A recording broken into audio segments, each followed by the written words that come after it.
Number 54, Barack Pipkins from Edge Cycling. Number 26, Dylan Gonsolis for Project Echelon. Number 59, Danny Robertson for the Cheney Windows and Doors team. Number 30, Sam Hong representing Pista Elite. Number 46, riding for Atomic is Taka Makino, and rider number 16 at the top of the track representing Edge, that is Andrew Chu. This is going to be a great race. The men will be paced up to a certain speed behind the motor, then they'll be under their own power for 2.5 laps.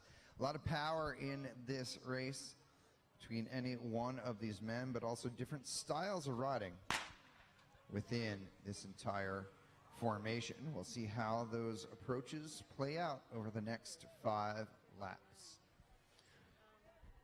A reminder that the top 3 finishers in this heat will move on to the gold medal final. The next 3 will advance to the minor final for 7th through 12th. So top 3 out of this heat will move on to an opportunity to compete for the gold medal a little later on this evening. That's right. This is a semifinal. So the 2 races, or amount of races we just watched, 4 races we just watched, were all finals. Those Keirin National Championships have been run, but this is a semifinal so that we can get to the major and minor of the elite men's Keirin. Brock Pipkins is the first rider on the motorbike out there. He's been racing very well. This is only his 2nd real year racing at this level. Dylan Gonsolis from the Rock Hill Velodrome is in 2nd position. Danny Robertson from Colorado Springs, Colorado, racing for Cheney Windows and Doors in 3rd wheel. Sam Hong, also from Colorado Springs, Colorado, racing number 30 out there in the red and black. Tak Makino for Atomic is 5th wheel with a colorful pinstripe suit. And Andrew Chu from right here in T-Town is in the red and black of Edge Cycling at the back of this group. A lot of different styles of riding in this bunch. We'll see if speed or power prevail or a little mixture of both. And let's see how this mixture comes. And there's Andrew Chu as he comes from the back to the front. He made that pass from 6th wheel to 1st wheel, up and over the top of the entire bunch, putting Pipkins in a little bit of a spot here, because now here comes Dylan Gonsolis up and over the top in that blue and white kit of Project Echelon. They're going to hear the bell for one more lap to go as he come around. Gonsolis now in 1st position, and Chu going to try to pop out and give himself the opportunity to come around, and he does, making a nice clean pass in turn number 2. Sam Hong is in his draft and trying to put himself through. Pipkins finding a lower line down below to secure himself. We're looking for the top 3. Chu, Pipkins, and Hong will put themselves into the major final. Danny Robertson, Makino, and Gonsolis will be into the minor final tonight.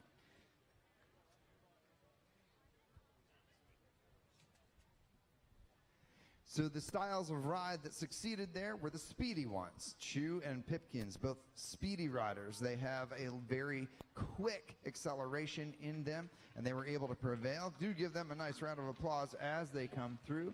Hong generally has a longer sprint in him, but his positioning a little bit behind the others. And Robertson, Kino, and Gonsolis, they generally have long sprints, but wasn't quite able to get to that line there. So we'll see them again in a little while.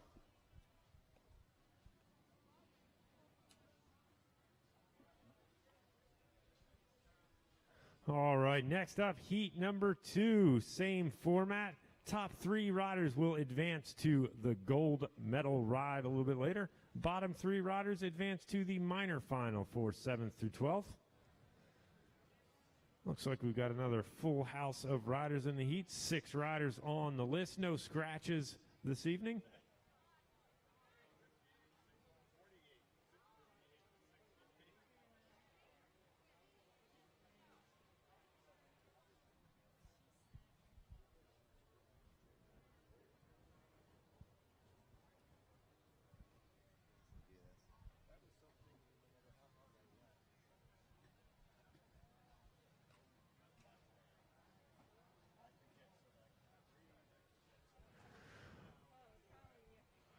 All of our riders getting queued up. One of the most important things, you see some of the coaches checking, make sure their feet are securely attached to the pedals. Very often they are both clipped in and then strapped in as well. The effort, as you see, such a violent sprint effort, such a high speed, you can take no chances with that attachment point. If your foot comes out of the pedal, it would be fairly catastrophic out there. So all these riders go to extreme lengths to make sure that they are very, very secure. Their coaches, part of this process on the apron before they get ready is to make sure that those attachment points are very secure. First up onto the track, rider number 58 representing Edge Cycling. That is going to be Nick Turbo Roberts out of Whitehall, PA. Just up track from him, representing the Shop Racing out of Philadelphia, is going to be Aaron Young. Right in the middle from Allentown, PA, we've got Zach McClendon. The rider with the black and white helmet and the blue sleeves with the stars on it, that's going to be your sprint silver medalist from the other night, Sandor Delgado out of Miami, Florida. Then we've got Brandon Carboom from Madison Heights, Michigan, and all the way up track from Charlotte, North Carolina, riding for Olympus Speedworks is Mike Lifeshots.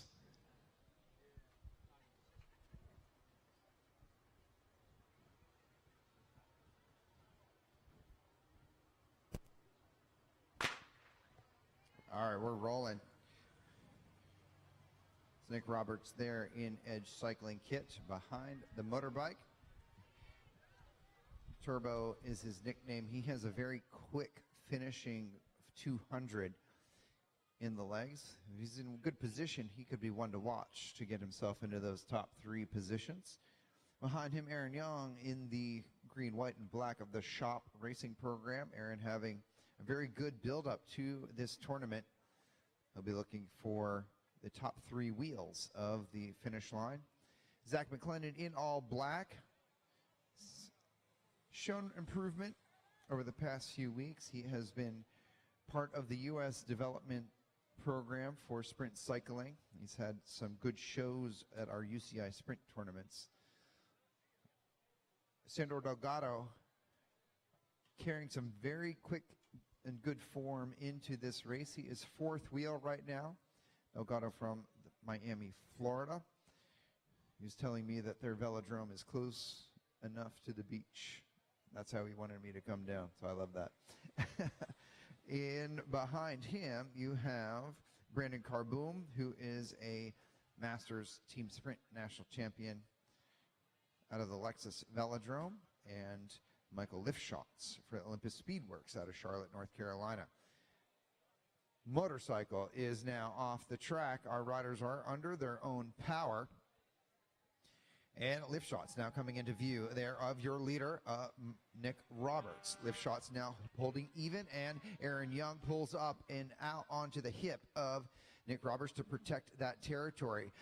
Young accelerates a little bit in turn number 2, still with a lap and a half to go, and McClendon tries to follow. Young lifting the speed a little bit just to maintain control here. There's your bell for 1 lap to go. This is a semifinal. We're looking for the top 3, and here comes Sandor Delgado. Quick acceleration there out of turn number 4 will create the gap to the rest of the bunch. We'll see if Aaron Young can get on that, but look at the gap that Sandor Delgado has created and is establishing and maintaining. But top 3 wheels are the ones we're looking for. Delgado is clear. He will move through. Young will make it, and McClendon will make it through to the major final. Turbo, Lifshots, and Carboom will be in the minor final this evening. Well, that sets the stage for a pretty impressive finale we're going to have later tonight. Delgado taking that one by a mile. Big acceleration down the back straight. No one able to come close to matching it. So we'll see Delgado, Young, and McClendon in our major final just a little bit later on this evening.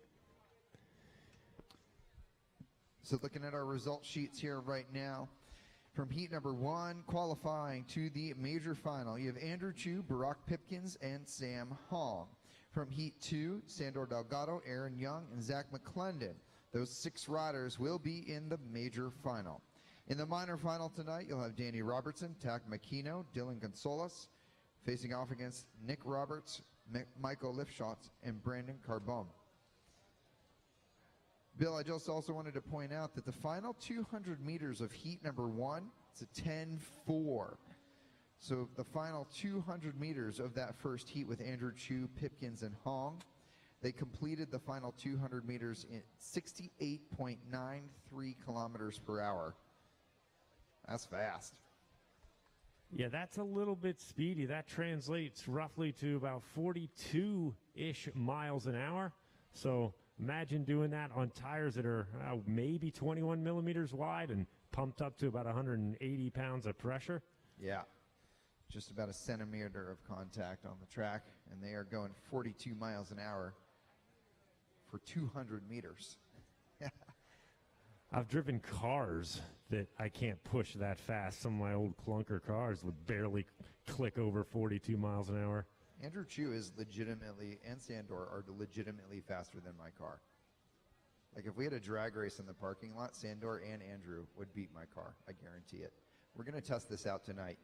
We're going to start accepting your money for bets. We might set that up as another event later tonight. Let's talk to Tara, see if we can get that added to the official schedule.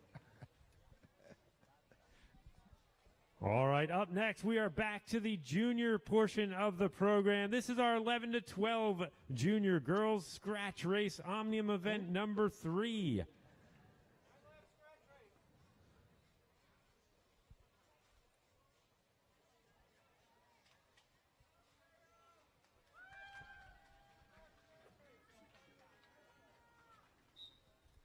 All right, so this is a 9-lap scratch race. Now, this is not in and of itself a national championship event, but it is part of the omnium that these 11 to 12-year-olds have been competing in throughout the day. This is event number 3.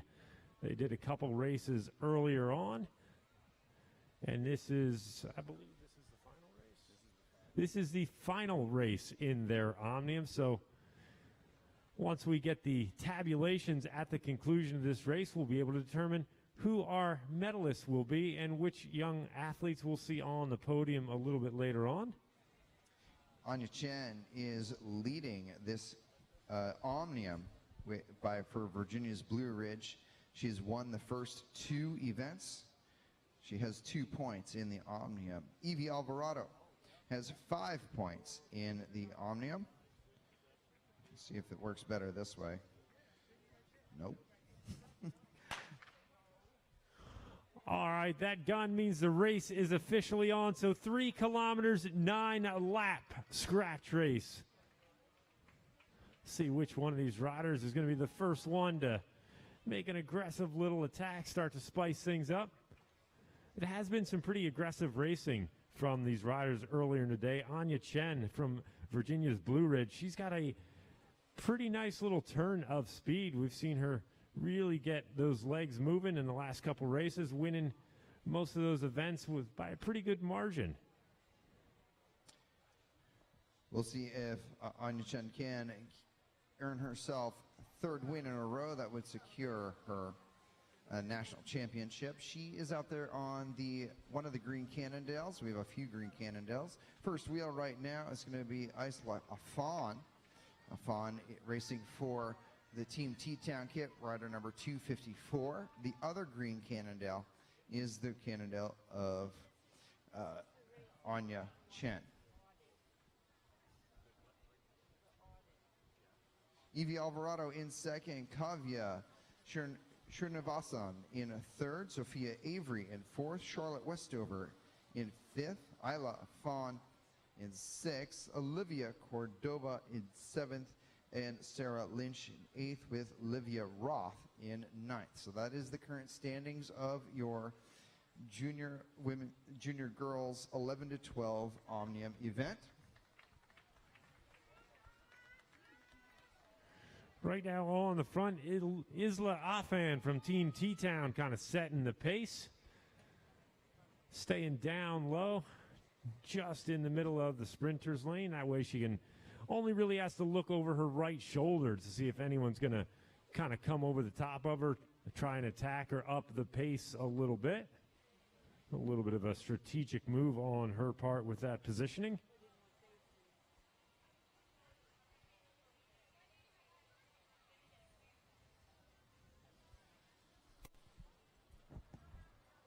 So a fun, continuing to lead this race on the track right now with 6 laps remaining. Evie Alvarado holding behind her.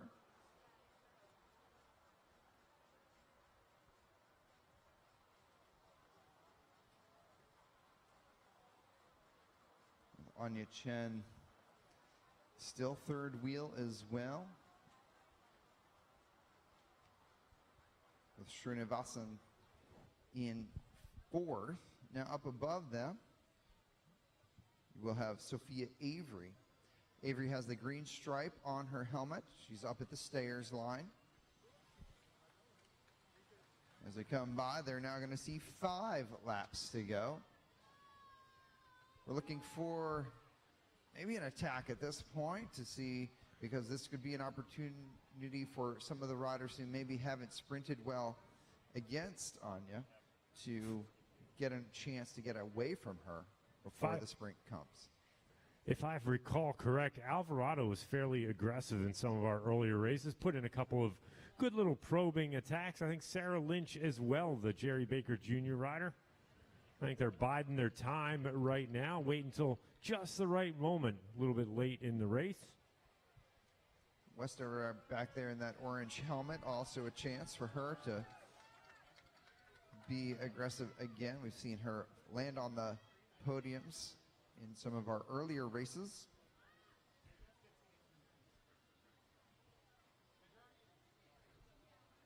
It's your 11 and 12 girls Omnium Event 3. This is the final event for their 3-part Omnium.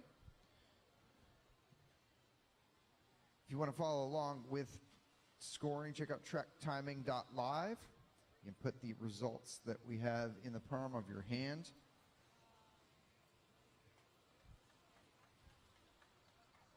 Here we come, 3 laps to go. So they have gone through 2/3 of this race, and they've not yet changed order. Yeah, all the riders seem kind of content right now. All of them starting to think about the sprint, but it looks like we've got one of our riders maybe riding up track just a little bit. There's Sophia. There it is, Gabe. There's the first move we've been waiting for. Yeah, Sophia Avery putting in the dig here right now. She is digging in hard, and look at the response here by Anya Chen. Avery hits out, but she's got 2 laps to go, and Chen gets up, and she goes right over the top, Bill. Just like a pro, doesn't sit on the back wheel to recover, straight up and over, keeps that leg speed going down the back straight. She's going to come around the corner, and folks up in the stands, you are going to make a little bit of noise because we are going to hear the bell. Anya Chen hearing the bell for 1 lap to go. She is trying to hunt down a national championship here this evening. She has won the first 2 rounds of the Omnium. If she can come around and win this 3rd round, she will absolutely win this Omnium overall. Here we come from the back, though. We're going to see if anyone else will challenge, but it looks like to me that Anya Chen, ladies and gentlemen, will be your national champion at the line after 3 rounds of racing here at the Valley Preferred Cycling Center. Evie Alvarado crossing the line in 2nd place, and in 3rd across the line was Kavya Srinivasan of San Jose Bike Club. So those were your top 3 provisionally in this event. We're going to have to wait for our updated Omnium standings before we can definitively give you the podium that we're going to see a little bit later today. But Anya Chen from Virginia's Blue Ridge 2024 Devo putting in a very dominant day here at the USA Cycling National Track Championships. Let's give her a round of applause in the front there. She's your new 11 to 12-year-old national champion.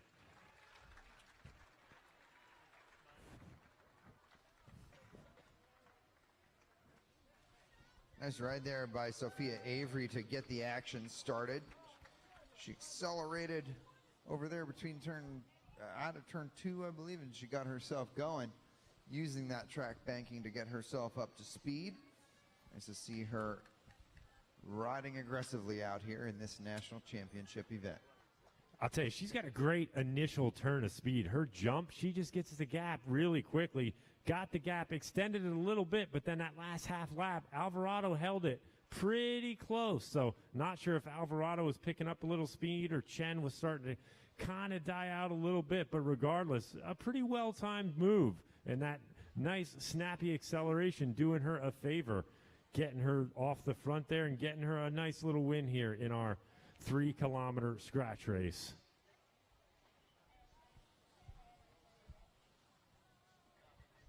That leg speed she shows, that should be the envy of a lot of riders out here. Impressive cadence. Probably, if I had to guess, she's ticking the pedals over it over 120 RPM that last lap and a half. All right, we are looking at some final results here for the Omnium, and it will be Anya Chen from Virginia's Blue Ridge 2024 confirmed as your winner of the Omnium this year with 3 points for being first place in all 3 events. In silver medal position will be Evie Alvarado, bronze medal position Kavya Srinivasan, and in 4th will be Sophia Avery, and 5th will be Charlotte Westover. All right, we've got our 11 to 12-year-old boys hitting the start line right now. We're going to need a couple of holders. Looks like we've got some folks in place. Some of our riders starting down on the blue band, some starting up on the rail. Now, these riders all starting in the current classification order that's been set up through the prior events. Current leader, rider 244, he's up at the top of the track. That is going to be Arjuna Burgos from Boost Cycle Sport out of Los Angeles, California.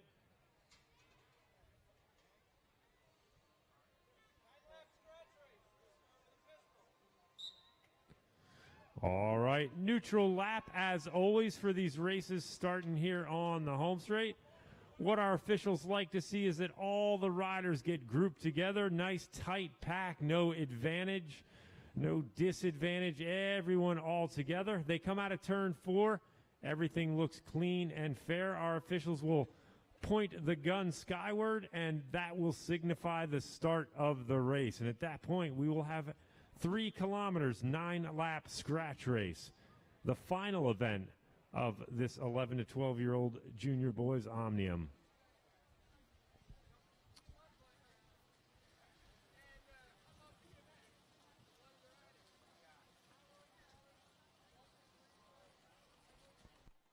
Riders all together. Starter pistol is up. And we are racing. So the scratch race starting off with an attack from the front, courtesy of Star Track Racing. Christian Cornely, man, the second that gun was fired out of the saddle, putting in a little attack. Didn't quite get any real estate between himself and the group, but he's got that whole thing all strung out. Setting a pretty fierce little pace right off the start. Still on the front. Burgos, our current Omnium leader, slotted in second wheel. Christian Cornelli, coming from the Cornelli family. The Cami Cornelli, Masters World Champ and World Record holder.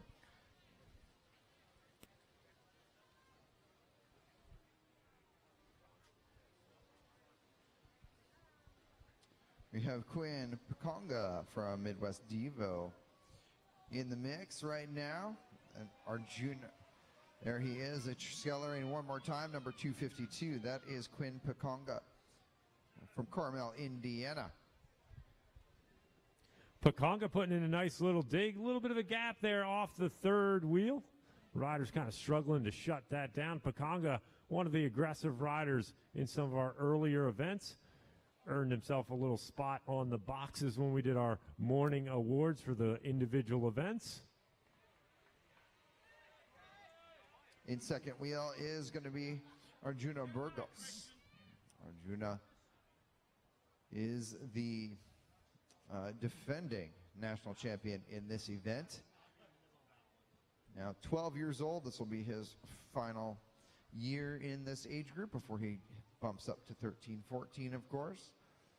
So Arjuna's second wheel right now, he's going to allow Quinn Pachonga to do this pace setting for as long as he wants.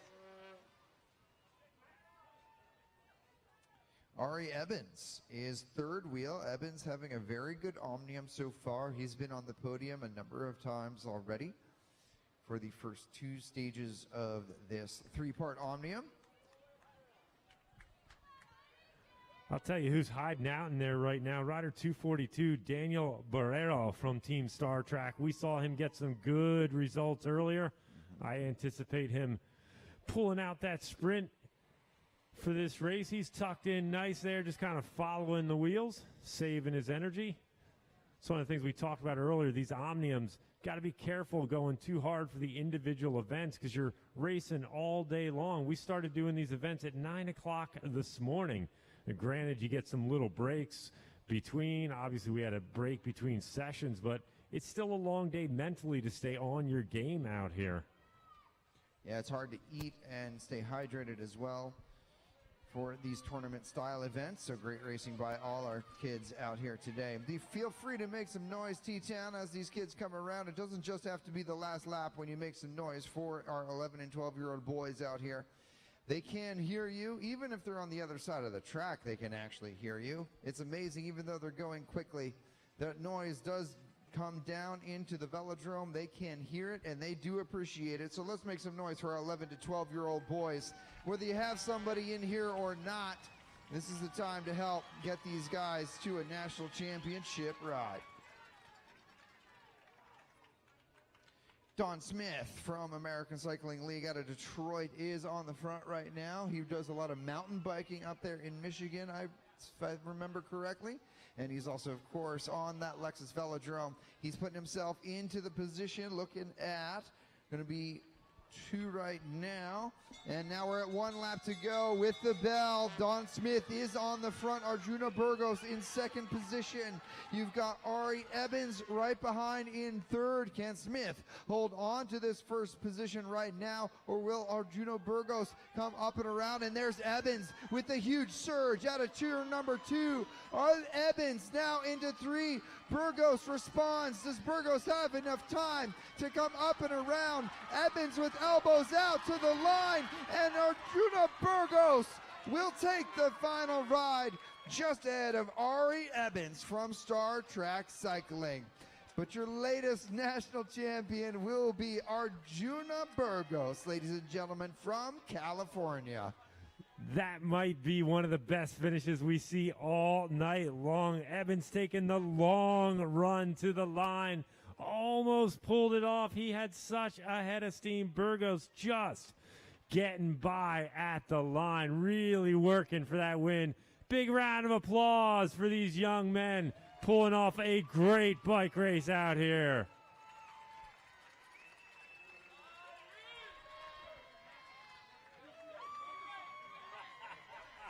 Learning to work the crowd as an 11 and 12-year-old. I like it. That's advanced skills.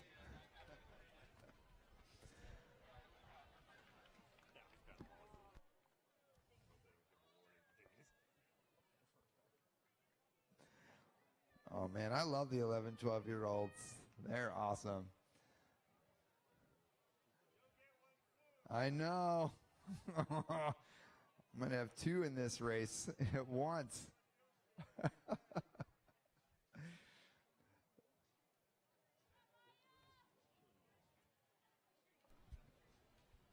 Next up, we've got, oh yes, 13-14.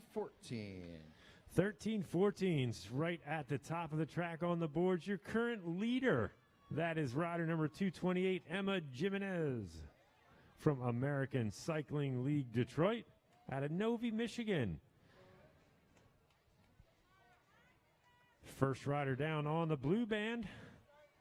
That's our second place rider right now. Rider 226 from Team T-Town, Maya Brothers.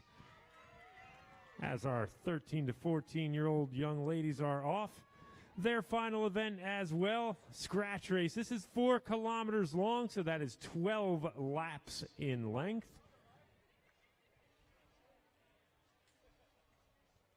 Emma Jimenez is your defending national champion. She's now 14. Is that right, Dale? Chris and Dale, she's 14 now, so this is her final year in this category.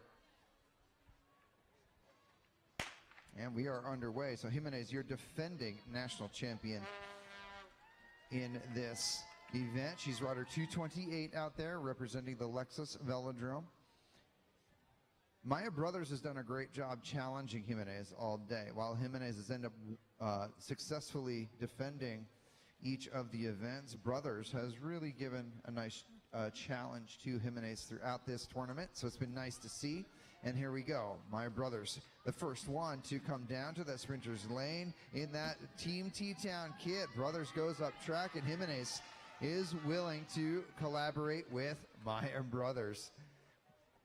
Yeah, our top two riders on the overall already sliding off the front, eyeballing each other, latching onto the back of the train. Right there is Gabriella St. Clair from the Greater Houston Cycling Foundation. We'll see if these three riders can work that little advantage they've carved out so quickly. One more rider looking like they're making the junction right now. That is going to be rider 233, of course, Sarah Vargas, another one of our Virginia's Blue Ridge 2024 Devo athletes. And Akira Edmonds on the front of the bunch trying to bring it all back together. But that initial acceleration by Brothers did bring out some of our higher ranked individuals in this. Nice to see, though, the Alcac Velodrome rider from Houston, Texas, Gabriella St. Clair, bridging across to that move early. Hopefully that's just a sign of good things to come for her. Brothers on the front right now, though, looking back at Jimenez to see what the challenge will be. And this could be an opportunity for another rider to take a bit of an opportunity to get themselves away from those two strong women. Yeah, in the second race of the Omnium, we saw a lot of Brothers and Jimenez kind of watching each other, kind of one move, the other followed, and it opened the door for a couple of other riders. Emily Solis, we saw have a good ride in that points race and kind of snuck away to get some points because of the competition between our current top two leaders on the standings. 8 laps remaining right now, though, so there's that initial acceleration, and then we're back together, and now we are eyeing each other up here a little bit to see what is about to happen in the next few laps. 8 laps remaining, now 7 laps to go, is going to be a challenging sort of scenario for each of the young women out here right now. You see Jimenez and Brothers exchanging some words there on the home straight, possibly discussing some strategy of how's this race going to play out. I mean, do 13 and 14-year-olds have a little, smack talk out there? Is that what's going on? Oh, maybe. This is a good race. There'd be some smack talk. Brothers on the front right now as the cards start to tick down. They're going to see 6 to go when they come through this time. 6 laps to go. One more time, St. Clair from the Houston Velodrome, Keck Velodrome, is putting herself into the wind up near the front, up onto the hip there in that orange and black kit. And down track is the blue kit from Team T-Town of Maya Brothers. Behind her on that orange bike is Emma Jimenez. We're lifting our speeds up right now, and Brothers now making sure that she is holding strong here with 5 laps to go. 5 laps remaining in our 13-14 girls Omnium event. I believe this will be their 3rd and final event for their Omnium. Next year, in the 15-16s, they will do 4 events. The 13-14s will do 3 events, and this is the 3rd and final one. 4 laps to go. Let's go, T-Town. Let's make some noise. Let's help get them to the finish line. Just as you did with the 11 and 12-year-old boys, your noise making helped to contribute to the awesomeness of that race, and we'd love to see that happen here as well. One of the cool things about being at national championships and being here in T-Town is when you see grandstands full like this, you guys have the opportunity of helping make the memories of all the riders on track. They will remember how loud you are on these races, so do make some noise and help bring them home and make sure they're having a great experience while they are entertaining you as well. 3 laps to go, 3 laps remaining on the front of this race. A little bit of discussion at the front of this race, I think. See what's happening here. Maya Brothers and Emma Jimenez It's like a little head nodding, a little chin pointing. So I don't know that it's really friendly banter out there right now as we get to the business end of this bike race. That's okay. This is a bike race. A lot of the stuff can happen. 2 laps to go, and Houston is launching their rockets at the front. They're going to see what they can do in this race. Tegan Morgan, the other Alkek rider in this race. Lily Nguyen from Star Trek has found herself onto the podium of one of our earlier races, but right now, look at this. Tegan is finding herself in good position. It is going to be 1 lap to go, ladies and gentlemen. Let's make some noise, and here comes the lift. Brothers bringing it all back together, coming up over Tegan. Now Brothers is there, and Emma Jimenez lifts that tempo. Vargas trying to jump on, and she does. Vargas getting into the draft of Jimenez. Jimenez driving into turn number 3 and 4, but Vargas is coming down. Vargas is bringing it in, and Jimenez is going to pedal to the line. Emma Jimenez repeats as your 13-14 national champion here tonight with that win in the final scratch race. But excellent final lap there by Sarah Vargas of the Virginia Blue Ridge to jump on that wheel of Emma Jimenez. I'll tell you, when she decided to jump, there was no mistake in that. She went cleanly over the top of Brothers and right off the front. A big, big sprint win. Vargas, a great move to get on that wheel and ride that train to second place in this event. Crossing the line third on this event, Emmy Solis from the San Diego Bike Club out of San Diego, California. Fourth going to Akira Edmonds. Fifth on this race, Maya Brothers. Sixth place, Tegan Morgan. Lily Nguyen in seventh, Gabriela St. Clair in eighth, Olive Martinez Chu in ninth, and Mia Barth in 10th place on this event. Once we get our Omnium results updated, we'll be able to give you the list of who we're going to see, collecting some jerseys and medals a little bit later on.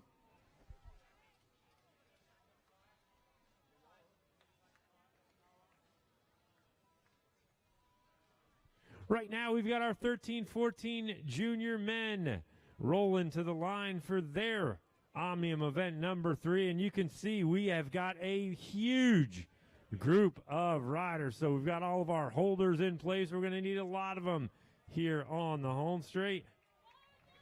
Rider 209 taking his rightful spot along the rail. The first spot, that is going to be your current leader, Keirin Coleman from the American Cycling League Detroit.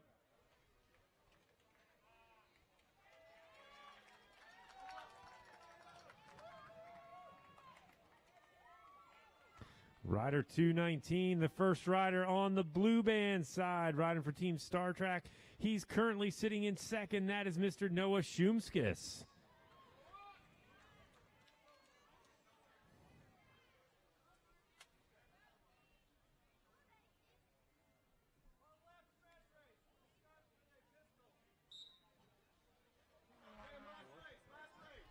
"24 riders taking the start in this 13-14 event.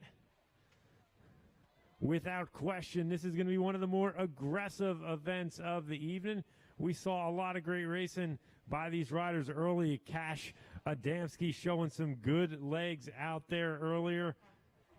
Of course, Keirin Coleman, your current leader. Matthew Crabb was on the podium for some of the individual events from earlier this morning.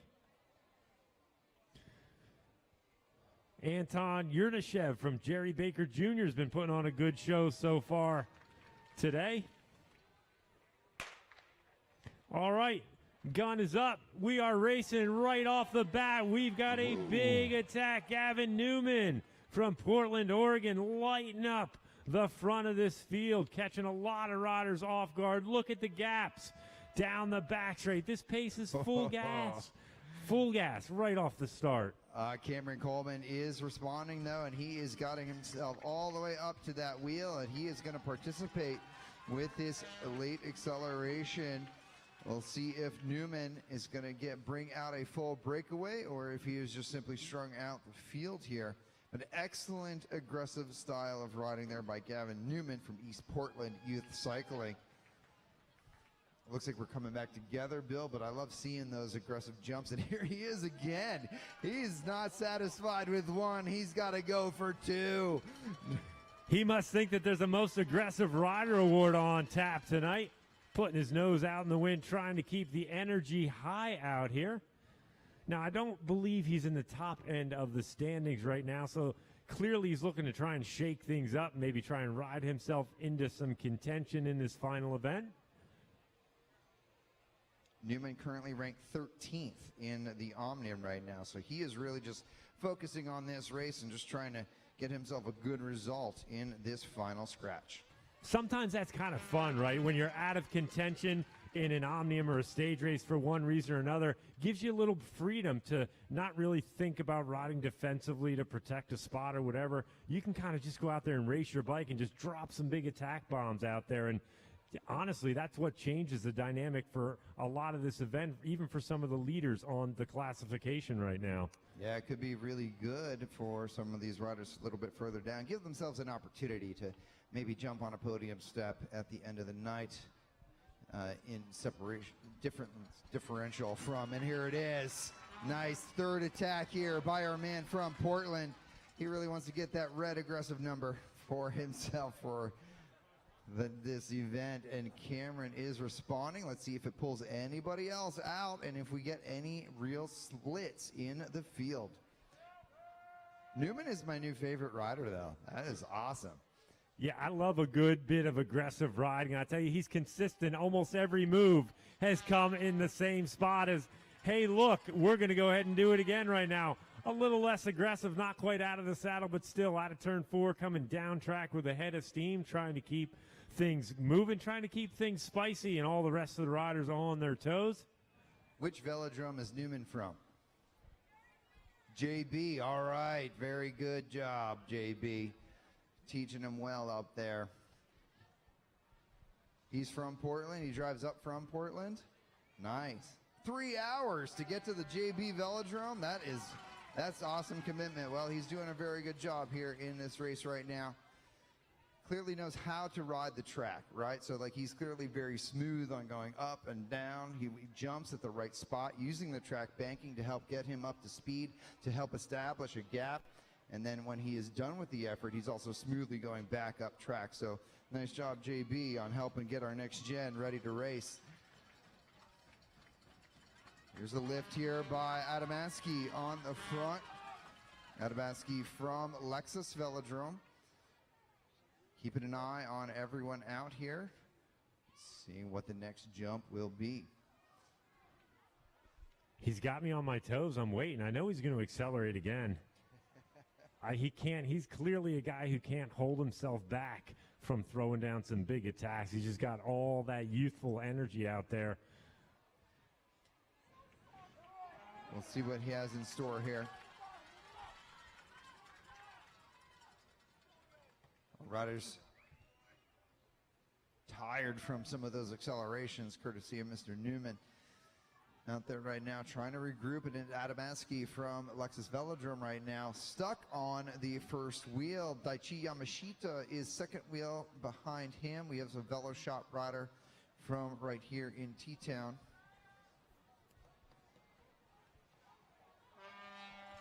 And I see our favorite rider moving himself up a little bit. Dean Carl is your Velo Shop rider in the midst of the bunch, up near the front.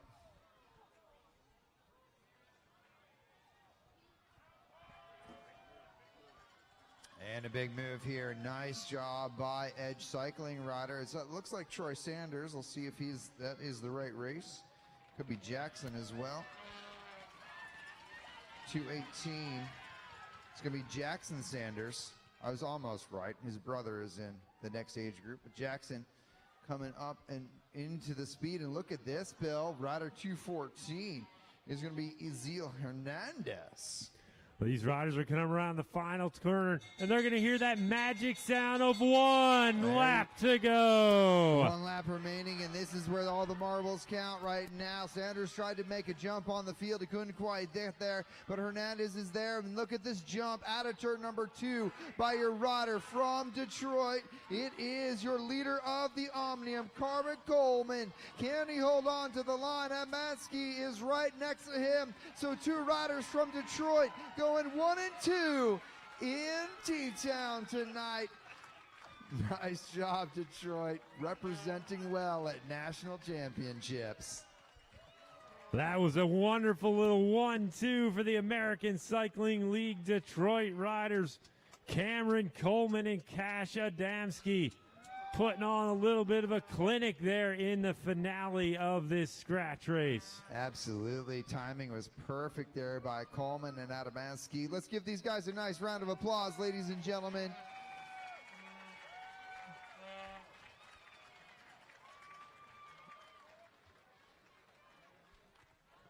Well, that's going to definitely have, I think, maybe a little bit of a shakeup on the overall, because second place going in was Noah Shumskis. I'm pretty sure he didn't get a real high placing out of this one, so we're going to have to see if that has an effect on what was his second place standing going in. Yeah, and I missed where Matt Crabb finished in that race. Adamansky in second. I'm not sure there'll be, the way this Omnium is structured, I'm not quite sure if he'll have enough points to jump himself too far up, but he will be on the podium nevertheless. We do a 5-person podium in this age group, and there it is. Well, nope, not quite. While we're waiting for that, the 13-14 Omnium is completed. Emma Jimenez confirmed as your repeat national champion. Maya Brothers, the silver medalist, and Sarah Vargas in bronze medal position. Akira Edmonds in 4th, and Emmy Solis salvaging her Omnium today in 5th place overall after that final event.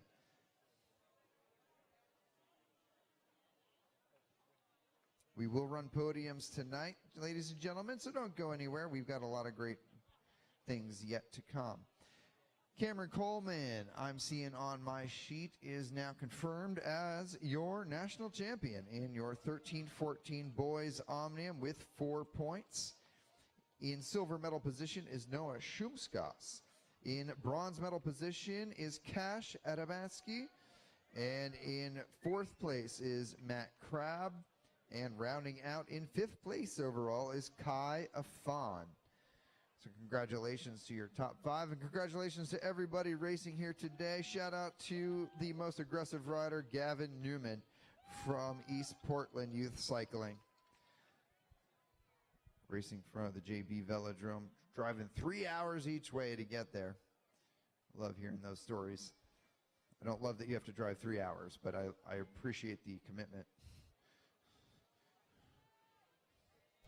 All right, up next, we've got our 15-16 women's scratch race, Omnium event number 4. So 15-16s, they get to do 4 events. All the younger age groups get 3 in their Omniums. When you move up to the 15-16, well, you get an extra event. So this is event number 4 for these athletes. A scratch race like we've been seeing. This one, 5 kilometers long. 15 laps in length.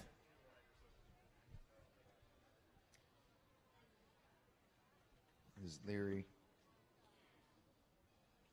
looking for a holder? There she goes.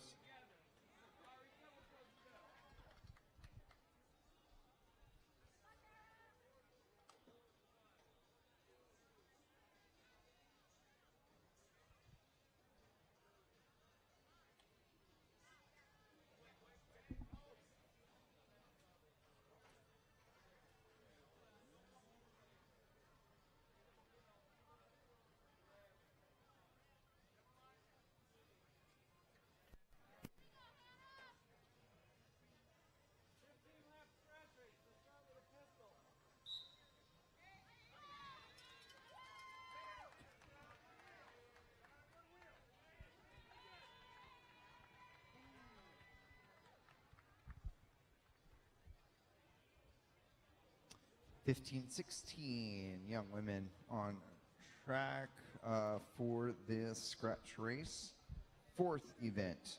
So when you bump up into the 15-16 categories and you start to do 4 races, it's not a proper international omnium until you get into the 17-18s.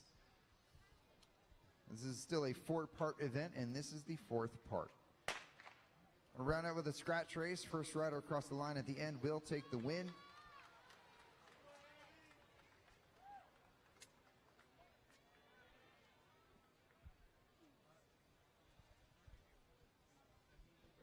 As Bill was telling you before, Reagan Padishaw is leading the Omnium as she has won the first 3 rounds of this contest.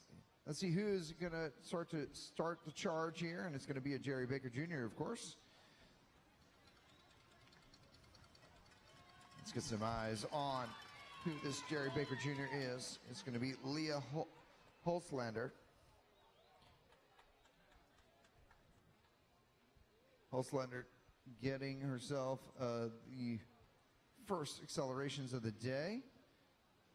Hannah Holm was one of the riders who jumped onto it, but Padishaw responded, and Padishaw not interested in keeping the race fast. She is okay keeping it under control. So that move is neutralized, and we are sort of back together right now. Holm with a pretty good points race out there today. Managed to grab a couple points late in the race. Set her up in not a bad position on the overall. Alexis Yaramia, rider 187. Of course, she's in the 2nd spot overall. But right now, we're looking at one of our edge riders making a little bit of an effort out there. It's actually going to be Serena Hill from KW Cycling Academy. This is an interesting mix. It's a Canadian team, actually, that can come down and participate in our national championships. Her brother, Wesley, also races in our events here. So Serena did a little dig there. Nice to see them bringing some action to the track. It's Katie Smock right now with the slow attack. And then she goes up track. So Katie almost surprised herself getting the gap there. She was looking back, seeing if anybody else would join her. And nobody quite accelerating. So Katie Smock going up track and allowing herself to be reabsorbed back into the bunch.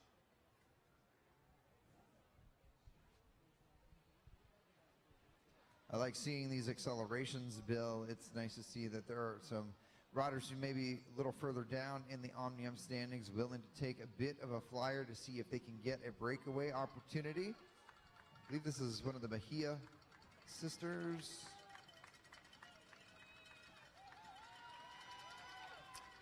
That will be Camila Mejia.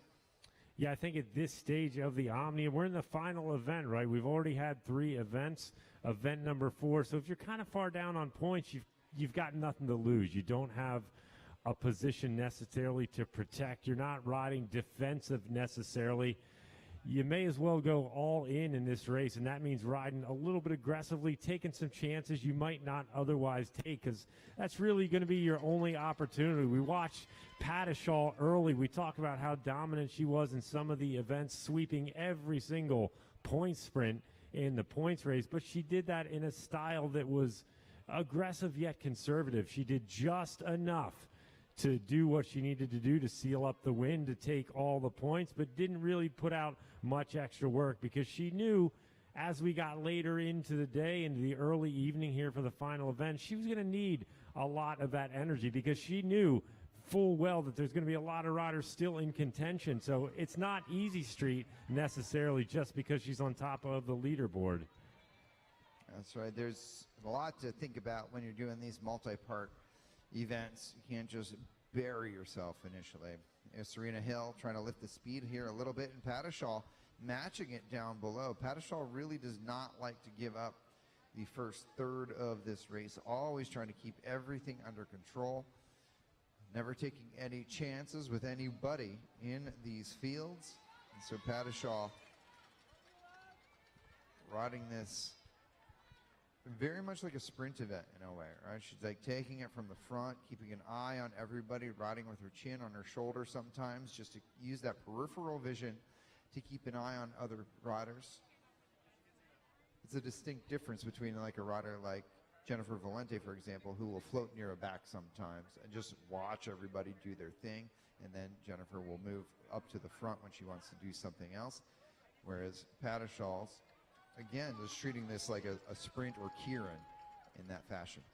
Yeah, it's an interesting way to look at it. 'Cause I've noticed all day long she kind of stays near the front, and she's either at the very top of the track along the boards or she's down along the black line. So she always gives herself just one direction to keep an eye on for other riders. A very astute way of racing. That way she's not really in the center of the group and potentially bombarded by a lot of attacks on either side.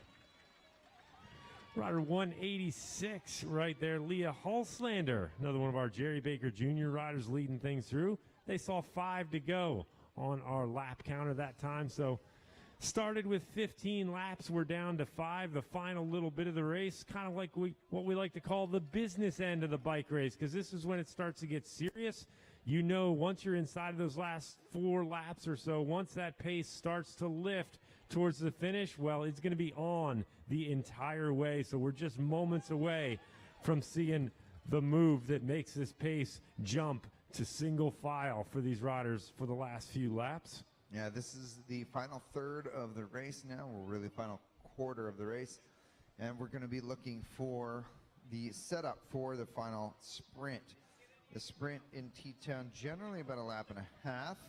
We'll see what happens. Serena Hill now taking an opportunity as Padishaw was up track and drifting backwards. Serena Hill comes down track and accelerates. She's got a decent little gap with 3 laps remaining. Padishaw is the one, though, to respond and start to bring it back together. And in doing so, she does gap the other riders behind her. Padishaw checks the shoulder. She goes up and over Serena Hill, and she may just keep going, ladies and gentlemen. Let's keep an eye on your individual pursuit national champion, Reagan Padishaw. This is early for her, but she may have to commit to the move if she wants to find her way to the finish line. 2 laps remaining here, ladies and gentlemen, and Padishaw has now left the building. She is on her own way to the finish line, extending the advantage with each pedal stroke.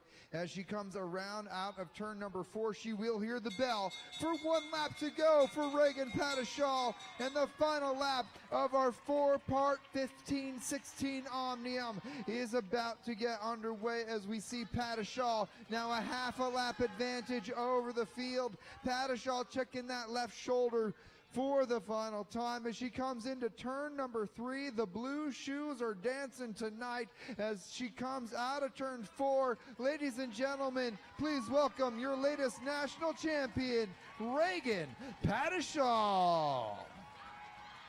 The field sprint behind will show us who silver medal will be in this race, and Danielle Scoville one more time finding herself onto the podium in our national championships. Congratulations to her and all of the athletes out here tonight. All of you have raced a very great Omnium event.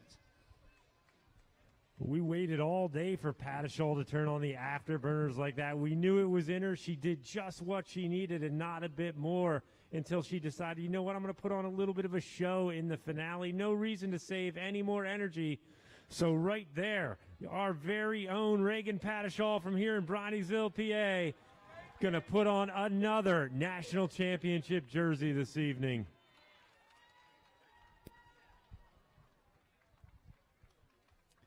Era Chen congratulating her.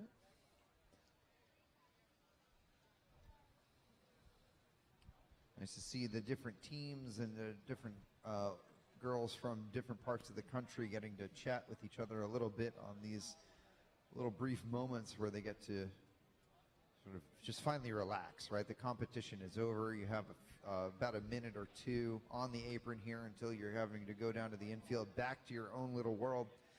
And this is a great little moment where they get to say, good job. Thanks for great to race against you. Yeah, one of the great things as well about this is one of the places where they're going to start to form some great friendships. They're going to carry over through the years. Obviously, common interests out here racing bikes. They're all bringing their game faces, all racing very serious, going for the win. But like you said, once they finally have a chance to decompress, the racing is over, the stress kind of drops a little bit. they can have a good time and really build those bonds as friends. Attention, athletes, rider number 164, Luis Bonilla. This is your final call. Luis Bonilla is your final call for the start of the 15-16 scratch race, Omnium Part 4.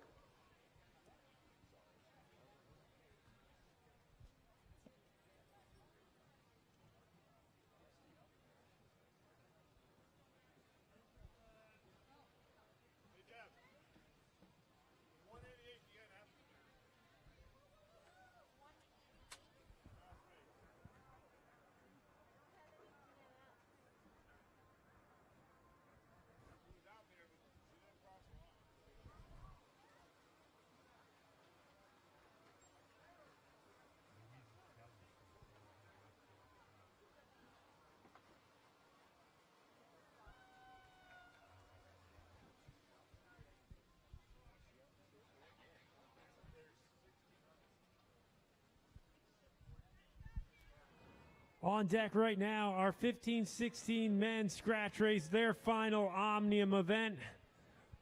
Just like their female counterparts, 5 kilometers, 15 laps. Rider 161 coming off the wall there. Here's your current leader, Connell Alford from the American Cycling League Detroit. Fair to say, Alford, one of the most aggressive riders out there today. The points race was mayhem. Riders taking laps, some riders taking 3 laps, some taking 2, many taking 1. Connell, I think the only rider to take officially 3 laps on the rest of the field, so got that bonus 60 points on top of all the sprint points he scored.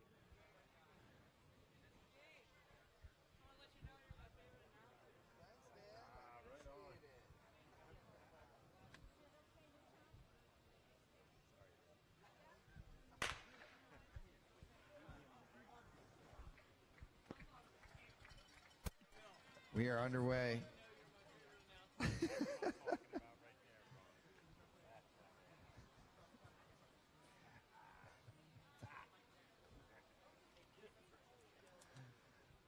Our race is underway, I believe. This is our 15-16 scratch race. And there it is, back, dropping down, Sebastian from Houston. Lifting that speed up. Let's see who's going to try to chase him down. Looks like a Team T-Town kid out there. Could be Westhorpe.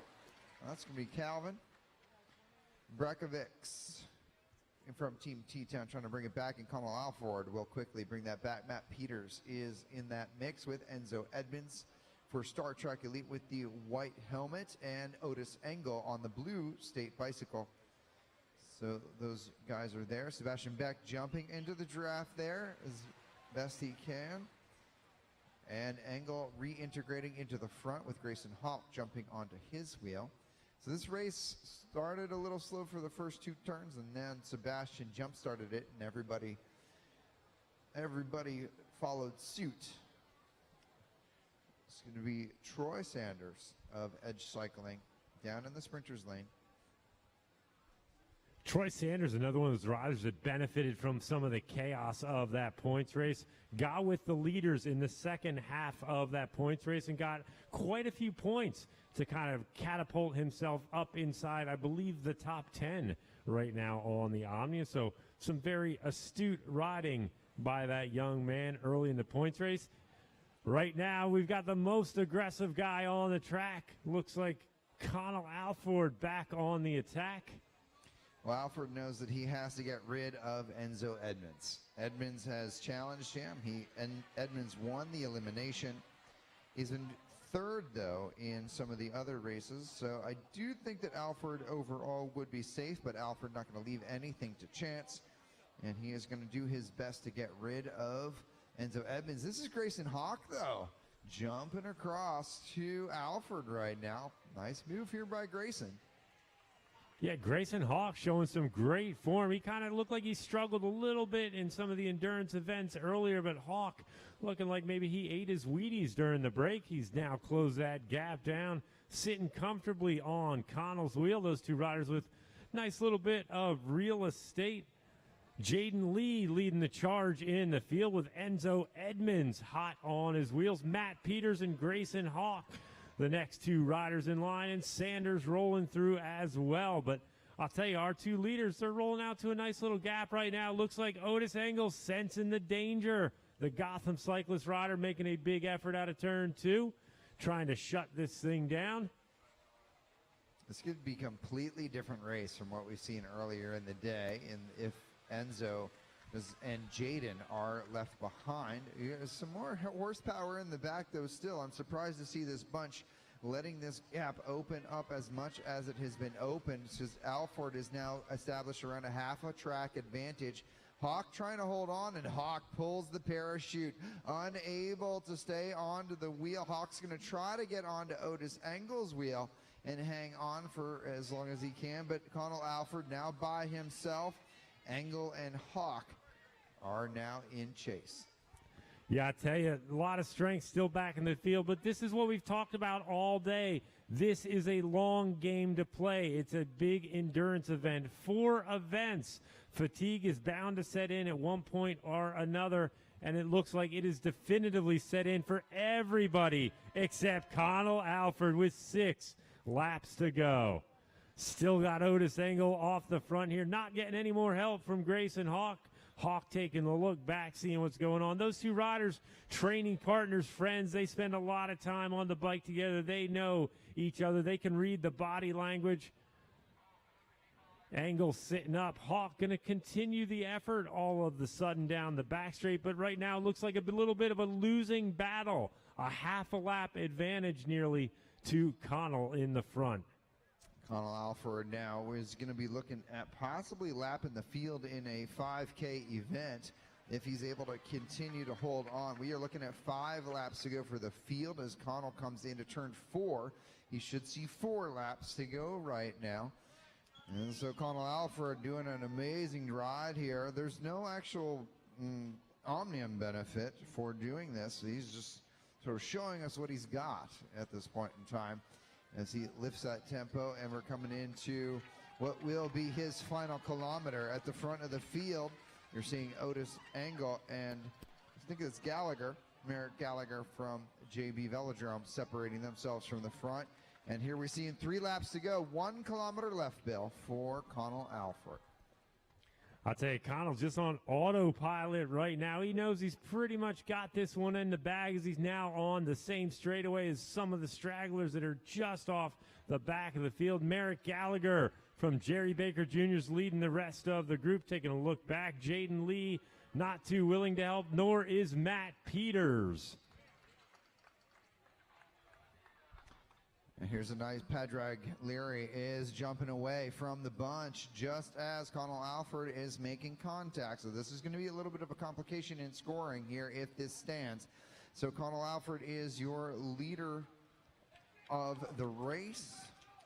Still leader on track. We're going to see how we're going to score this one. We're giving a 1 to go here for Connell Alford. So Connell Alford is given the 1 to go as he gets close to the back end of the guys behind. I think these guys have to do another lap around because Connell Alford is behind them. So there's 1 to go, 1 lap to go, 1 lap to go, 1 lap to go. 1 lap to go for the field, and here comes your leader, Connell Alford. This is your winner of this race, Connell Alford, rider number 161. Winning this race here tonight, almost catching the whole field. Behind, Padraig Leary is trying to get to the line. Padraig is there, it's close, and Enzo Edmonds at the line, just coming by Padraig Leary. Almost going 1-2 again for Detroit, but Enzo Edmonds sneaking in there for 2nd overall in that event. I think the field got a little confused because the bell was rung, but it was rung after they passed by. Connell Alford here is your latest champion. And he has won that last race. He has won every stage of your Omnium. And excuse me, He's won 2 out of 3 leading into this, but then winning the 4th. That'll give him 5 points overall in his Omnium. And Enzo Edmonds will finish out with 9 points in his Omnium.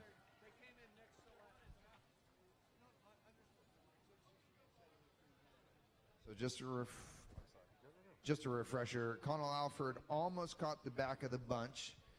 And so the bell was rung for him as he was exiting turn 4.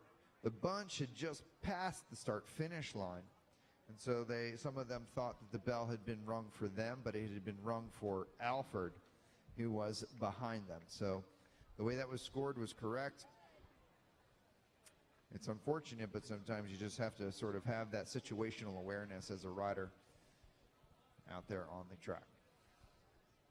Our top finishers in that Omnium race number 4. In first, of course, Mr. Connell Alford. Second place going to Enzo Edmonds right on the line. Third place, Padraig Leary. Fourth place, Jaden Lee. Fifth, Otis Engel. Sixth, Grayson Hawk. Matt Peterson 7th. Merrick Gallagher 8th. Troy Sanders in 9th. And Sebastian Beck rolling through for 10th in that final event. Your final Omnium standings for your 15-16 men. In 5th place, you have Otis Engel for Gotham Cyclists. In 4th place for Star Trek, you have Grayson Hawk. In bronze medal position for Star Trek, Jaden Lee. In silver medal position for Star Trek, Enzo Edmonds. And taking the national championship for the American Cycling League out of Detroit, it is Connell Alford, your 2022 national champion in the men's 15-16 Omnium.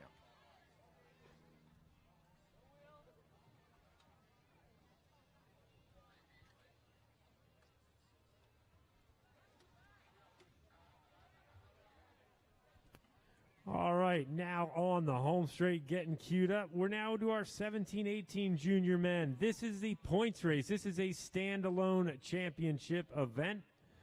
26 kilometers in length, gentlemen. That equates to 78 laps around the track. So 78 laps, 26-kilometer points race. I'm reading what I've got on the schedule. We can confirm that in just a moment.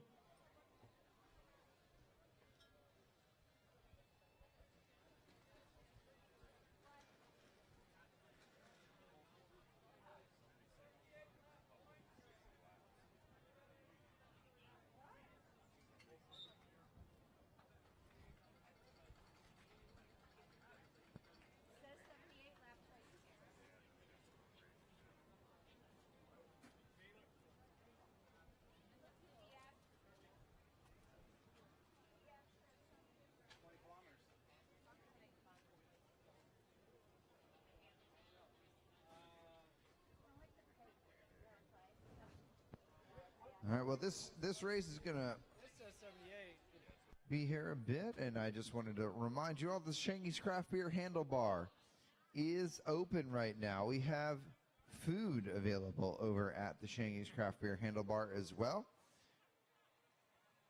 So Shangy's Craft Beer Handlebar is open, and you can get yourself not only delicious draft beers, canned beers, mixed drinks, and wine coolers. You can also get some food over there this evening, including Kelly's famous hot dogs.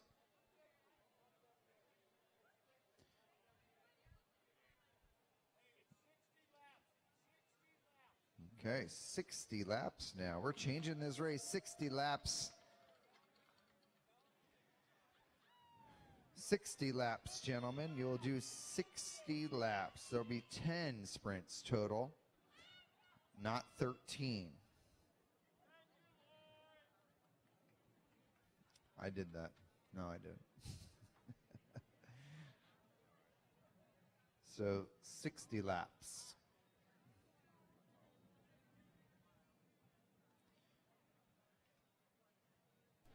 This race will be about to begin. Here we go.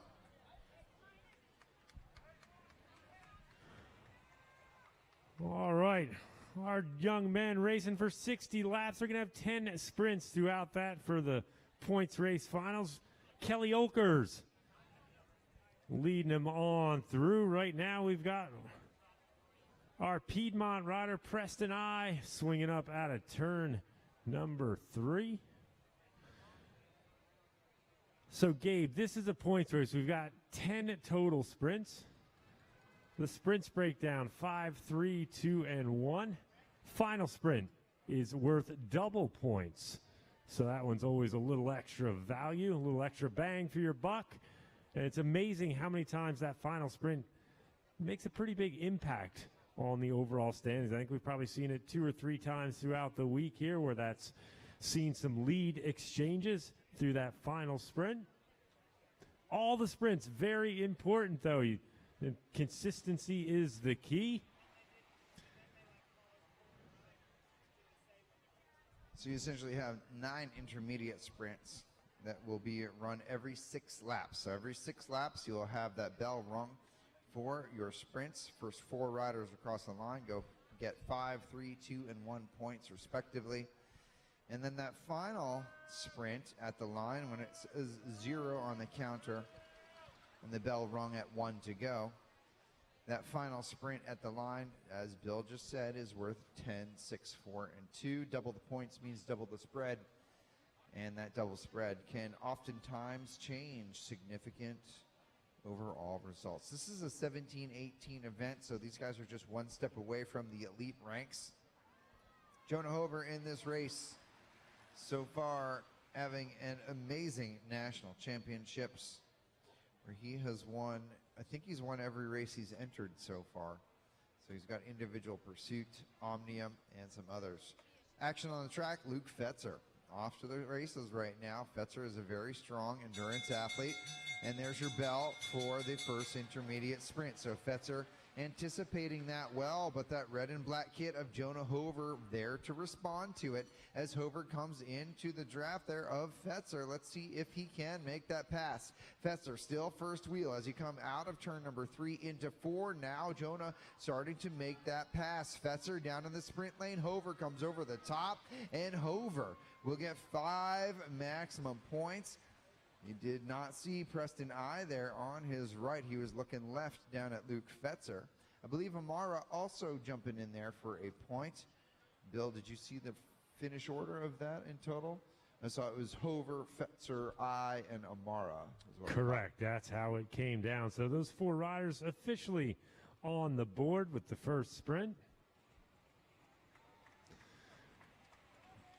Fetzer trying to go long on that one. He's trying to figure out a way to get past Hover. Hover has just been a big roadblock for these other 17, 18 riders in every race. He's been so dominant out there that everyone's kind of having to go back to the chalkboard, figure out another way to get around that rider. Nothing seems to work so far. So riders trying to go long, trying to get away before the point sprint, maybe trying to counterattack off the point sprint. So far, none of those tactics have really worked out so well. Hover strong enough to really kind of cover every single move, and honestly, we've seen him cover some of those moves and then just counter those moves and continue to drive the pace. So he's going to be a hard guy, I think, to beat out here tonight. A lot of these riders going to have to really pick some good moments to be aggressive. If you're newer to spectating cycling events on the track, I know you all have somebody out here tonight on track, but sometimes these events they're a little different than what some of your younger athletes may be riding. This event in the points race, we take the intermediate sprints and add them together. So the first intermediate sprint, we have 5, 3, 2, and 1 points awarded to Hover, Fetzer, I, and Amara respectively. In the next intermediate sprint, the results from that will be added into this first sprint. So it's a little different than the Omnium for this level in that all the riders come into this race with 0 points. So everybody starts from 0, which means that each intermediate sprint at the beginning can have a little bit more value to the riders. There's no change in points value, but the importance of the finish overall can change. There's your bell for the next intermediate sprint. And as we get ourselves up to speed here, it is Benjamin McCall from Rock Hill Velodrome, and it is going to be Karsten Baker coming up over the top with that red fin on the back of his helmet. Preston I with the pink shoes is there, but it's Fetzer and Hover. And Hover tries to bump up if he can, and he does. Oh, I think Preston I got the 5 points on the line with that bike throw. Gonna have to go to the camera to see if it was Karsten Baker or Jonah Hover to get the 3 points, respectively. Yeah, you can see Hover just getting boxed in down the back straight. Looked like he was going to get shut out of the points. Found just a little bit of a hole to sneak through between 3 and 4. And indeed, Preston I taking top honors on that last sprint. Hover getting second place. Third going to Karsten Baker from Velo Track, and picking up fourth place points, Luke Fetzer. So right now, that still has Hover on top of the leaderboard with 8 points. I with 7, Fetzer with 4, Baker with 2, and Amara with 1. And so we took the second intermediate sprint, added it to the points from the first intermediate sprint. And as you can see, it's important to try to score every time, but as you can see, there are many more riders in this race than just simply 4. So oftentimes you can see many riders scoring, which will keep points very tight. But if the same riders score over and over, like Jonah Hover has just done, and Luke Fetzer and Preston I, you'll start to see an extension of their lead over everybody else.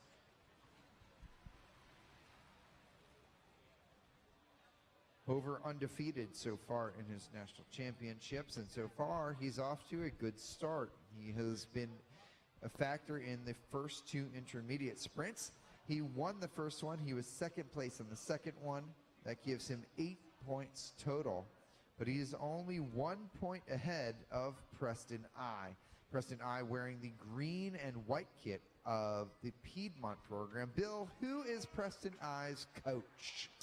Preston I's coach for the Piedmont team. We're going to see him in action a little later tonight in the elite points race. It is Jamie Carney, one of the most decorated cyclists in the U.S., a 22-time national champion, 2-time Olympian, 1992 in Barcelona and 2000 in Sydney. Still has the record for the highest place finish in the points race in the Olympics with a 5th place finish. Carney running the collegiate program at Piedmont College for, I think, the last 3 or 4 years, developing a lot of quality athletes. This is his first time back up at the track in T-Town in probably 10 years. He's bringing a lot of athletes up here with him. Preston I, one of the riders benefiting from all the years of experience from Mr. Carney. Hover on the front right now for this next intermediate sprint. He'll go 5. I with the 3. Amara holding on for 2 with Thordenson, I believe, jumping in there for 1. So Odin Thordenson from the Boost Cycle Sport Development. That's the same team that Arjuna is on, who just won the 11-12 event. So nice to see Boost Cycle Sport bringing the young crew to T-Town.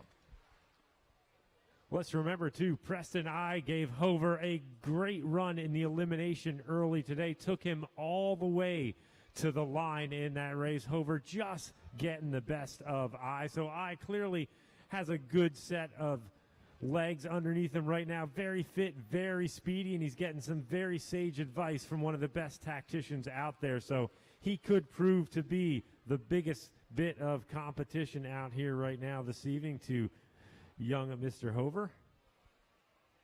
Jonah Hover leading the contest with 13 points. Preston I with 10. Luke Fetzer in 3rd with 4.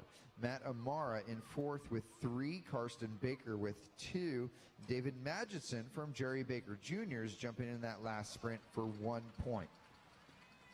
Benjamin McCall on the front right now from the Carolina Junior Development Academy. That looks like Will Fowler's bike. Is that Will out there? That's Will Fowler's bike with that yellow disc wheel and the white helmet. Taking a little pull at the front there momentarily. Henry Keirin out there. I didn't recognize him without that orange helmet. Yeah, good to see Keirin out there. Had a bit of a crash earlier in the week in one of the final events of the night. Got a little bit torn up. We saw him, I think, withdraw from one or two events as a result of that. Weren't sure if he was going to come back and compete in some of the events that they had on tap today. So, indeed, very good to see Henry Keirin out here again today in our points race. Here's a bell for the next intermediate sprint. Now, Hover's on the front, but the jump is coming from the middle, and there it is. It's going to be Will Fowler. And coming up onto the hip there of Hover. Hover's going to accelerate, though, if he can. Preston I doing a nice job trying to find a way up and through, and he finds it. Now coming up onto the hip, Preston I jumping, and he is going to have the advantage, and I will get 5 points. Hover with the 3, Amara with 2, and that looks like Louis Kopchak jumping in there for 1 point. Number 84 is Louis Kopchak. Indeed, Preston I taking top honors, 5 points. Hover with 3, Matt Amara with 2, and Kopchak getting the single 4th place point that time through. That brings our standings. Hover still on top with 16, but Preston I just behind. Nickel and Diamond his way up into the contention. He's got 15 points, so just 1 point separating our top two. All the way back in third with just 5 points, Matt Amara. Fetzer with 4 points because he's missed out on the last couple of sprints. Karsten Baker still holding strong with 2. And then we've got Kopchak and Magidson with 1 point apiece, tied for 6th. Luke Fetzer now trying to get himself away from the bunch to maybe improve his odds, and he has not quite figured out the sprint timing here tonight. And I phrase it that way because Fetzer does have a good sprint, but timing is everything in track cycling, and seems like he's just a smidge off on that in relationship to the rest of the guys in this race. So Fetzer trying to improve his odds by reducing the size of this field. Let's see if he can make that happen. We should remember how Henry Keirin was racing the other night. He actually got himself all the way up into 2nd place overall in the Omnium before that unfortunate event. And in doing so, he lapped the field twice. So could be a little bit of that left in him here tonight. Because if he pulls that off in this standalone event, he should have an opportunity to take a win. But as of right now, Keirin has not scored. And so he is currently 16 points down off the lead of this event. Yeah, both Keirin and Fetzer involved in that crash just as they started the final lap in turn number 1 the other night. Keirin struggling to recover just a little bit. McCall on the point right now as they get the bell for sprint number 5. Yeah, 5th sprint, and Ben McCall there. We see Jonah Hover is right there. Magidson, though, coming up and over the top, now pulling even. Preston I is a little boxed in. There's not really a hole there, so he's going to have to sit tight. Hover's coming around in that sprint lane. Magidson holding strong, and Hover will take 5 maximum points. I believe Magidson getting the 3.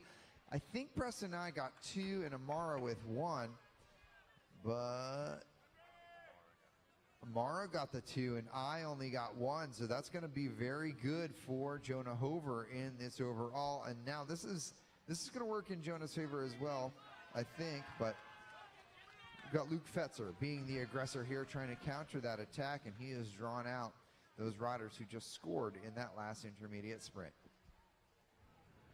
Yeah, it looks like he drew out a nice group of riders, kind of all the heads of state, so to speak, in the race, but nobody really too willing to continue that effort. They kind of like the way the race is unfolding for themselves right now, so they're not too willing to tweak up those tactics. But right now, great opportunity for one of our Jerry Baker riders. That, of course, is Henry Keirin going on the move. He must have heard us talking about him a little bit.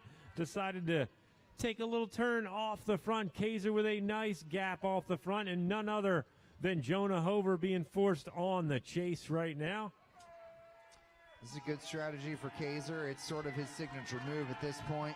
If he can get these advantages over the bunch, then he could also possibly grab a few intermediate sprints along the way. At this point in time, Jonah Hover has 21 points to lead this contest, but he has been unable to respond to that move by Henry Keiser. That said, Kaiser's advantage between himself and the bunch, now being led by Jonah Hover, has not changed. We'll see if that shifts at all over the next few laps. Right now, the only rider seeming with any interest in the chase is Hover and Amara. Those two riders trying to keep the pace hot. I just swinging up track, not really willing to lend a hand. He senses that because Keiser has gotten no points thus far, they're not that worried about him. But I'll tell you what, they better get worried because that bell is a ringing for sprint number 6. I love the Jerry Baker family making some noise out here in the grandstands, helping to get Henry Keiser all the way around. If Henry can at least score 5 maximum points, it'd be a nice morale boost for him. That'll immediately put him into 4th overall in this event. So let's see if he can get there. Keiser coming out of turn number 4, and he will score 5 maximum points. So he's now in 4th at least. Let's see what happens here. Preston I and Luke Fetzer. So I with the 3, Fetzer with 2, and Jonah Hover with 1. Jonah Hover looking like maybe he's struggling just a little bit. Not really a big factor in that sprint. Fetzer standing on the gas with I a little bit. They're looking around. They see that red jersey a couple wheels back. Maybe time to try and take advantage. But look at this. Things coming back together all just like that. Looks like Keiser just happy to get a couple points, sat up from that effort, let the rest of the group come right back into him. So just like that, he had a lot of real estate. Things are all back together.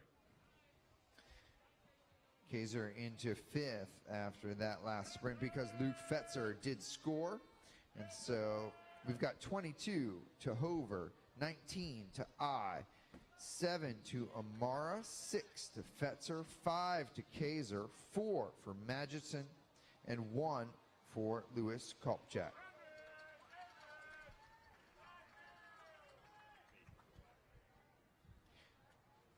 Karsten Baker and Benjamin McCall are now down a lap in this contest. So the rider with the blue disc wheel, though he did score an intermediate sprint earlier in the contest, he is currently being scored as a lap down on the rest. So he is not off the front. He's technically off the, oh, he is off the front. So he got caught, he lost the lap, but now he is ridden back off the front of the bunch, and so now he is the leader on track. So that is Karsten Baker racing right now off the front of the field. He races for the Velo Track Cycling Program. We'll see if he can hold this advantage over the rest.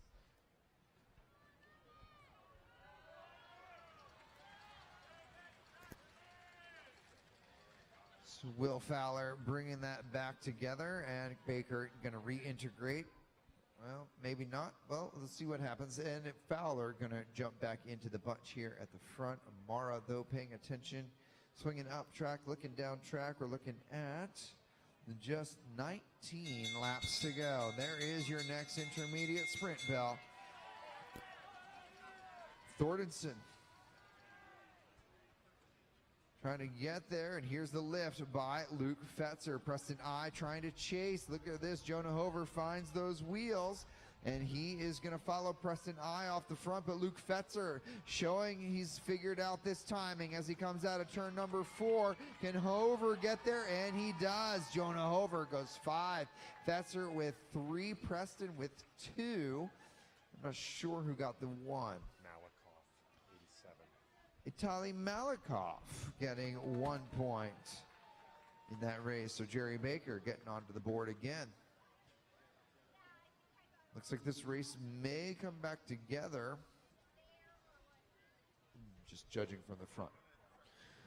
With that, Hover now 27 points. He's pulling away just a little bit. Preston I, 21 points. So what was once a 1-point gap now open to 6 points between first and second. Fetzer back in third with 9 points. Amara in fourth with 7. Keiser in fifth with 5. Magidson in sixth with 4. Kopchak and Malakoff tied for 7th with 1 point apiece. Keirin now riding himself up to the front. Kopchak follows through with those yellow sleeves of the Velo Shop. Magnuson, the bandage on the elbow from the incident the other night. Now on the front with Jonah Hover on the wheel.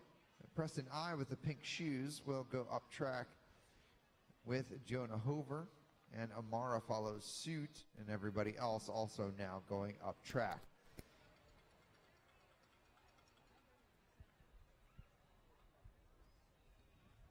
So mostly everybody with points are in this bunch right now, and this is Henry Keirin separating himself from the rest for a little bit, but Keirin thinking better of it. He goes up track and tries to get on that wheel there of Luke Fetzer, but doesn't quite get there. Your lead is right here as Fetzer comes through. Keirin right behind, trying to get this breakaway started here. Let's see what's happening behind Hover. Amara and I starting to lead that charge to bring back Fetzer and Keirin. Preston I making another little move down along the bottom as the bell rings for sprint number 8. Hover just did a big chase to reel in Fetzer and Keirin. I taking advantage of that, sliding right off the front.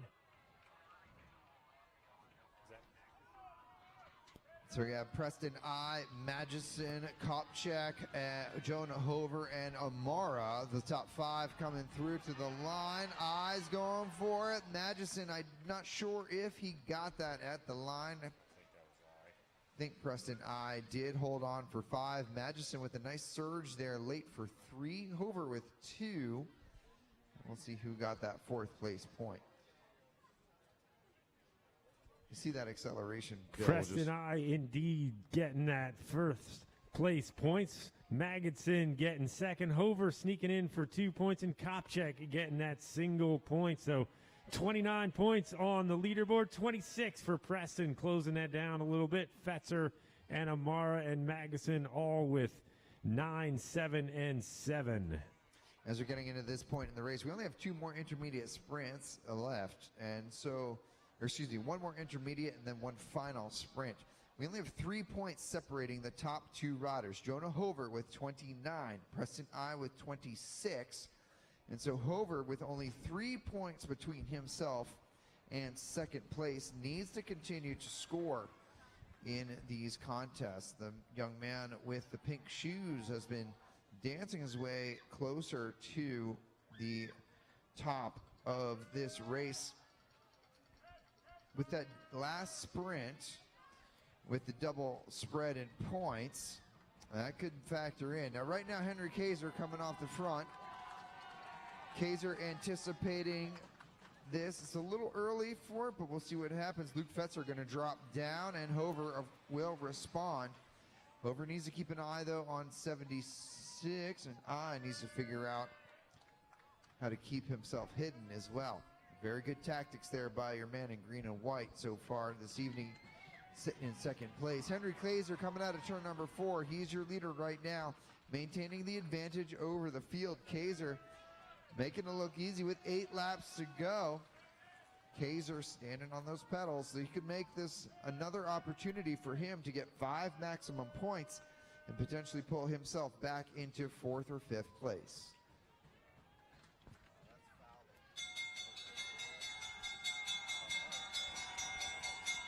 Keirin now hearing the bell for the next time around. And look at this hesitation from the bunch. This is good news for Keirin, who's now half a lap up on them.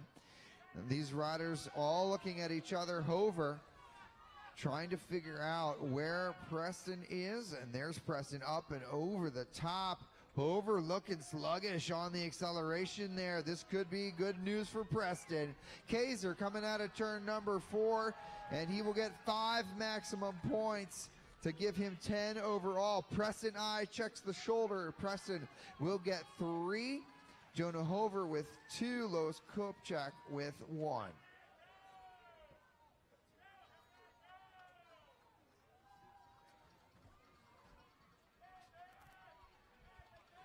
So Kaiser getting top honors in that point. I sneaking another 3 points. Hover with 2. Kopchak with 1.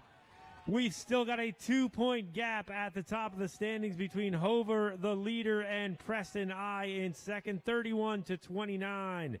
Kaiser moved himself up into third with 10 points right now. So Fetzer getting bumped off the podium as we speak, 9 points. So big battle right now for that last spot on the podium. Kaiser, by virtue of that nice solo effort, he is now in third place provisionally. Yeah, Kaiser wants to jump on this bunch right now because Luke Fetzer is the rider that Kaiser's trying to bump off the 3-place podium. Kaiser with 10 points, just 1 point ahead of Luke Fetzer, who has 9. Matt Amara, also in that group, has 7 points. Now behind here with Jonah Hover, Hover only 2 points ahead of Preston I. But all the points are up track. All 4 of your points are right here in this group with Amara, Magidson, Kaiser, and Fetzer. This will be the race for the bronze medal position right here. If these guys stay together and make it all the way to the line together, the points that they earn could dictate the bronze medal in this championship. And that's what Hover wants, right? Hover wants those points up track because Preston needs them in order to pass him and collect the national championship. Yeah, Preston I, the big loser with this 4-rider break. He now has no opportunity to step out of that silver medal spot. Fortunately, not enough points on offer for him to lose his silver medal, but certainly no opportunity now to get on the top box. So a hard-fought battle for Preston I, but just one moment of inattentiveness.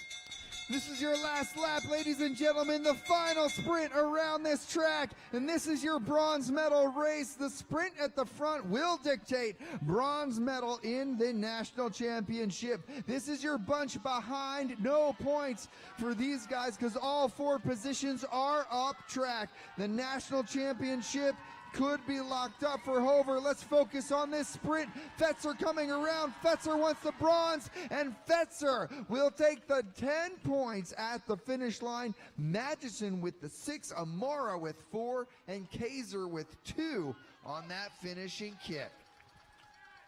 Well, that is going to secure the bronze medal. But right here, this guy, put your hands together. He's your national champion in the points race, Jonah Hover. He knew his position was safe. That 4-rider break was inconsequential to him. He's going to take home a big, big victory with 31 points. Preston I, your silver medalist in second place, 29 points. And Luke Fetzer, a big, bold final sprint there. He's going to get 19 points, and he will solidify that third place. Magidson in fourth, Kaiser moving up to fifth, and Amara in sixth place.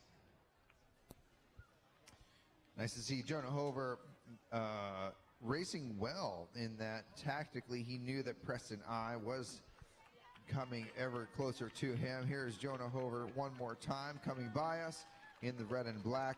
31 points to him. Fetzer, nice job by him to collect that bronze medal.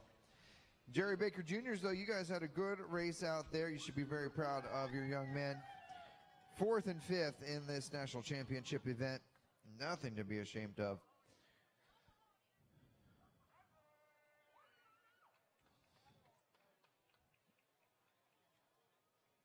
We're going to see what we're got on program here next.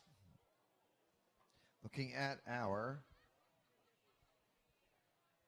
final Keirin event for our women. Yeah, it looks like we're going right to our 1-6 final. So this is going to be the national championship ride for the Keirin. There are 7 riders in the heat. Notably, do you guys know who that is on track right now? Do you? 5. Who is it? It's Olympic champion Jennifer Valente, ladies and gentlemen. Let's hear it for Jennifer Valente. your Tokyo Olympic champion in the Omnium is racing the Keirin tonight. Fists out. Always an honor to have our national team members in town, and of course an Olympic champion. Always an honor to have them racing with us.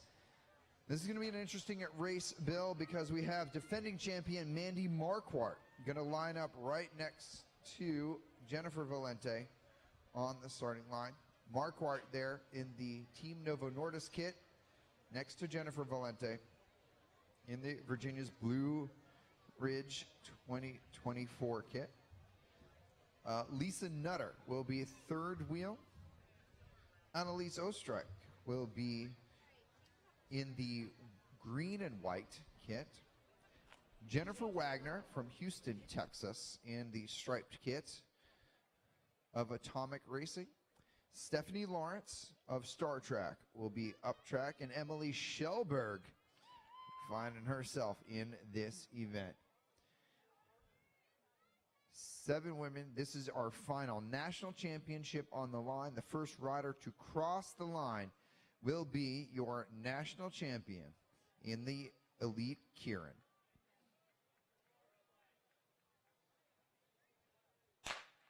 And we're away. So remember that the women have to ride in the order in which we have given them for at least the first lap behind the motorbike. They cannot gap the motorbike, and they also cannot gap each other significantly. So they have to maintain this order, and then as the motorbike lifts the pace here, they will also lift pace. At 2.5 laps to go, that motorcycle will come off track. The women will be under their own power. Changing of placing is perfectly okay, and we'll find out who our next national champion will be.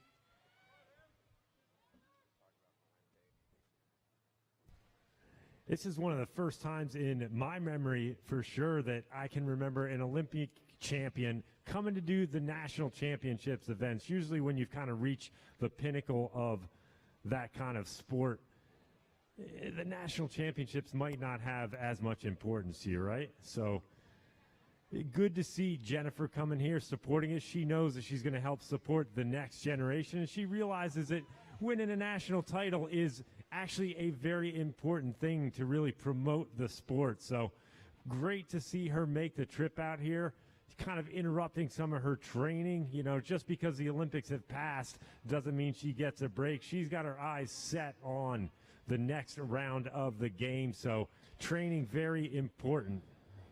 All right, we are under our own power right now. Marquardt is first wheel. This is her preferred position. Let's see what the challenges will be from behind. Annalise Ostrich trying to get herself up onto the hips there of your Olympic champion. And Mandy Marquardt, though, checking the behind, checking to see where the surge will come from. And it's Stephanie Lawrence from Star Trek Cycling. And Lawrence now onto the hip, sort of boxing Valente in. But Marquardt still first position. Here's your bell for 1 lap to go. Let's make some noise, T-Town. This is going to be a national championship on the line. Marquardt still in first position. Can she accelerate and take another championship to the line? Coming out of turn number 2, there's the seated sprint. Valente in the draft. Valente may try to make the pass, and she is. Jennifer Valente coming up onto the hip and at the line. Jennifer Valente is your national champion in the Keirin tonight, ahead of Mandy Marquardt, the multiple-time national champion in this event. Jennifer Valente has just won a sprint event in T-Town at U.S. National Championships. Give them all a nice round of applause, ladies and gentlemen, and Jennifer Valente, your latest national champion on track. All the way down the back straight. It looked like Valente was boxed in. It wasn't until turn 3 that just a little bit of a gap opened. She was able to slide her bars through, and as soon as she had clearance for takeoff, she hit the afterburners and just made quick work of getting around through turn 4. A phenomenal ride by the Olympic Omnium champion to take one of the most challenging of all sprint events here on the track. Wow, that was phenomenal. ladies and gentlemen. I kind of want to get a word with Jen, if possible, just because we've never seen her win this race before. I don't even know how many times she's done a Keirin before. Come on in, Jennifer. Let's get some words. We got our Elite Women's points race coming up. Are you racing the points race? Yeah, I got a little bit. You got 30 seconds. Jennifer Valente, you just won a Keirin. How many Keirins have you ever raced? I think it's actually been exactly 10 years since I was national Keirin champion. Well, congratulations on being this championship again. Let's hear it for Jennifer Valente, ladies and gentlemen. Good luck at the points race out there. 10 years ago, Jennifer Valente was Keirin champion, so I stand corrected. That was not her first one. Time flies.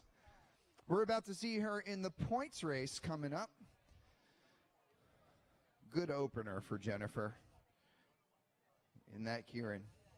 I hope you guys really appreciate the fact that you just got to see that all just transpire. That was pretty cool, right?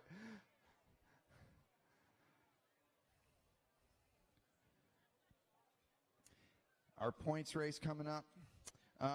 This one is going to be 78 laps. And with that, the Shangy's craft beer handlebar is open. Shangy's craft beer handlebar has some beers available.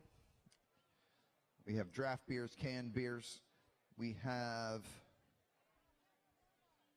pizza.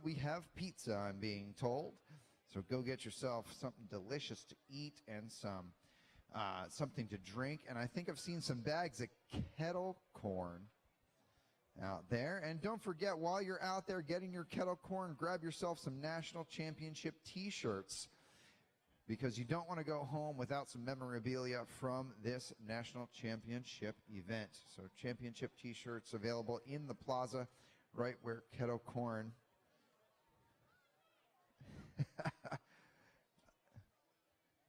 I don't know if Jennifer Valente can hear me, but John Kroom would like to congratulate you on your Keirin win. He just sent me a text message saying, that was insane. It was insane.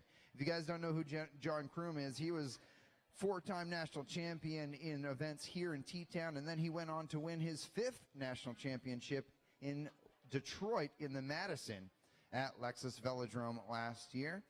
So John Kroom tuning into the Flow Sports feed right now, watching the action. John could not join us for this year, but he is also the owner of the he's the director of the Cheney Windows and Doors program, and you will see a lot of his athletes on track momentarily in the elite men's points race. You also see Danny Robertson in the minor final for the Keirin. Final call for Vanessa Romano to come to the start line for this elite women's points race.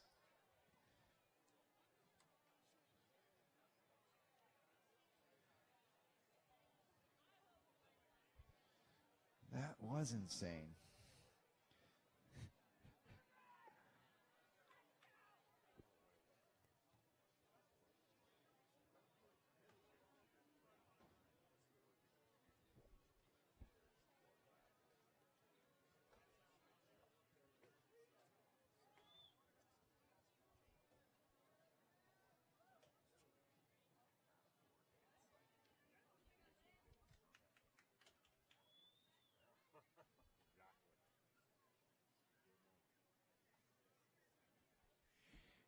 So this is going to be our elite women's points race final. 78 lap points race. So like we saw a few months ago with the 17-18 race that Jonah Hover won, this is going to be a lot of intermediate sprints. We will have 12 intermediate sprints and then a 13th final sprint at the end.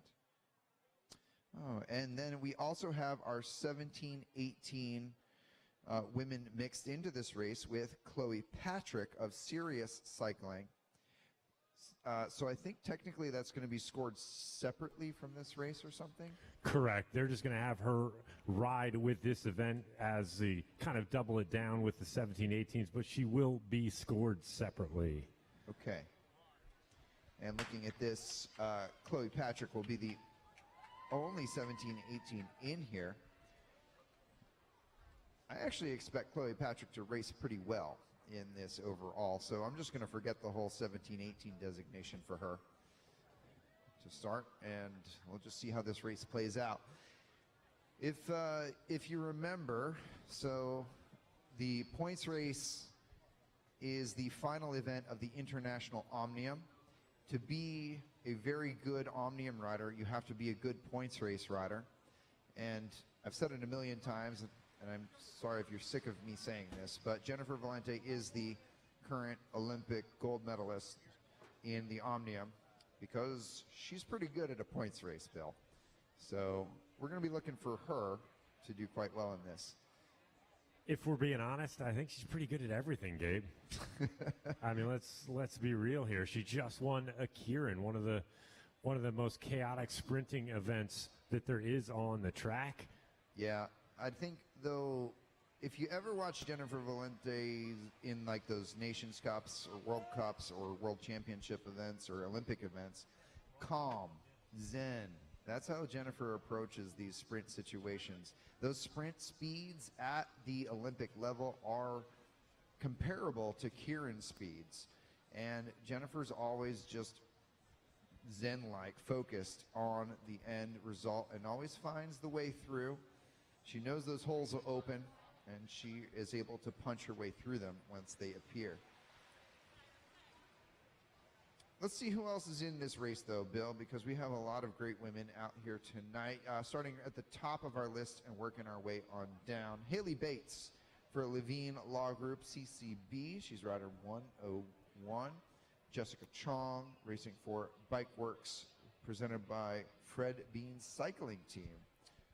Both of those riders you talk about spend a lot of time, but they spend a lot of time on the track, but really they spend more of their time on the national criterium circuit. They both ride for some domestic elite teams that send squads all around the country to some of the biggest crits. So that racing kind of complements their time on the track a little bit. And as we've talked about with some of the other races throughout the week, it gives them maybe a little bit more depth than some of your dedicated track racers that don't do anything other than track. So we always look to some of those riders as maybe they're going to be a little bit more aggressive, maybe they're going to have a little more depth into the endurance events. We'll see what happens. Here's your bell for your first intermediate sprint, and Valente will be the rider to come down into the pole position, and it is going to be Chloe Patrick, the rider in second wheel right now. Elizabeth Stevenson, who has found a number of medals and U23 championships in this tournament, has now in third wheel with that Marion University kit, and Kim Zubris with the teal back is fourth wheel.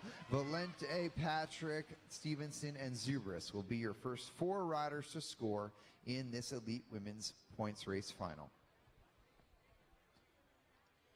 So going back down our list of starters next, Christine Dercole. Christine, pretty much of a track specialist, but we also know that she's a Peloton instructor. So a lot of riders that are familiar with indoor riding, indoor training using the Peloton platform, they may be familiar with Christine. She's one of the most popular instructors.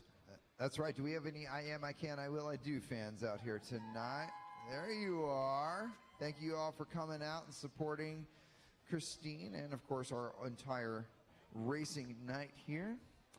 Skylar Espinoza is here from Palo Alto, California. She is the California State Champion in this event. It's so great to have Skylar joining us. And Skylar has already earned multiple bronze medals in championship events so far. Heather Fisher from Boulder, Colorado, racing in 107. Elizabeth Harden, rider 109. Chelsea Knapp, racing in a red and black kit out there from Rochester, New York. Hopefully we'll be talking about her. She is rider 113. Erin Porter is rider 122. Monique Snyder's in all black in rider number 127. And the one and only Kate Wilson for Ironfly is back on the track in T-Town, rider number 131.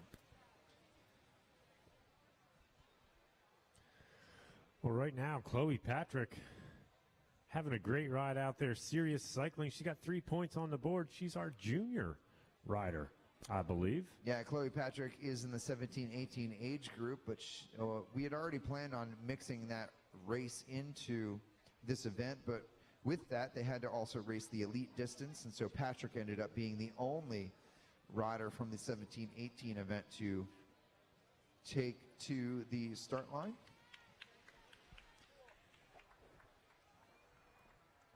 I'm looking forward to seeing Chloe Patrick race in this, right? I think she's raced really well. So I got to see her up at the Lexus Velodrome for Madison National Championships. She raced with Michaela McPherson in that event, and those two raced really well together. McPherson is a pro on human-powered health, so she's now racing in the World Tour.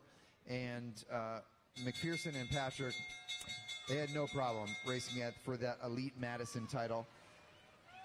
So I expect to see Patrick vying for the top of this race. This is the next intermediate sprint, though, and Elizabeth Stevenson coming up and over in this race. She's in that Marian University kit entering turn number 3, but there is Valente coming onto the hip right now and just sort of slow motion rolling it up around Stevenson, and Valente will go 5, Stevenson 3, Patrick with 2, and Jessica Chong with 1. What I like so far about Chloe Patrick, the junior, she's just mixing it right in at the front. That very first sprint, the second that Jennifer Valente got out of the saddle, Patrick just dove down in and said, hey, guess what? That's my wheel. I'm going to ride that around, grab some second place points. And just like that, she found herself a nice little hole on the back straight, snuck her bars in there, and managed to sneak in and grab another 2 points for third. So Valente, Stevenson, Patrick, and Chong, your point scores that time through. Valente on top of the standings with 10, Stevenson with 5, Patrick with 5, and Chong and Zubris tied with 1 apiece in 4th place. Well, this looks like we got a little separation here with Kate Wilson driving it right now. Christine Darcole has found herself into this separation, and also jumping in here is Erin Porter from Minneapolis. Great to see those three separating, and Jessica Chong trying to bridge herself across to this move right now. Yeah, not surprising, an early break trying to go. This is a long points race, 78 laps, so a lot of riders might be a little conservative too early in the race. Just simply go for those points, kind of back off a little bit, because a long race, a long week so far. Not out of line to think that a break could slip away early, but that time nobody really too willing to give that a leash. Chong trying to get herself across, but the rest of the field following suit. Jennifer Valente on the top, kind of controlling the pace. Looks like our Piedmont rider following her down below to the black line. And we've seen Valente do this in a lot of the racing thus far this week in the Omnium. Riding the front a lot, taking control. The second the pace slows down a little bit, she just kind of rolls through the front, takes a quick little pull, and tries to keep it really nice and smooth. Yeah, smooth is fast no matter what you're doing, and especially in this race, the smoother you can be, the more efficient you'll be. You'll save all that energy and hopefully get yourself to the finish line in that much better shape. Hardin now coming down out of racing in that Piedmont kit, and there's your bell for the next intermediate sprint. Hardin anticipating it well, another Piedmont cycling rider. And Valente is on the hip. Valente checking the shoulder and seeing who's going to come and challenge. It's going to be Zubris and Patrick. We're trying to follow up and around, but there we see Elizabeth Stevenson one more time with that move that she's come to be known for, coming up and around. Valente up above the sprinter's lane, but nobody wants to pass underneath, and Valente will go 5, Patrick with 3, Stevenson 2, and I think Fisher getting 1 point there, possibly Chelsea Knapp. We'll go to the score to see what happened there. Well, you are right. Chelsea Knapp scoring that single point for 4th place. So right now that gives us 15 for Valente, 8 for Chloe Patrick, 7 for Elizabeth Stevenson, and 1 apiece, Chong, Knapp, and Zubris. Those 3 riders tied for 4th place. I'll tell you, Patrick, very consistent. She's gotten in on every sprint so far. 2 second places, 1 third place. we're still talking about a junior right now, and she's the first one on the heels of Jennifer Valente. Yeah, again, I think she's got a lot of potential. Looking forward to seeing the rest of this race. This is Kate Wilson, though, one more time for Iron Fly from Los Angeles, California. Kate Wilson did spend a season with us just a few years ago, so we got to know her a little bit. And this is one of Kate's favorite moves here, right? So Kate knows that she maybe can't sprint against some of the rest. And look at this, Valente coming out of the bunch. Valente's going to bridge across if she can. Looks like she will get there. And Wilson is about to be joined up by Jennifer Valente here. Let's see if those two continue to ride together. And there is the contact. So Valente will go up and over. Wilson going to get out of the saddle to try to accelerate to match the pace there of Valente. And she does so. So now we have two riders riding together. It's Jennifer Valente and Kate Wilson. Both of these riders are from Southern California, by the way. Valente getting her start on the San Diego Velodrome out there. And Wilson spending some time at the Carson track. This is Heather Fisher from Boulder, Colorado, trying to string out the field. So we got 2 points up the track right now. So that means that these riders behind are going to be fighting for third and fourth. That is your next intermediate sprint bell, our fourth intermediate sprint. This breakaway does contain Jennifer Valente and Kate Wilson. Wilson has not yet scored, so this will be the best situation for Wilson to get herself onto that leaderboard.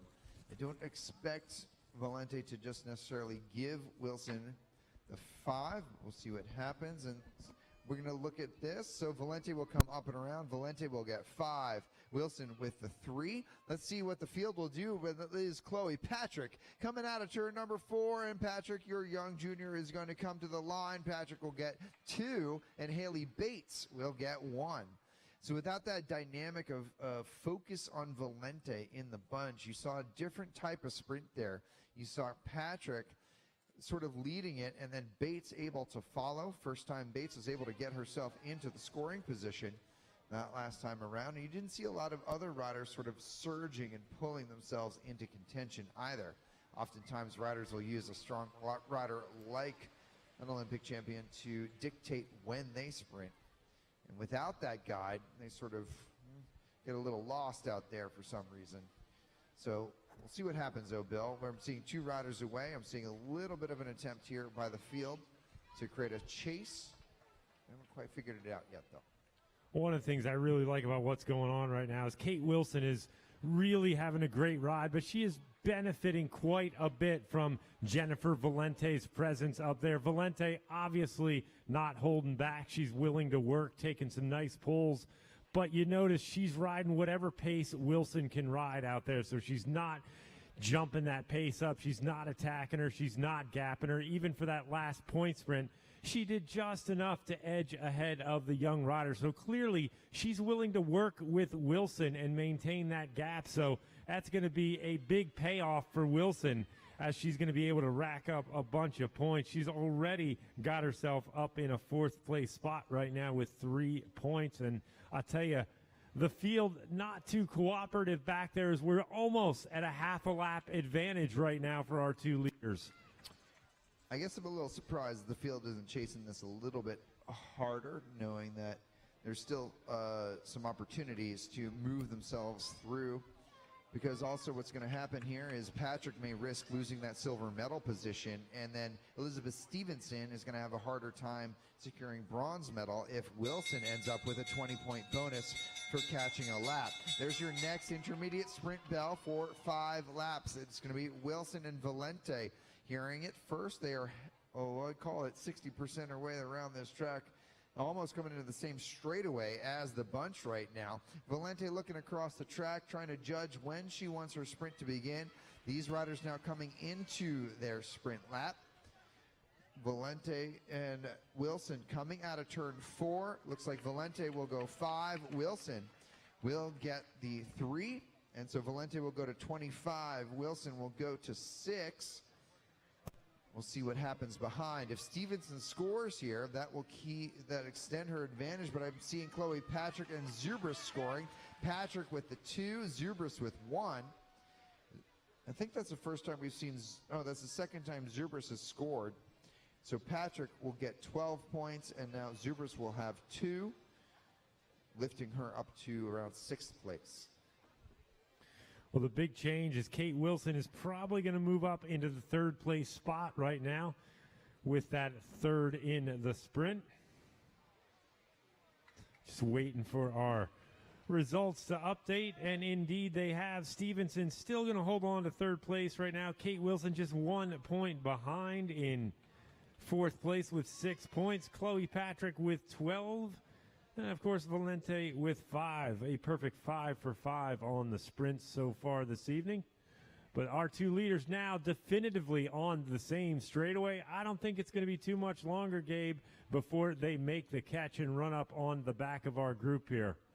That's right. And remember, when riders make the catch, they will be 20 points, given a 20-point bonus for their effort. And so Valente, looking at the back of this button, now Valente's sort of pulling the brakes on right now. This is the same move we saw Grant Kuntz pull the other night in their race, in that they intentionally do not want to make the catch yet. They want to make the catch after this next intermediate sprint bell. Leaders are still Valente and Wilson. So leaders are still Valente and Wilson. The catch has not yet been made. And that is intentional. It's not because they can't do it. This is because they want to do it. Because they are the leaders when this next intermediate sprint bell is rung. They are the ones that are in contention for the points. If they get into the bunch, then the front of the field would be eligible for points. So right now, Valente and Wilson still your leaders on track. They do not want to make that catch. This is going to be scored as 3rd with Fisher. So Valente just doesn't want Fisher to get max points yet. Fisher is the chase. This is your field behind. So they're just coming into their points lap. And then these are your leaders here. 5 and 3 points awarded. As soon as they get those 5 and 3, they will get themselves back into the field. And there's the catch. So they got those intermediate sprint points, and now they have the lap. Fisher comes around. Now Fisher will earn 2 points, but she is now the leader on the track. And Chloe Patrick will come out. She will get 1 point. Nice tactical move there, Bill. That was a brilliant tactical move. You could see it happening before it happened. They were making some pretty quick progress on the back of the group, but you saw Valente take a couple looks over here at the lap cards, realized the timing, and maybe shared a quick word with her breakaway companion. They backed off the pace just a little bit, enough so they could almost effectively double down on the points, take the 5 and the 3 for 1st and 2nd, and then make the catch and get the 20 points again. So a very smart move. That gives Jennifer 50 points. Now Wilson into 2nd place with 29 points. So we said it initially, Wilson by far the biggest benefactor of that move. Jennifer Valente willing to ride her pace off the front. Still sharing the workload, still making Wilson take her pulls, keep her honest. But they did the work at a comfortable pace and have made the catch. Looks like they're about to now run back on to who's currently the leader on the track. That's going to be Heather Fisher. Looks like she's going to get swallowed up. Chloe Patrick swinging up. Jessica Chong coming through. Looks like Skylar Espinoza rolling on through as well. Let's give you guys a points update. Jennifer Valente with 50 points now because she and Kate Wilson both got 20 bonus points. Wilson now cleanly into 2nd with 29 points. That bumps Chloe Patrick down to 3rd with 13 points. Elizabeth Stevenson bumped to 4th now with 7. Fisher into 5th with 2, tied with Kimberly Zubris and Bates and Chong each with 1. Now Espinoza, your leader on track, she is looking to try to get some points here. And here's going to be this acceleration from the field. Espinoza, she got a bronze medal in the individual pursuit the other night. Let's see if she can ride well here right now to get herself to this line. She is fighting that gear at the moment. She is your leader. Has Jennifer Valente timed this well, but looks like this, Skylar Espinoza will get 5 maximum points. Valente will have 3. Chloe Patrick with 2. And I believe Monique Snyders will have 1 point. Yeah, Snyder's getting herself on the leaderboard. Look at that, Chloe Patrick on the attack with her new breakaway companion, Jennifer Valente. So Valente finding herself off the front again with a new companion in the form of Chloe Patrick. Patrick knew she was starting to slip away on that bronze medal, starting to slide away, so she had to make a big move. Well, also Kate Wilson saw that happen, and Kate Wilson tried to respond to it, but she was unable to, because remember, Kate Wilson got into silver medal position in this race by getting that lap with Valente, but that bumped Patrick down. Wilson knows that if these two work together and work together well, they could get another lap. Valente would catapult even further into the lead, but it would also mean that Chloe Patrick would then go back into silver medal position if that lap is successful. Let's see what happens, though. This gap is not opening as quickly as we thought it would, and we have some chasers. We got Haley Bates and Jessica Chong trying to get themselves up onto the wheels here, and we'll see if the collaborations between Patrick and Valente will continue. They're going to have to lift the speed up a little bit here if they want to actually make this stick. Christine Dercole leading the rest of the group through. Chong not quite able to make it up to the wheel. Looks like our chaser just about to make contact with Patrick and Valente coming out of turn 4. Chong stuck a little bit in no man's land right there. She's going to make a big effort to try and make that happen. Right now, Haley Bates very, very close to making contact with our 2 leaders, and that could be a dangerous move. Obviously, Jennifer Valente has the firepower. She's been kind of playing nice out there, if we're being honest, riding a comfortable pace that's helping some of the other athletes. So these 3 riders could potentially ride off into the sunset right now as we hear the bell for sprint number 8. Yeah, this is a good move here because you have Haley Bates, now into this mix. So Bates, she has 1 point right now, so, but she adds a lot of horsepower. As Bill was talking about, she has been riding the criterium scene quite a bit in the U.S., but look at this. She made contact. Now she's sort of gapping the wheel here a little bit, and behind them, Elizabeth Stevenson and Elizabeth Harden are coming up with Kim Zubris, so we may actually have a much more filled out breakaway situation on track. We got Jennifer Valente and Chloe Patrick going maximum points there. Valente with 5, Chloe Patrick with 3. Haley Bates with 2, and Elizabeth Stevenson did get 1 point on that last time around. So Stevenson doing what she can to get herself onto the wheel of Chloe Patrick so that she can keep an eye on that. But this also means that Kate Wilson currently safe because this group can't quite figure out the collaboration to really extend the advantage. And as long as this bunch does not get a lap, Kate Wilson's silver medal could be okay, but that's also why you're seeing Kate Wilson chasing right now in the field at this time. The leaders are the field. Okay, so the leaders are now the field, which means that is a chase. So leaders are scored as the field right now. Leaders are the field.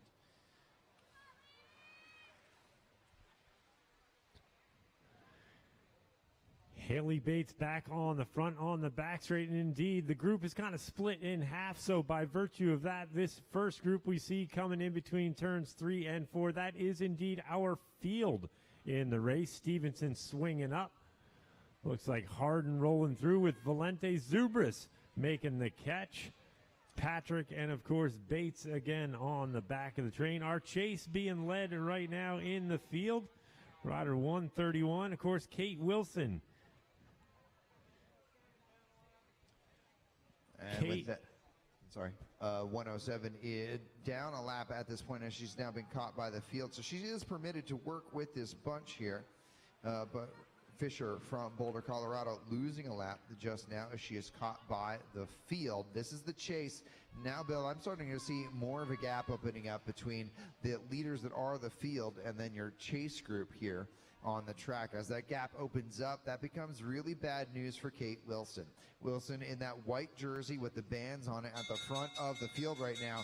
She's trying to protect that silver medal. Here is your 9th intermediate sprint. You got Valente and Patrick up at the front right now. Now, Fisher might be a lap down, but she can contest for points. So let's see if she does so. Zubris in a good, sort of a good spot, but here comes that surge. Nice move here by Stevenson to come from the back to the front, and Valente immediately responding to it to the point that she gets back in front of Stevenson. And Valente coming to the line. It will be Valente, Stevenson, Patrick, and Fisher getting points there. Yeah, this is not going to be a good situation for Kate Wilson. What she needs to happen up there, she really needs Chloe Patrick and Elizabeth Stevenson to not score any points, but clearly that's not going to happen because those two riders both getting in there. Stevenson getting second place points, Patrick getting third place points. So very slowly chipping away on Kate Wilson's position right now. Chloe Patrick now up to 20 points. Wilson still in second with 29, but that gap has come down by about 3 points. 63 to Valente in the lead. But the longer, if this group stays away numerically, I don't see how Kate Wilson can hang on to her silver medal position right now. Yeah, that's I agree with you. Let's see how this race plays out. We got Valente with the 63, Wilson 29, Patrick with 20.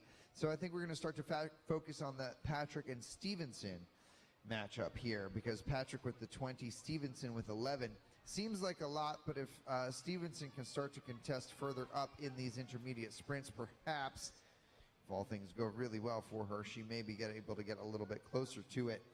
The other side of this, though, is this group actually does need to get the lap on Wilson here. So that's really the biggest thing, is that if there's never actually a catch as we get deeper and deeper into the race, then Wilson could somehow hold it if she can maintain the gap. Yeah, Wilson trying to make friends in that group, trying to get a lot of help, trying to get everybody to stay smooth and strong with some pulls to try and hold off this group, but I'm not sure that's going to happen. 20 laps ago, things kind of fracturing a little bit in this front group. You can see some tired legs starting to set in. They've been racing for 58 laps in this points race, so the fatigue is real. It is set in. Every time there's a little acceleration, that front group just kind of splinters a little bit. We've seen Zubris having some trouble hanging on the back, as well as some of the other riders. 10th intermediate sprint bell has been rung, and let's see what this sprint will yield. Will the riders stay together, or will that continued fracturing occur and then the chase have to take place? Looks like there's going to be a bit of chasing after this next intermediate sprint. Valente, Patrick, and Stevenson able to ride together. Bates trying to hang on there, but Fisher and Zubris really struggling with the speed changes tonight. As we come to the line, we see Valente, Patrick, and Stevenson in that order, which means Patrick will continue to hold on to her bronze medal, and of course Valente extending the advantage even further. Let's see if these three continue to work together, Bill, because if they do and they actually make the catch, then Wilson would lose the 20-point gain that she has already earned.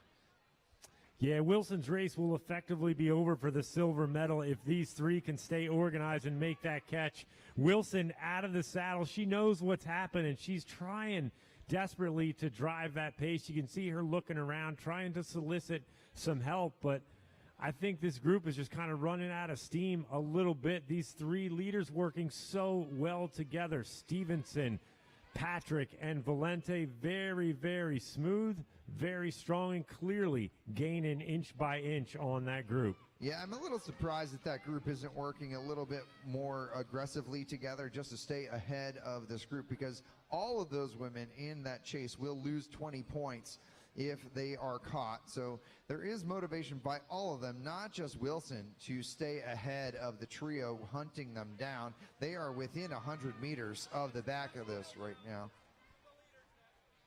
So these are the leaders, and now that's the field. So that's a difference in that because these are now scored as the leaders and that's the field, these three will gain 20 points versus dropping 20 points. That's the difference.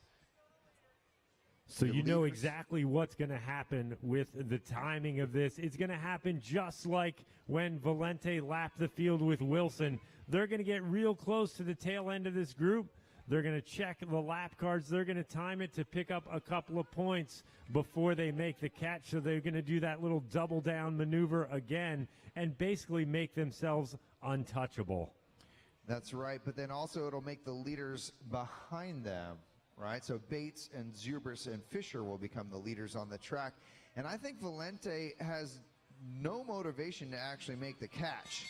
So if Patrick wants a silver medal, she has to be the one to actually make the catch, and that's the thing. Valente's not necessarily motivated to help with that catch. So if Patrick wants a silver medal in the national championship, she has to be the one to make that catch. Valente does not want to do it. That's why she's dangling there, but she will follow if that is the case, and she has accelerated. She's going to come over the top, and she is right there. Valente is your leader. She goes 5. Chloe Patrick with 3. Stevenson with 2.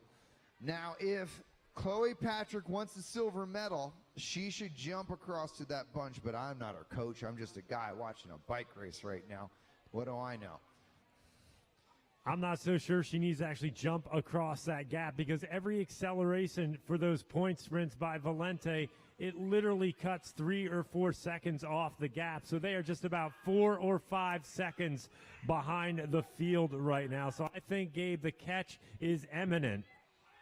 I think it is too. They could be waiting for the 12th intermediate sprint just to guarantee 5, 3, and 2 points. But there's a chance that they will try to do it now. When Jennifer's on the front, it's a little more clear what the strategy becomes because we know that she can shut that down if she wants to. And so it looks to me, Bill, like she may just let this 30-meter gap sustain because then they can scoop up 5, 3, and 2, and then they'll make the catch before the final sprint in the event. That's right, 2 more laps until our bell. We're looking at 9 laps to go right now. Wilson fighting, absolutely fighting to hold on to the silver medal. Chloe Patrick, though, is just 3 points behind Wilson without even making the lap. So there is, I think it's a guaranteed situation that if Patrick can get to the rear wheel of Wilson and get that 20-point differential to occur, it will secure a silver medal for our junior rider from the San Diego area. So here are your leaders. 2 riders from San Diego, 1 rider from Detroit, Michigan in there. And there's is your chase with Haley, Bates, Fisher, and Zubris as they come across the line. And you look at some motivation, Bill, in your chase, or your field, I should say. And look at that match sprint situation, Bill. Yeah, it's a little bit of a game changer from our leading group up here with Valente riding high, not taking any extra pull. So that gap just blew wide open again as they get the bell for the next sprint. Valente looking back, seeing that they're going to be caught from behind by the riders that had initially been with them. I wonder if this is a lesson in bike racing by Jennifer Valente saying, listen, if you want that silver medal, you got to go get it. It's not my job to get you onto that podium. So Jennifer dramatically just shifted Chloe Patrick's race. So Valente will come across here for 5, Patrick with the 3, Stevenson with 2, Fisher with the 1. They've shut that gap back down. Let's see what the commitment becomes. Stevenson is the first to go right now to try to dig in and get themselves across. Patrick should have that motivation to get there. Let's look at our point spread. We are now tied on points for second place in this event. You've got Valente with 78, Wilson with 29, Patrick with 29, Stevenson with 17. Gabe, here it is, the moment we have been waiting for. Stevenson just a couple of bike lengths behind that group. Chong is going to drop in the back and effectively be the bridge for Stevenson to make contact. And just like that, That's right, so now that lap has been made. Valente now has 2 laps, but that means Chloe Patrick is absolutely into silver medal position with 49 points. Stevenson now in bronze medal position with 37. Wilson did not lose her lap, but she is now too far behind with just 1 more sprint to go. But your leaders, Bill, are Fisher, Bates, and Zubris. So 3 of your 4 final point sprints are behind this field right now. We have a broken chain on the course with rider 127. That is an unfortunate time for a mechanical. A broken chain for look like Monique Snyders there. She's not going to be able to get back into the race at this point, I believe. That is correct. So this is your field right now, ladies and gentlemen. Your race leaders are in this. Your field leaders are behind them. But let's make some noise, ladies and gentlemen, because this is a national championship event. Your leaders now seeing 2 laps to go. It is Heather Fisher from Boulder, Colorado, Kim Zubris from Albertus, a defending Rider of the Year here at the Valley Preferred Cycling Center, and then Haley Bates racing for the Levine Law Group CCB program. They are your leaders on track, but the leaders of your bike race in the field. And look at Valente. It's almost jamming the brakes here so that these 3 will make the catch. There's your bell for these 3 right now. So that is the bell for the 3 behind. It's for Zubris, Bates, and Fisher. Zubris leading it out down the back straight with Bates on a wheel. They did not make the catch, so Zubris coming into turn 3, between turn 3 and 4 right now, so is this your field leader. Has 1 to go. 1 lap to go. 1 lap to go for the field. And then Zubris comes across for 10, Bates across for 6, Fisher comes across for 4, and then 1 more lap to go for the field, and it's going to be Chelsea, it's going to be Chloe Patrick jumping out of this bunch, and Chloe Patrick will come to the line for the final 2 points, securing her silver medal in the elite points race. And Jennifer Valente has just earned another national championship. That's 2 national championships in 1 hour of bike racing for Jennifer Valente. What an impressive display in those last few laps. A tactical masterclass, honestly, being put on. A lot of juggling going around, a lot of positions are changing. At the end of the day, Jennifer Valente going to come out on top. Chloe Patrick finishing out the silver medal with 51 points. Elizabeth Stevenson with 37 points. Kate Wilson drops down to 4th with 29. And Kim Zubris bumps herself on up to 5th place with 12 points. Great job by all of our riders. Big round of applause right here. Jennifer Valente, your winner. The Elite Men's Point Race, or Elite Women's Points Race National Championship there. A phenomenal score of 98 points. That was a great race, Bill. I'm so glad to see not only the riders are racing well, I hope they're learning a little bit from getting to race with Jennifer out here. I believe the next event, Bill, on the docket is going to be back to Keirin's, if I had to say. We'll see if we have a little time to reload some guns, and maybe we have an opportunity to see if Jennifer has any words of wisdom for us here. Are you guys having a good time here tonight at the Valley Preferred Cycling Center? All right. That's what we like to hear. Hope you guys have gotten yourself something from the bar. Jennifer, if you want to... Oh, Jennifer's going to the infield. That's all right. Maybe next time when she comes back and wins a Keirin in a points race within the hour, we'll get to talk to her. Looks like our Keirin is coming back onto the track.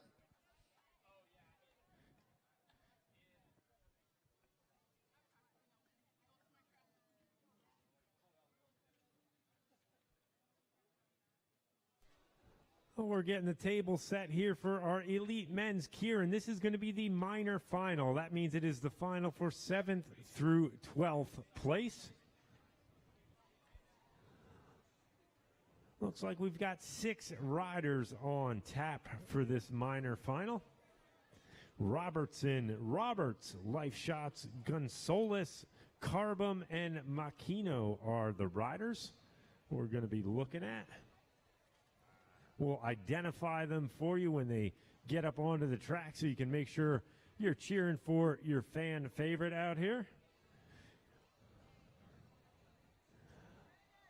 Up on the very top of the track, the up track side, that is rider number 59, riding for Cheney Windows and Doors out of St. Charles, Missouri, Danny Robertson. One spot below him, rider 58, representing the Edge cycling team from Whitehall, the man they call Turbo, Nick Roberts. Right in the middle, the tallest guy with the white helmet, rider 44 from Olympus Speedworks, that's Mike Lifeshot. Just below him, representing Project Echelon out of South Carolina, Dylan Gonzalez. In the all-black, second up from the bottom, that is rider 37, Brandon Carbum from Madison Heights, Michigan.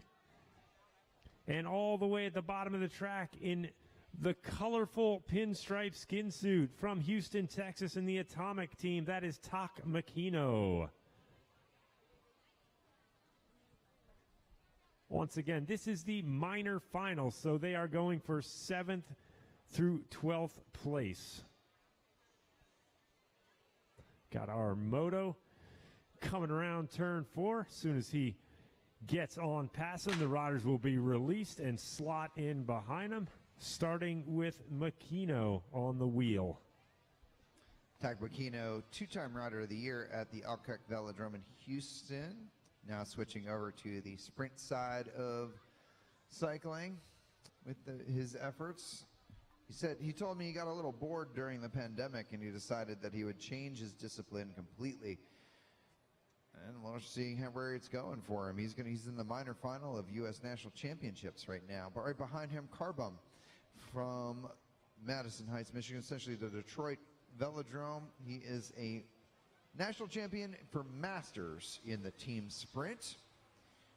Dylan Gonzalez, racing for Project Echelon. He always brings the flair to the bike races. He'd like to race at a lot of different ones. I believe he was at Kenosha a few weeks ago doing some stuff, and so he likes to get around, race his track bike where he can. He also is at the Rock Hill Velodrome down there in South Carolina.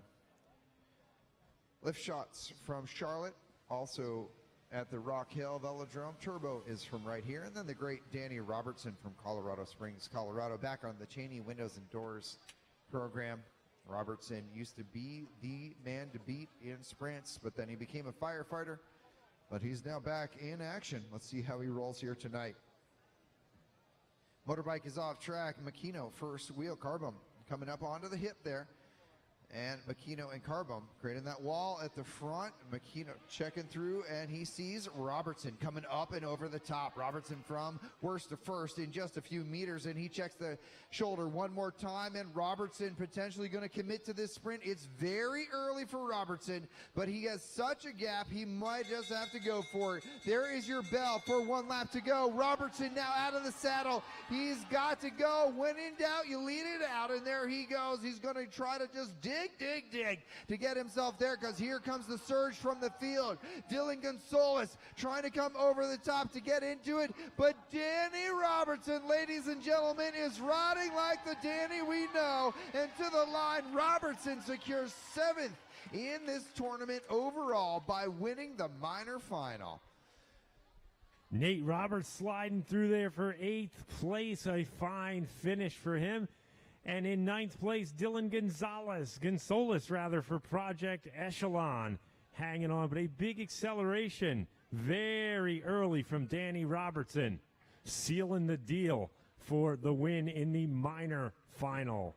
Let's give it up for Danny Robertson, ladies and gentlemen. 7th place overall, racing for Cheney Windows and Doors this season.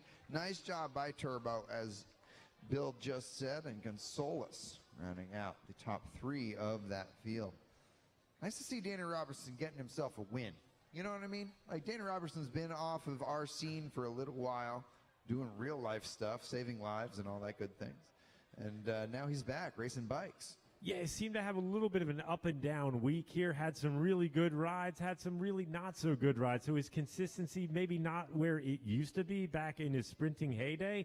But I think that ride right there probably really flipped a mental switch for him and proved, you know what, Danny, you still got it.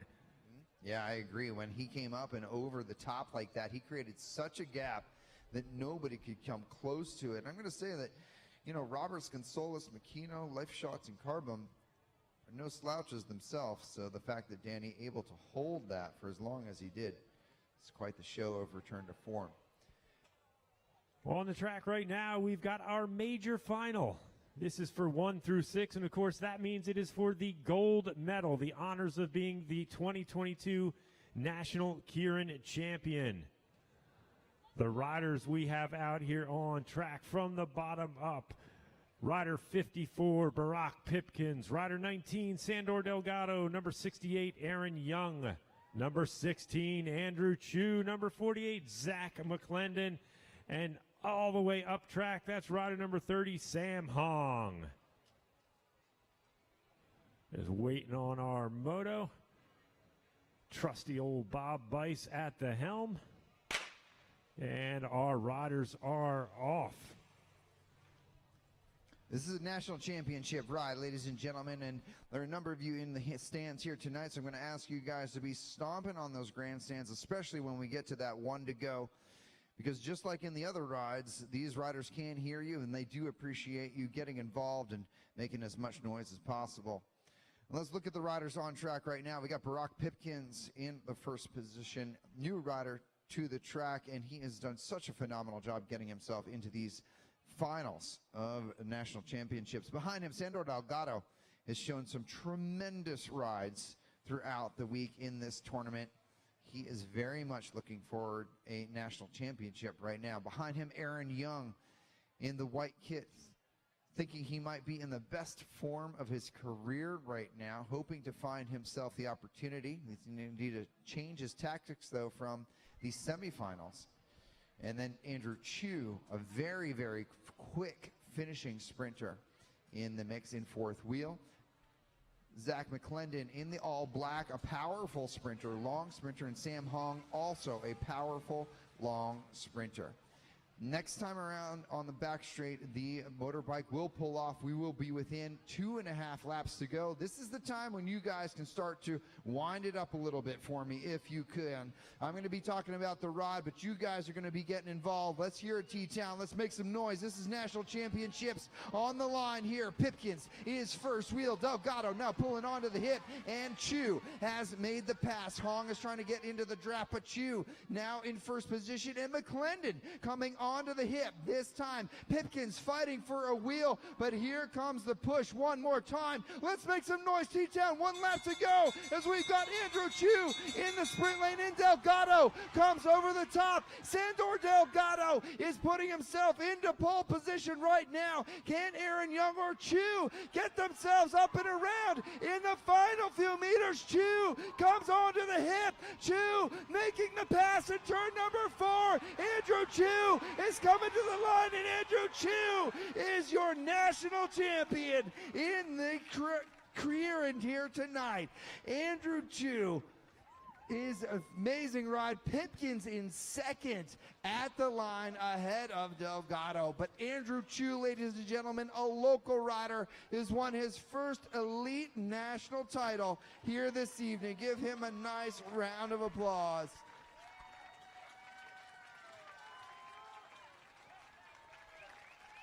Oh, Delgado going so early for that one, trying to take the long run. Ran out of gas a little bit and turned out to be a perfect lead out for Andrew Chu. Chu coming up on the hip in 3.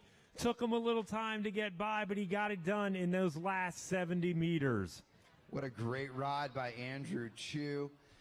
He's been waiting for this one for a long time, folks. He's been putting in the work. He is so dedicated to the craft of sprint cycling, and to see him get an opportunity to win a national championship here tonight is just absolutely awesome. Let's hear it for Andrew Chu, ladies and gentlemen, as he comes by. This young man deserves it.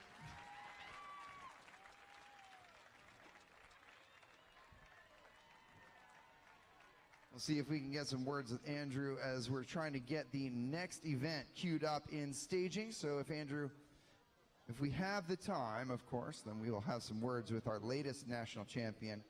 So it looks like our elite men for the points race getting themselves in position.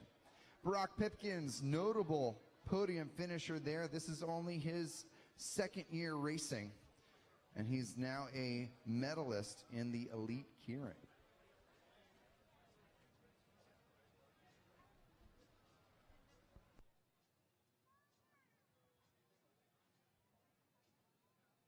Let's see if Andrew has the capacity to come down, have some words while we're waiting for our points race to get itself set up. I know that his coaches and whatnot are going to try to get him situated. Here he comes. I promise it won't take long, Andrew. Y'all good?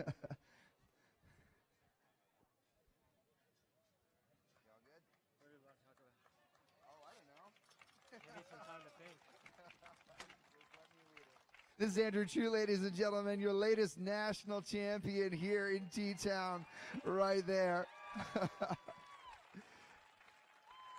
Andrew, I've known you for a number of years, man, but tell me, is this in fact your first elite national title? Yeah, this is my first individual elite title. Congratulations. You have a team sprint national title as well, I believe. So what's it feel like to win at home here in front of a crowd on your home track? Oh, I love it, man. Everybody here, all your support, it really means a lot. Yeah, and tell us a little bit about yourself, if you could, before you go get some water. Are you in school, and how old are you? I just turned 21 in June, and I'm entering my senior year in college, and I'm doing a 5-year master's program, so I'm going to be in there for a little longer. All right, well, congratulations, Andrew, studying and winning national championships. I just want to say massive shout out to my coach, Andrew Harris. He's the best man in the world. Andrew Harris, ladies and gentlemen, right down there at the end of the block. Andrew Harris, one of our most successful coaches here in T-Town. Congratulations, Andrew Chu, on your championship win, my man.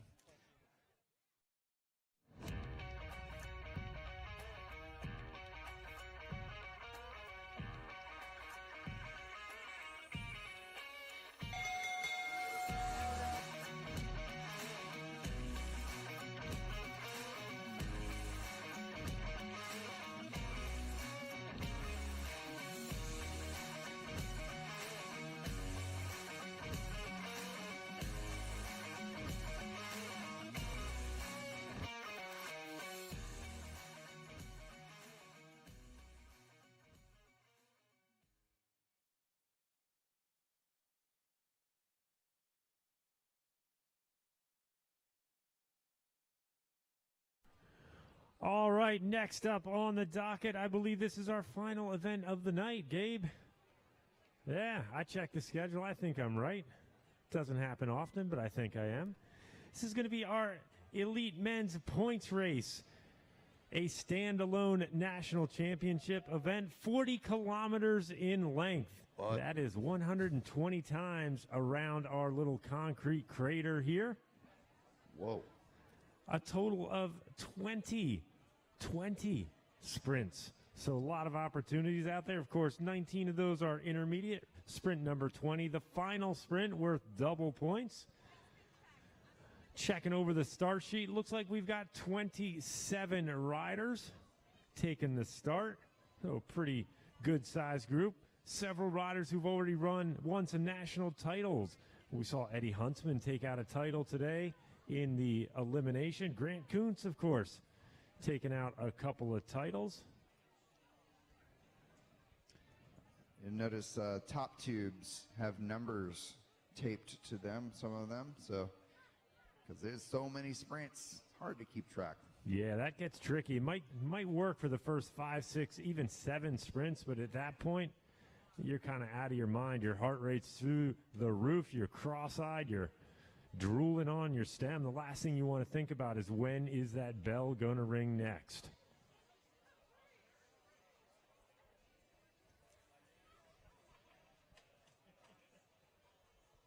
$120 laps. We're rolling. Remember the Shanghi's Craft beer handlebars open. That's going to come in handy over the course of the next, probably 47 minutes, I'm going to say. 46 minutes? 47 to 48 minutes, I'm going to call that. All right.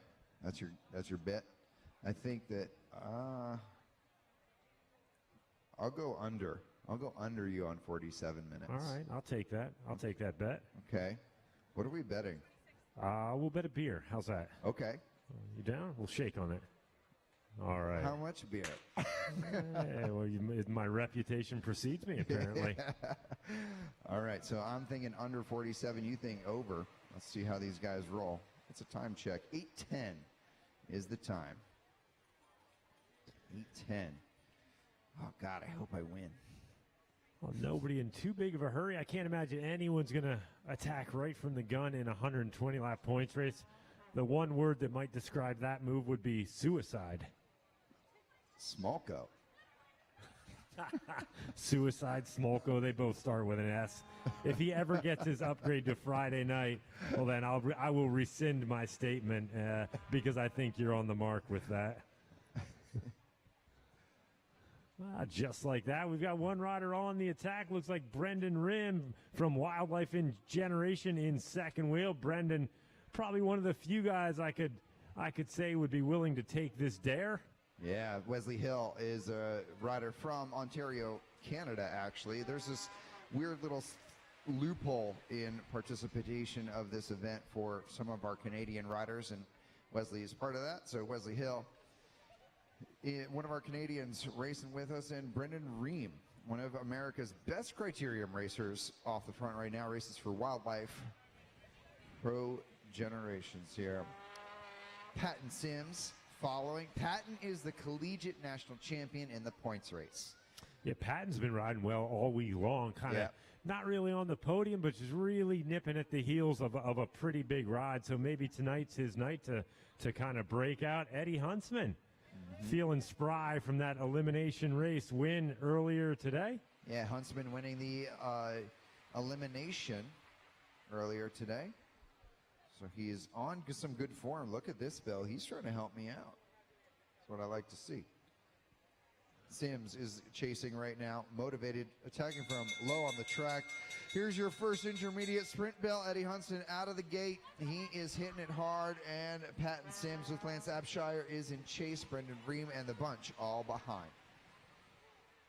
Abshire seems to be one of those guys that either doesn't like to, doesn't know how to, or doesn't want to ride in the field. Every time we turn around, he is off the front, chasing breaks, chasing points. Very, very aggressive young rider out of Baton Rouge, Louisiana. Huntsman with 5, Abshire with 3, Sims with 2, and Eli House with 1. House was actually the national champ in the scratch race last year. It was his first individual national title in any discipline.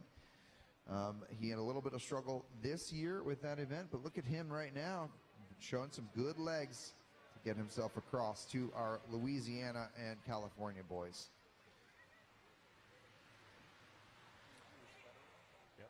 Jonathan Freder, one of our Texas Roadhouse riders, trying to make his way up. Things starting to split just a little bit. Got, looks like about 7 riders in the front. Brendan Rim not liking the composition of that, so he's going to hit the front of the group, make a little bit of effort to bring it back. We talked about Rim and his road background. I would go out on a limb and say it is a safe comment to say Rim probably one of the best 100-kilometer racers in the country right now. Very, very strong over that duration. Obviously, that's a lot longer than we're racing tonight, but it's just really meant to underscore that guy can stay on the gas for a long time. So a 120-lap points race, I think that's pretty much in his wheelhouse. It can be. Also, can't forget about Grant Kuntz, the rider on his wheel right now. Kuntz winning the Omnium. He also won the scratch race during this competition. And so Kuntz on some good form right now. Now, I actually ran into Tristan Manderfeld at Chipotle during our break, and I was asking him about this race, and he was saying that this dynamic will be different than the Omnium, because when everybody starts with 0 points versus starting with a hierarchy, there's nobody really to watch right now, right? Everybody is starting from 0. So he predicted a pretty chaotic race. And he thinks that this race will shatter to bits. So we'll see what happens and see if that is some good insight. Second intermediate sprint. Yeah, I would say his assessment is spot on. Nobody riding defensive, nobody trying to chase someone behind, no one trying to really protect their lead. So the field, the depth of this field is so great right now that chaotic is probably a good word for it right now. Grant Kuntz, rider number 40. We've talked a lot about him throughout the week. He's rolls through, takes that sprint. Brad Green getting up in the mix as well. Ryan Jastrab was in there, and Ian Anderson also scoring on that last intermediate sprint. So Kuntz stamping some authority here early on.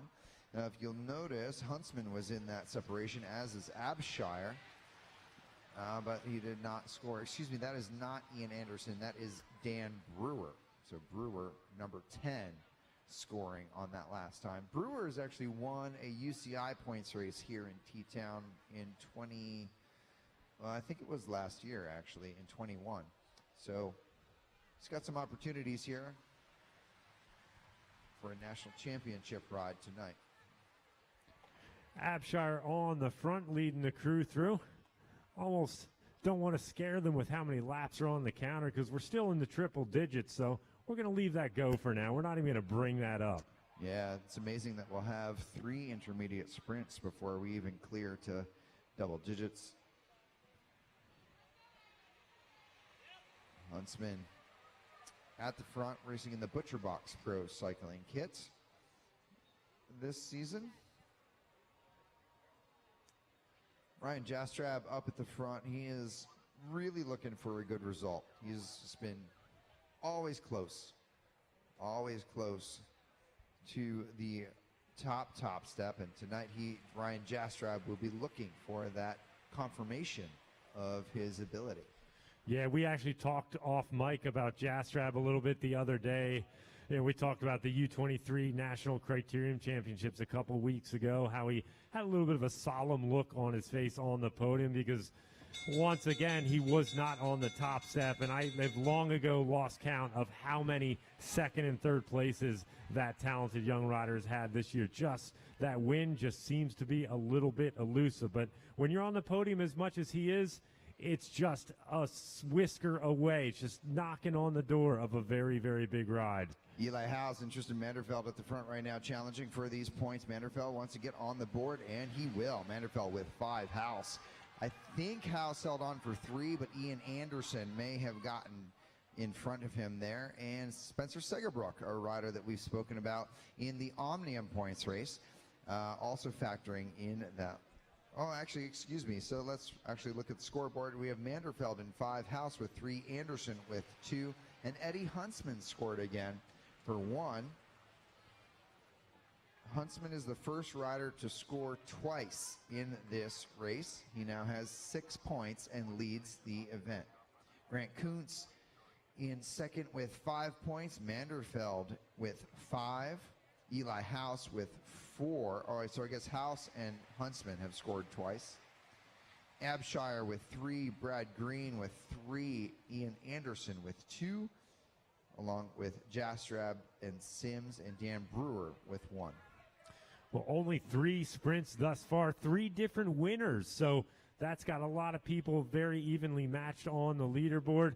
That's going to play a big effect as we get a little deeper into the race because the more people that have points when we get beyond the halfway points, the trickier it becomes for those at the very top. It becomes a little bit more of a tactical battle when you've got to worry about more than maybe 2 different riders being in close proximity to you. So a little dangerous right now with those 3 riders, Huntsman, Kuntz, and Manderfeld, all at the top of the leaderboard. Right now, things are single file. We've got another group slipping away off the front, and that looks to me like Grant Kuntz driving to that train. And Grant Kuntz, Frederer, I believe, is in that mix in that green jersey. You got Dan Brewer for Cheney Windows and Doors, and bridging across also for Cheney Windows and Doors is Lance Abshire.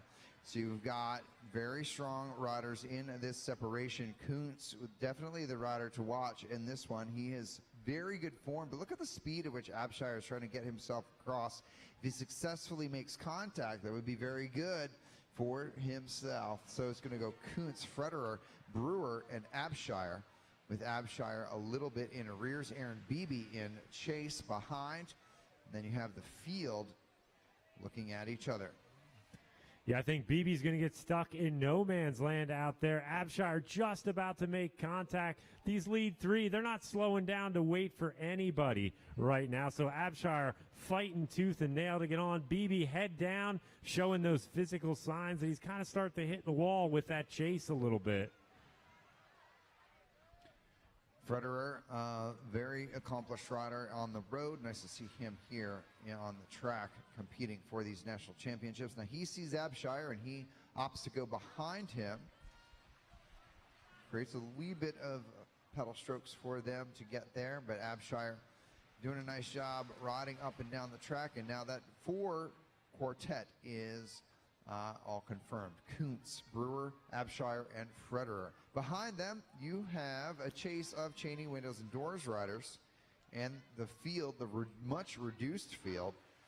So you got leaders.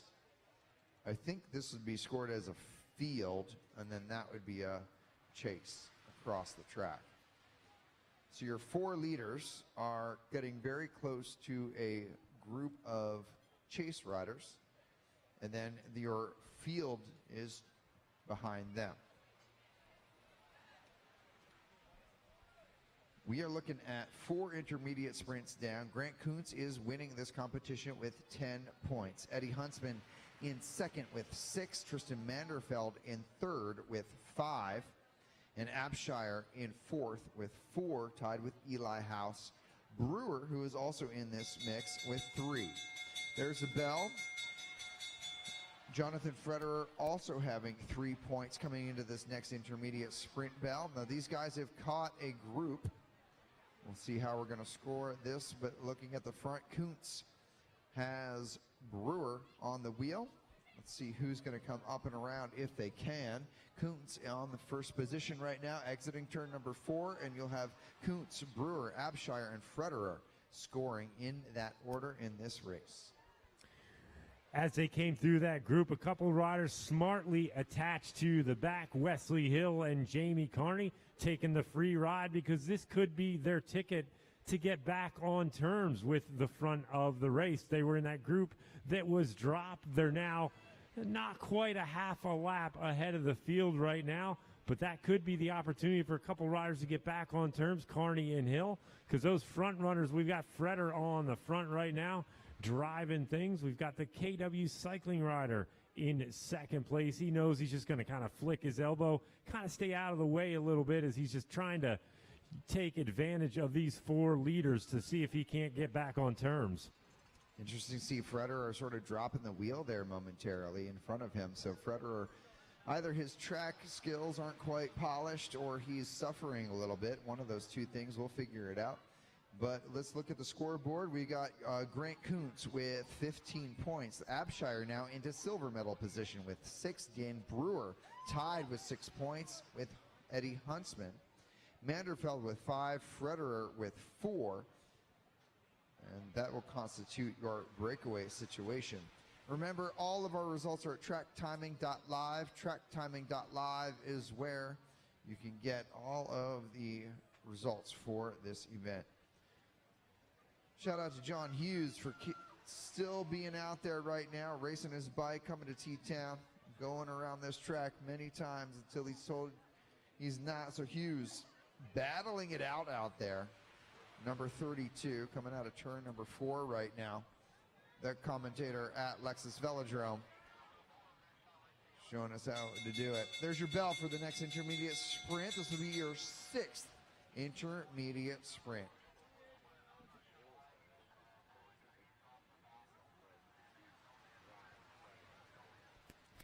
So Wesley Hill should not be eligible for points because he's dropped from the bunch.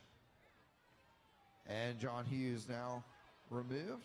As sprint at the front, Brewer, Kuntz, Abshire, and Frederer getting points that last time around. And Frederer starting to show some fractures there in that pace setting.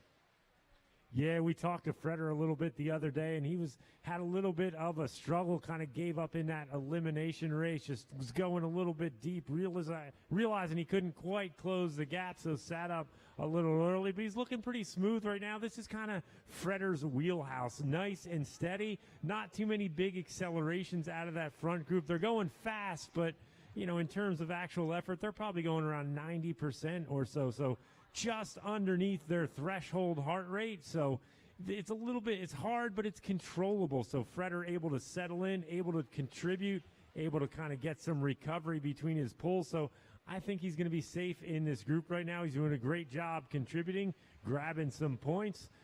But Brewer, I think, is going to be the guy to watch. Kuntz has been strong all week long, but Brewer really showing some good form out here in this group. Yeah, I agree. I think Brewer's coming into this race with some good form, also good experience, because he's on that Cheney Windows and Doors team that has sent him to Israel. And I think he also got to go to Belgium, and I know he was down in Cali, Colombia, racing that Nations Cup. So these guys riding very well right now to be able to put themselves into these positions of national championship potential because of the experiences that they are getting through the Cheney Windows and Doors program that John Kroom has helped set up. John Kroom, our now former national champion of these events. And so you have Brewer in first position, Jonathan Frederer out there in the green back, Wesley Hill in the red, not eligible for points because he's actually behind the field.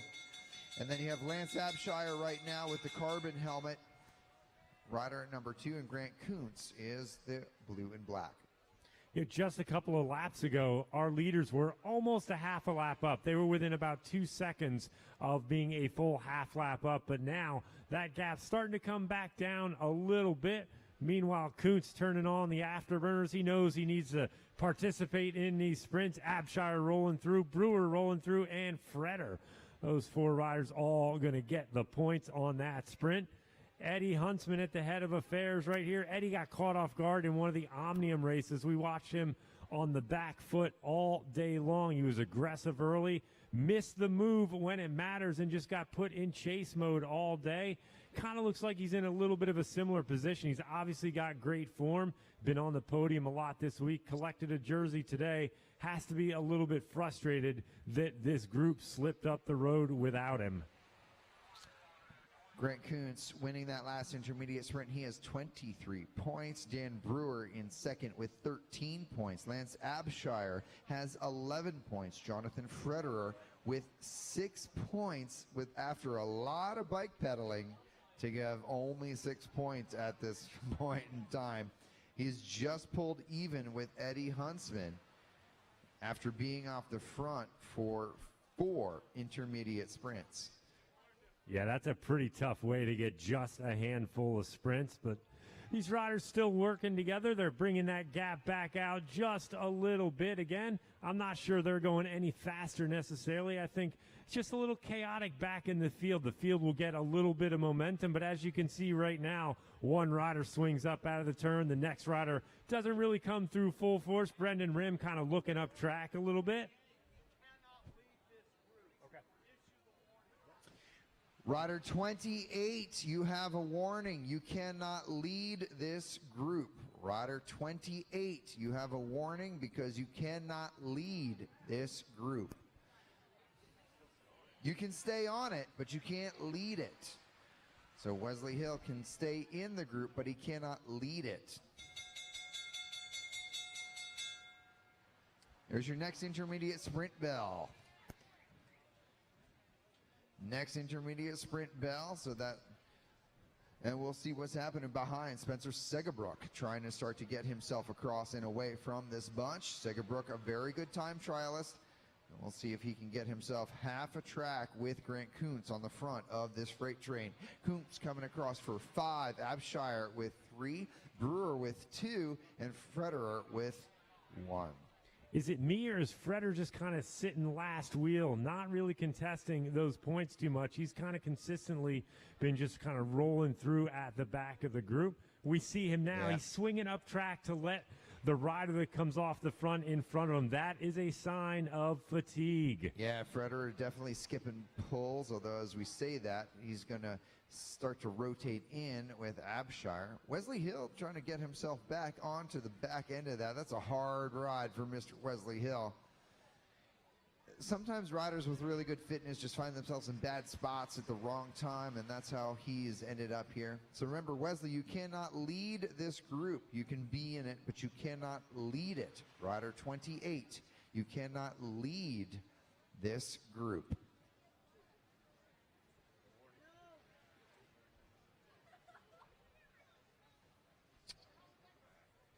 So Wesley Hill, just sit on the back of the bunch. Wesley Hill, sit on the back. Wesley Hill, sit on the back of the group. Wesley Hill, sit on the back of the group. Spencer Segerbrook is making headway here. Spencer Segerbrook making headway.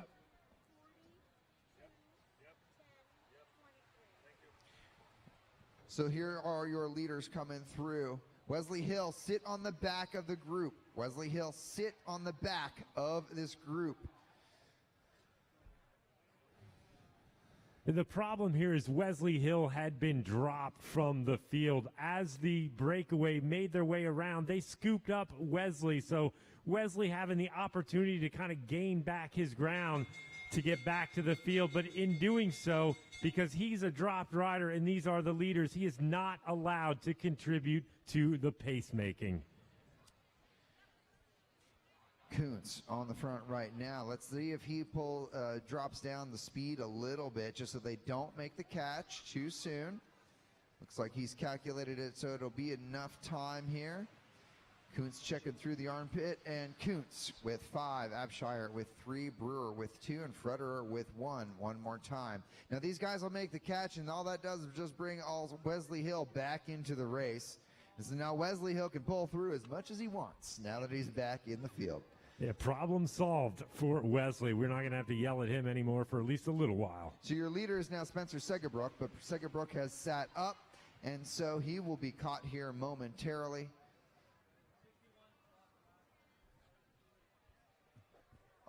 And so our point scoring after this is you got 4 riders with 20-point bonuses. They are Grant Kuntz. He now has 48 points. Dan Brewer now in second overall with 35. Lance Abshire in third with 34. Jonathan Frederer in fourth with 27. Eddie Huntsman has 6. Manderfeld with 5. Brad Green with 3. Ian Anderson, Ryan Jastrab, and Patton Sims each have 2. Everybody else that you see on track has not yet scored. Just like that, we've got another split at the front. Brendan Rim leading the next charge. We've got Dominowski with him.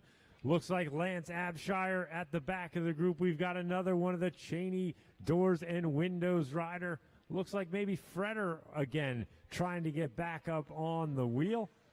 Grant Kuntz rolling through. That's Aaron Beebe, the Texas Roadhouse rider. Interesting to see Wesley Hill wasn't able to really follow the riders through the field like that. And now Wesley really struggling. So, you know, Wesley having a really good ride here tonight. He clearly has the ability to get himself ride with the best, but he's got to learn to get through that traffic first. There's your bell for the next intermediate sprint. David Dominowski is the rider in that light yellow kit, and then you've got Grant Kuntz at the front in the blue and black of Star Trek Cycling. Dominowski now second wheel. Lance Abshire third wheel. Ian Anderson will be fourth. So it'll be Kuntz, Dominowski, Abshire, and Ian Anderson scoring that last time around. Dominowski, kind of one of those unknown riders out of California. Been having a pretty solid week out here. We saw him a couple of nights ago with Kuntz when they bridged across to the existing break in the scratch race, and Dominowski just about made it to the group before Kuntz gave it just a little more gas. Kuntz got across, Dominowski got caught in no man's land, and then just absolutely went backwards. Had a rough night. He learned from it. He's made some great moves the rest of the week, and good to see him back in the mix here again, trying his hand. Yeah, but he's also just gotten on himself on the wrong side of a split and having to chase after being a factor in the last intermediate sprint. So still some finesse left to learn there in the bunch racing by your man in yellow. And we'll see who's going to now accelerate at the front. Looks like it's going to be Cheney Windows and Doors. I think that's going to be Manderfeld going to be accelerating at the front. Lance Abshire, very distinctive style of Abshire on that teal bike. And Jonathan Frederer will pull away with Ian Anderson, your time trial national champion. I'm sorry, pursuit national champion. And Grant Kuntz. And let's see who else is in the mix here. Dominowski went from the wrong side of the split back to the front. My goodness, that boy does a lot of work in these bike races to get himself where he needs to be. Anderson on the front. Patton Sims, your collegiate national champion. Rider number 62 pulls through right there. Manderfeld on the front right now. Abshire now on the front. Kuntz will be there. Dominowski. Then Huntsman will make a reappearance at the front. But Bill, we are all back together after 10 intermediate sprints. Boom. I have a feeling we're not going to be back together for terribly long. The bell ringing just at the right time. Eddie Huntsman on the pedal, going to try and accelerate down the back straight. Eddie still in a reasonable position. He's in 5th place right now. 6 points, pretty far out of 4th place, so not sure he's going to be able to do a whole lot of moving up unless he can take a lap. Big old sprint down the line. Rider number 4 going to go ahead and take that. That's Ian Anderson grabbing top honors on that one. Yeah, so we're going to see Ian Anderson, Lucas Strain. I think that was Aaron Beebe and Billy Taylor getting themselves into the mix, I think. We'll let the officials figure that out. Taylor not scoring there, unfortunately. Ian Anderson, Lucas Strain, Aaron Beebe, and Lance Abshire scoring that last time through. Points updates for the overall. Grant Kuntz with 58. Abshire with 39. Brewer with 38. Frederer with 28. Ian Anderson now has 8 points. Eddie Huntsman with 6. Manderfeld with 5. And then with 3 points apiece, David Dominowski, Brad Green, Lucas Strain. And with 2 points apiece, you've got Aaron Beebe, Jastrab, and Sims. So really right now, the top 4 riders have a very heavy lead on the points with 58, 39, 38, and 28. From 28 in 4th place back to 5th, it's a 20-point spread back to Ian Anderson in 5th. So the race very quickly kind of becoming a 4-man race right now. With only half the races happened yet, though, and I think the hardest part of this race is about to happen. There's a chance that riders like Spencer Segerbrook, who's a really diesel rider, could actually benefit from the fatigue of everybody else, potentially get himself a lap on this field and getting intermediate points along the way. He could go from 0 right now all the way to podium contention. There's still plenty of bike racing left to occur, but I will say that I think you're correct, that the top 4 they've really shown themselves already. Now we're looking at outliers. Yeah, they've shown themselves, and more importantly to me, they haven't shown any weakness. They've all been in contention for almost every single sprint, so very, very consistent throughout the first half of this race. That is our bell for sprint number 12. 12th sprint of this contest. Let's see who's going to put themselves at the front. Brendan Ream is at the front right now. He's not yet scored in this race. Let's see if he can get on the scoreboard, period. And let's see Cheney Windows and Doors coming up onto the hip here of Ream as they come to the line. Segerbrook will score 5 maximum points. 47-4. This race is going to be, I believe, Tristan Manderfeld. Ream will score, and David Dominowski may be getting in there for 1 point at the end. Looks like Manderfeld and Ream are going to continue on with the effort. You talk about a couple riders that could make a difference in the second half of the race. You mentioned Segabrook. Now you mentioned guys like Rim, guys like Brad Green. We saw him pull a strong ride out the other night in one of the events. So, indeed, a couple riders that could make a difference late, but right now we've got another split happening on the front. Yeah, Kuntz really put in a digger there coming out of turn number 2, really trying to pull out some speed, and he did. He brought Ian Anderson and Lance Abshire, and Abshire dives down, and he's not afraid to throw a punch or two out there to make himself known. And he dives down, puts some speed on, and Kuntz, interestingly enough, unwilling to work with them. They are close, but not that close to him. So I think he could collaborate if he wanted to. Opting not to, though, is an interesting decision.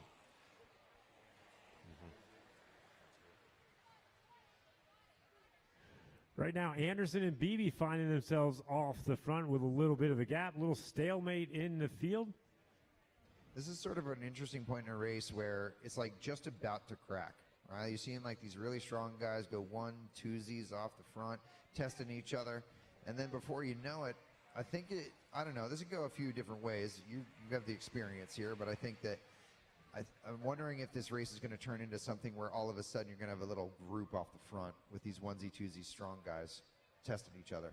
Yeah, I kind of think that's exactly what's going to happen because it's kind of textbook bike racing, right? When you have a long bike race, the action really does happen in the second half, and it's generally not some blatant move that happens. It's just kind of like nickel and dime, and it happens maybe from the back more than the front. Riders start to come off the pace. They start to get dropped, and the next thing you know, it's kind of the strongest riders standing at the front in groups of 3, maybe 5, maybe 2, and I think the length of this race, it's been a while since we've done a points race of this length, so I think that that's going to take its toll on a lot of these riders. Ian Anderson getting 5, Frederer with 3, Jastrab with 2. I'm not sure who got the 1. It could have been Eddie Huntsman or Lance Abshire. Now look at this, Bill. So we got Anderson off the front. He is your individual pursuit national champion this year. Eddie Huntsman, your elimination national champion this year from just this morning, trying to get across. Further behind, though, you've got your omnium national champion in Grant Kuntz trying to get across to this move. Well, I'll tell you, I saw 2 things right there. I saw the look of fear on Eddie Huntsman's face. His head drooped, his eyes got wide, and he literally shook his head and swung up track. All at the same time, Grant Kuntz turned on the afterburners and came underneath and is picking up Lance Abshire along the way. Those riders, they've just gone right by Anderson out there, rider number 4. Anderson trying to get back on terms. Kuntz not really waiting for anybody. The front of the field, Rim, the guy with no points, or with just a few points really, but pretty far down in the standings. He's still working very hard, trying to close down a lot of these gaps. And just like that, Huntsman on the back of the group, shaking his head again. That gap starting to open up just a little bit between Huntsman and Brad Green at the back of the bunch. So just like we talked about a minute ago, I don't know that it's going to be any one big move that blows this thing apart. I think it's going to be a series of small accelerations. A couple riders get dropped here, a couple riders get dropped there, and all of a sudden we've got a very small front group contesting the very tail end of the race. Yeah, we're starting to see those fractures, right? Like these field splits almost starting to occur. Notably, only 3 riders in this race have not yet scored so far. So a nice representation of ability throughout. Here is our 14th intermediate sprint, Bill. 14th intermediate sprint. Kuntz still your leader with 58, has not scored in a while because he doesn't need to. Abshire in second with 40. He's trying to stay ahead of Daniel Brewer with 38 and Jonathan Frederer with 31. Let's see what happens coming out of turn number 4. It's going to be Kuntz this time. So Kuntz goes 5. Anderson with 3. Abshire with 2. And it looks like Ryan Jastrab will get 1 point that last time. It's kind of shaken out like some of the other races we've seen this week. The top 2 have a pretty good points score. They're pretty high, but they're pretty close to each other. But then you get back 3rd, 4th, 5th. You've got some bigger separations, but then you've got kind of a close match between those 3rd, 4th, 5th through 6th. And the real battle then becomes who's going to get all that final spot on the podium. And that's kind of where the action has been tending to happen. And right now, it's kind of shaping up the same way. Freder with 31 points. He's hanging on to fourth. Brewer in third right now with 38. So just a small gap separating those two. Anderson a little farther back with 16, but Anderson really starting to ride strong in the second half of this bike race. Yeah, we're looking at just 34 laps to go, and we're just about into the final, where we are now actually into the final third of our race, and it's going to be really challenging here. And as we get into this last part, watch this move, Bill, as we have Manderfeld off the front. Look at the speed here of Lance Abshire coming into turn number 4 right now, and he's drawing out Anderson, Kuntz, Sims. He's drawing out all the big guns, and we're going to see some riders struggle here. Eddie Huntsman is struggling, Bill. He's at the back, head down. Huntsman may be removing himself here quickly. That'll change our overall. Yeah, Huntsman's had a long day out there today. Really tactically played that elimination to a T. So I'm sure he savored that moment out there, but it's kind of like the thrill of victory, the agony of defeat, all in a couple hours right now for that rider. Dominowski making a big move. Yeah, Dominowski sort of riding through a little bit of traffic and then continuing on with the effort. Dominowski now here in the next intermediate sprint, Bell. And he is going to hit out, try to get 5 maximum points if he can. Let's see who's going to chase right now. It's Aaron Beebe and Wesley Hill. Let's see if Hill can get on the scoreboard. That would put almost everybody on the scoreboard in this event. It's going to be Spencer Segerbrook to jump away from the field during this intermediate sprint. Jastrab trying to chase, but Dominowski will come out and he will get 5. So Dominowski with 5, Segerbrook with 3. Billy Taylor getting on the board with 2. And I believe Lucas Strain with 1. Yeah, it's a great ride for Billy Taylor. He's really had a quiet season so far. Great to see him getting some points in this very hard event. You can see our field has thinned out quite a bit from what we had on the start line. So Billy's still in the mix and able to make some big efforts to get some points. Speaks very well of the fitness of that young man. That leaves only Wesley Hill without a point in this race so far, which is really unbelievable because Wesley is such a good bike racer, right? He rode with the breakaway after being dropped, but he needs to find himself into those points here. Look at this separation right now. Abshire digging in on the front. Grant Kuntz in second, and Brendan Ream now attaching himself to that move. Interestingly, Kuntz swinging up track, not too interested in helping share the pace. And Abshire also forcing Brendan to do some work here. That could be an interesting tactic to just shake Brendan a little bit, knowing that he doesn't quite have the experience in the track right now, or that Abshire wants to be in the draft of Ream. Kuntz doesn't like that either. Kuntz doesn't want to be in the draft of Abshire. I've seen that movie before. When you've got 2 tall guys in a break and 1 shorter guy, there's always a battle of who's going to try and get the, quote, draft off that short guy. Yeah, and Abshire is just sort of fighting to see who's going to be his rotation partner here, and this lack of cooperation could show that the field is coming back. We're already through 15 intermediate sprints of our 20 total, which means we've done 75% of this race. We are ready for our final quarter of the event. Grant Kuntz has 63, Abshire with 42, Brewer with 38, Frederer with 31, Anderson with 16.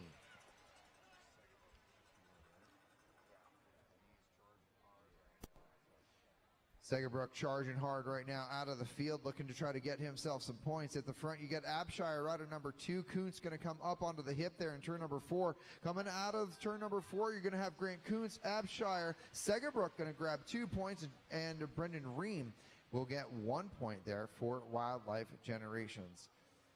Let's see what the counter move is. It's going to be Tristan Manderfeld, and Kuntz is going to follow.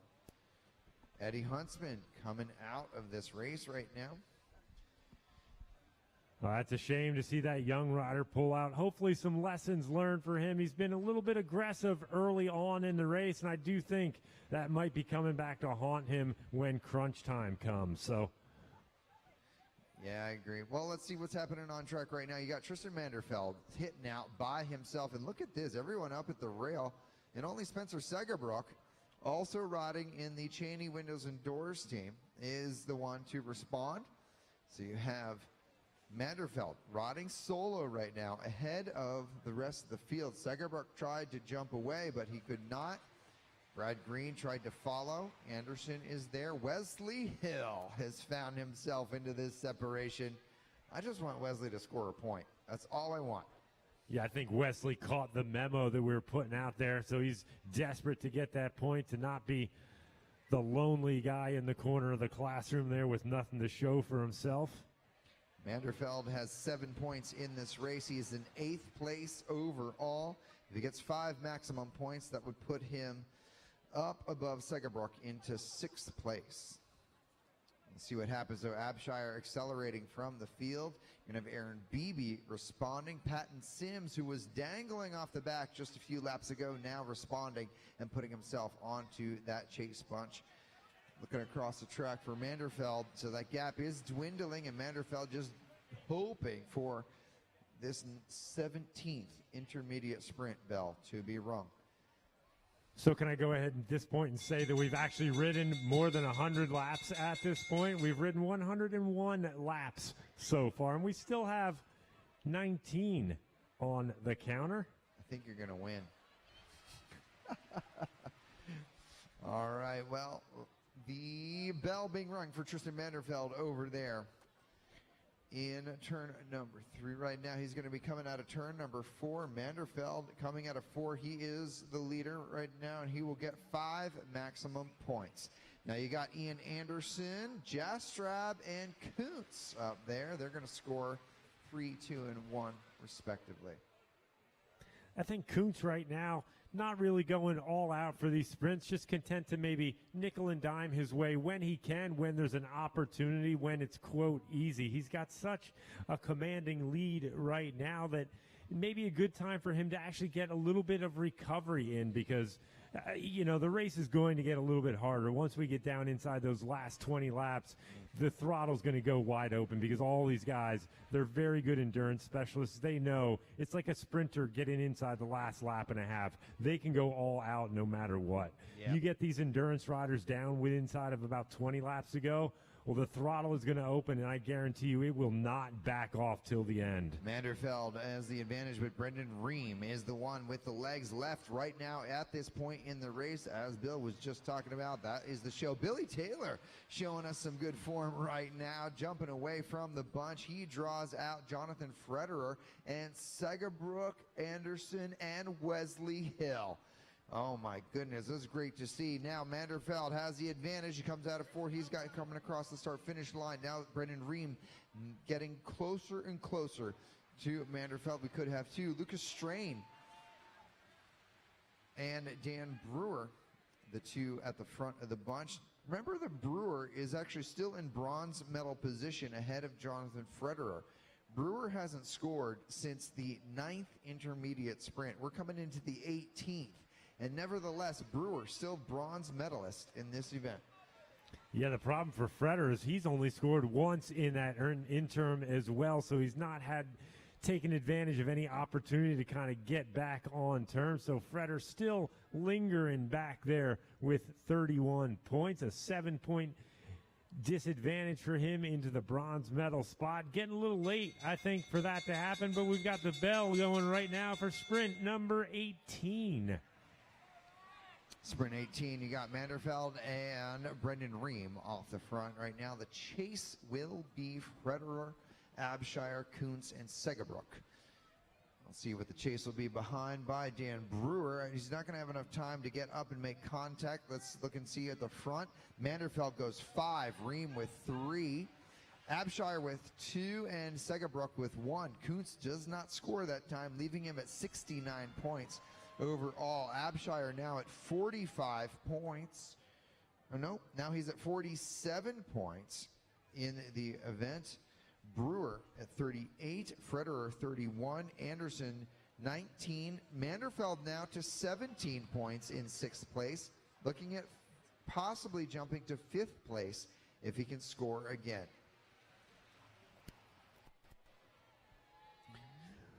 Well, Yeah, still a solid 22-point lead right now for Kuntz. So because we only have 2 sprints left, and we know the final sprint is double points, so that's definitely still a little bit of a game changer. It's almost like having 3 sprints still left effectively. But with a 22-point lead, I'm going to go ahead and say that Grant Kuntz is kind of getting to be in a pretty safe spot right now at the top of the leaderboard. Yeah, Kuntz is finding himself in a comfortable position. He does not have to really do much of anything other than finish the ride right now, as he has 69 points. Abshire, your closest competitor, in silver medal position with 47. Let me think about this. So if Abshire wins the next sprint, he'll get 5. That put him to 52. And then if he wins the final sprint, he'd get 10. That would put him to 62. So even by winning all that, and then Kuntz not scoring at all, he could not win the race overall. So Abshire, though, going to continue on here to make sure that he secures a silver medal in this competition.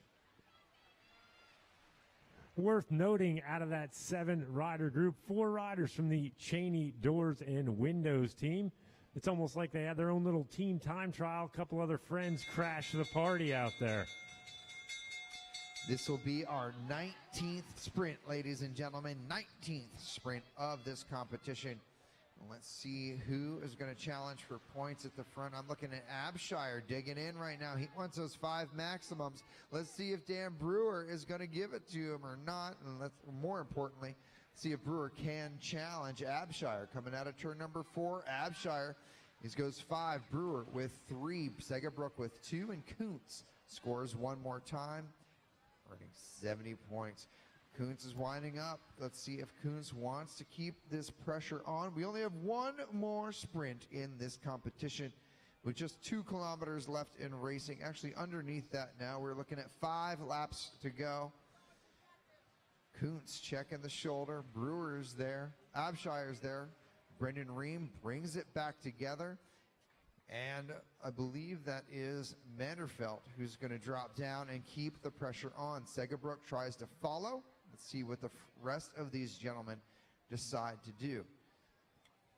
Back in the field, Ian Anderson is trying to chase with Billy Taylor and Brad Green at the front. Here's Manderfeld, now Segerbrook making contact with Manderfeld. So you have 2 Cheney's Windows and Doors riders on the front with 4 laps to go. T-Town, remember, you're sitting on those grandstands. If you stomp those feet, it does make some noise. So do help these guys get to the finish line. They are exhausted. They've been racing for nearly an hour at this point in time. And we got Manderfeld and Segerbrook. And here's the chase for Abshire coming from behind with just 3 laps to go. Nice job, T-Town. You're doing a great job keeping that noise going. These guys can hear you. They do appreciate all of your support. Our big race of the night happening right now. Looks like Kuntz could be your champ here, but this is going to be a race to the finish. Manderfeld is going to push the tempo. Segerbrook on the front, bringing Dan Brewer out, and Dominowski now going to counter the catch of the field. Billy Taylor might try to jump away as well as we come into 1 lap to go, ladies and gentlemen. 1 final lap here in T-Town. Segerbrook is going for maximum points. Dan Brewer is getting there. Dominowski trying to chase the Kilo rider. Does he have it left in the tank after 119 laps? Manderfeld pedaling through concrete out there, but Segerbrook is on the front. Brewer in the draft. Segerbrook will come to the line. He will take 10. Brewer with 6. Dominowski with the 4 to the line. Anderson gets 2. But Grant Kuntz, ladies and gentlemen, is your national champion here tonight in the points race, representing Star Trek UCI Elite. We're just waiting for the final update on points to make the rest of our podium official, but we do know Grant Kuntz gonna walk away with a jersey on his back this evening. So a big shout out to that Star Trek rider for riding a very tactically astute race out there. Knew he didn't need to contend in those last couple of sprints, kind of had it all sewn up, so just kept the gaps closed, stayed out of trouble, sat up a little bit on the last lap so he could just celebrate that victory.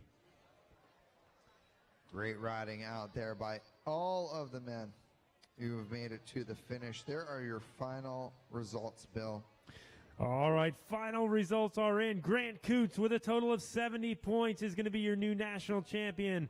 Lance Abshire from Cheney Doors and Windows, 52 points. Your silver medalist, Daniel Brewer, 47 points. Your bronze medalist. Fourth place will be Jonathan Fretter. Fifth, Segabrook. Sixth, Anderson. Seventh, Manderfeld. Eighth, Dominowski. Ninth, Jastrab. And in 10th, Brendan Rim.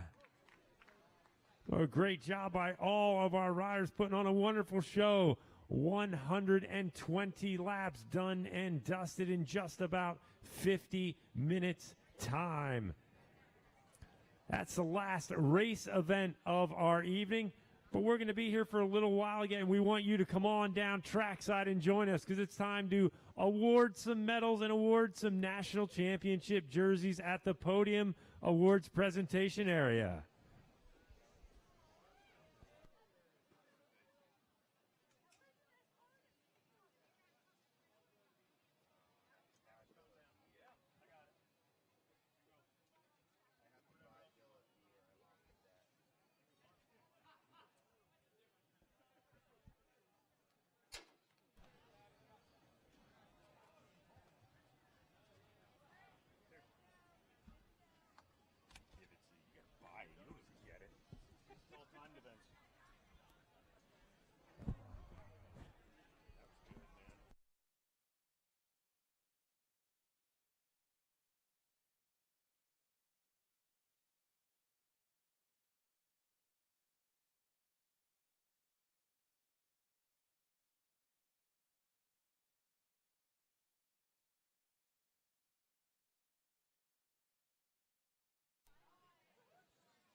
Everybody is welcome to come on down to the apron for our podium presentation. You're welcome to come down onto the track for podium presentation.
All right, everybody, we are going to get our podium presentation underway this evening.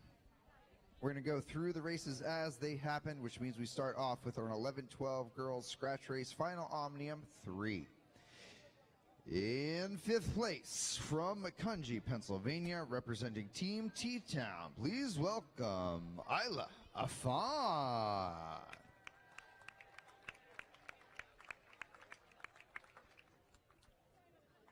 Where's Miss Afan? Representing Team T-Town. All right, well, in 4th place from Free, there you are. Isla Afan, ladies and gentlemen. Here she is. Give her another round of applause. Nice work. 5th. This is Omnium 3. 3rd race, scratch race.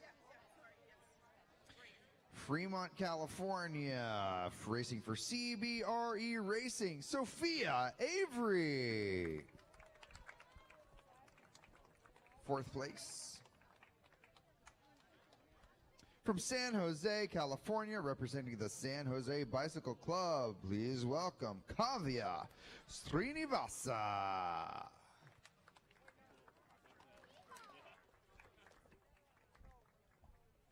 3rd place for Srinivasa.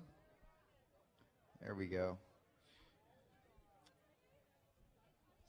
2nd place from Indianapolis, Indiana, representing Midwest Devo, Evie Alvarado.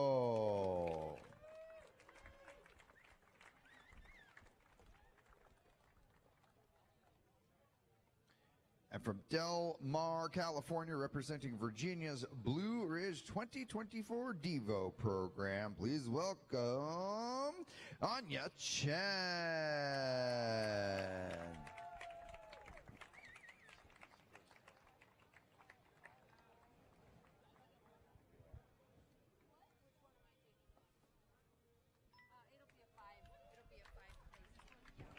Here we go. Anya Chen, Evie Alvarado, Kavya Srinivasa, Sophie Avery, and Isla Afan. All on the top step. Big hugs all around. This is your 11-12 girls scratch race Omnium 3 event results podium. Not the overall Omnium yet.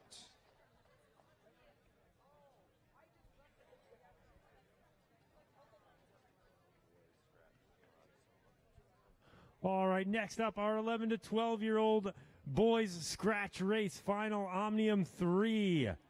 In 5th place from Oakland Gardens, California, riding for the Star Track team, please welcome Daniel Barrero.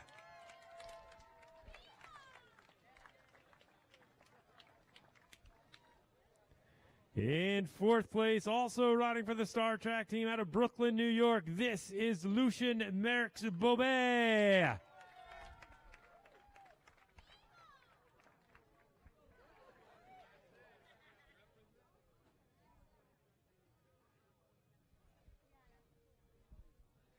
In 3rd place from Brighton, Michigan, riding for the American Cycling League Detroit, please welcome Donald Smith.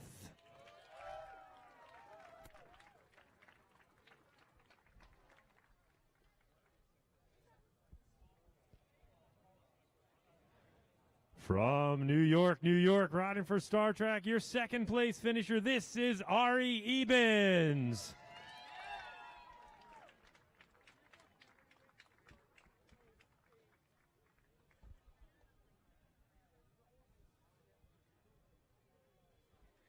All the way from Los Angeles, California, representing the Boost Cyclesport Junior team, give it up for Arjuna Burgos.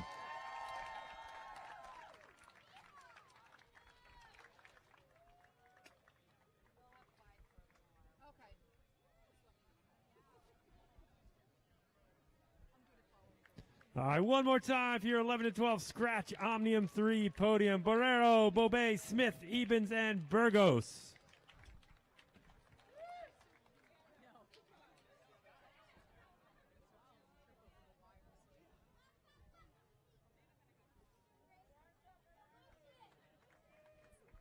Great work, guys. All right, next up will be our 13-14 girls scratch race final Omnium 3 race results. In 5th place, from Wynwood, Pennsylvania, representing Team T-Town, Maya Brothers. In 4th place, from Brooklyn, oh, there's Maya. In 4th place, from Brooklyn, New York, representing Star Trek in the blue and black, it's Akira Edmonds.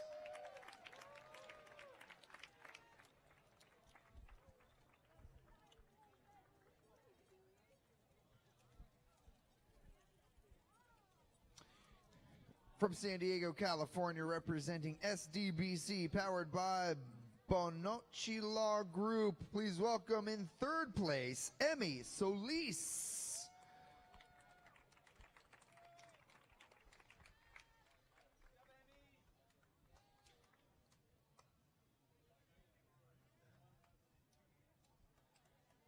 In 2nd place, from Rancho Palo Verdes, California, representing, I got the same one, representing Virginia's Blue Ridge 2024, Sarah Vargas.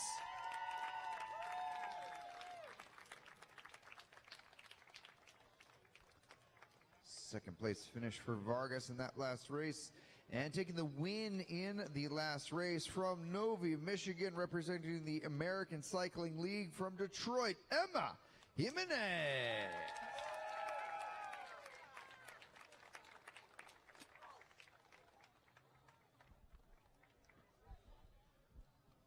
These are your top 5 finishers in the Omnium 3 scratch race event for 13-14 girls. Emma Jimenez, Sarah Vargas, Emmy Solis, Akira Edmonds, and Maya Brothers. All on the top step. Outside arms up. Good job.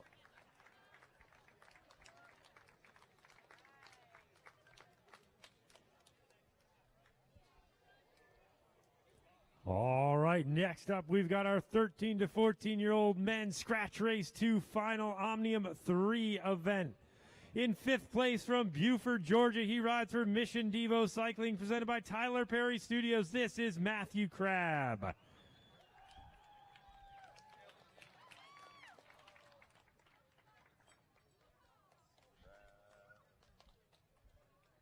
In 4th place, riding for Team Star Trek out of Macungie, PA, welcome Kai Afan.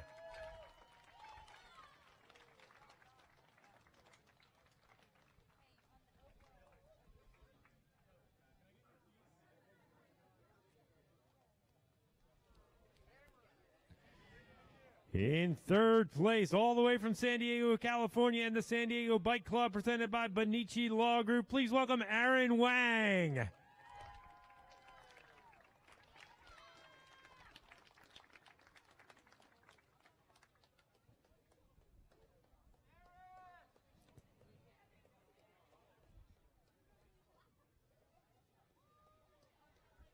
From Bloomfield Hills, Michigan, riding for American Cycling League Detroit, he's your 2nd place finisher. This is Cash Adamski.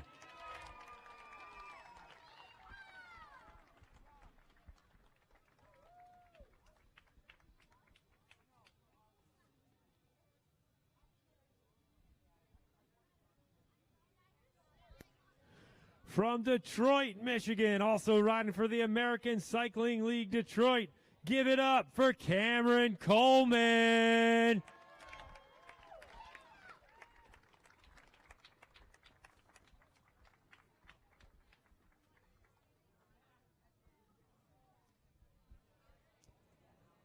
All right, one more time for your podium here. Crabb, Afan, Wang, Adamski, and Coleman.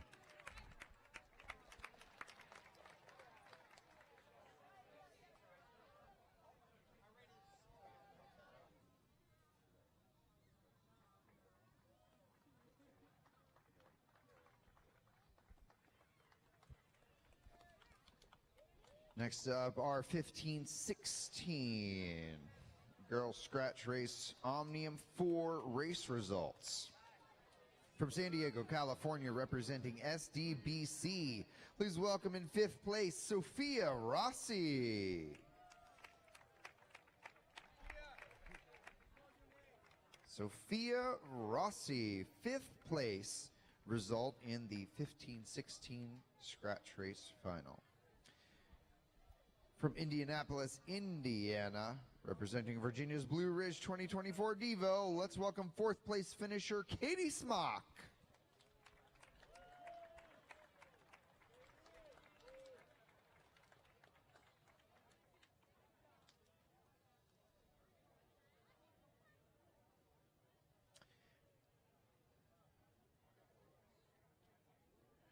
From Del Mar, California, representing Virginia's Blue Ridge 2024 Devo, please welcome Era Chen.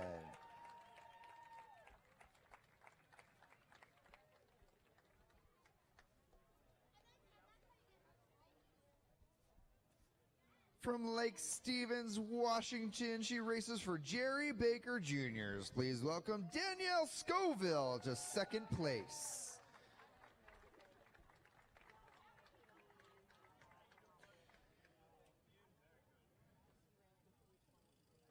And winning the Omnium 4 scratch race tonight from Breiningsville, Pennsylvania, representing Edge Cycling, please welcome your winner, Reagan Padishaw.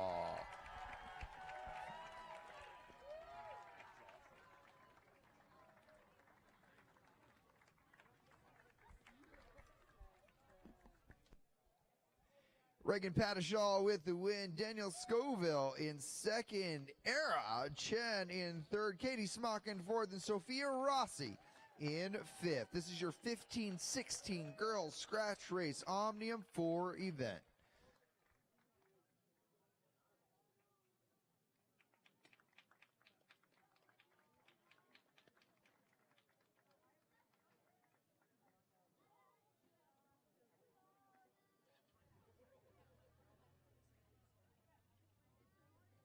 All right, up next, our men's 15-16 scratch race Omnium 4 event in 5th place. Riding for the Gotham Cyclists out of Mertztown, PA, please welcome Otis Engel.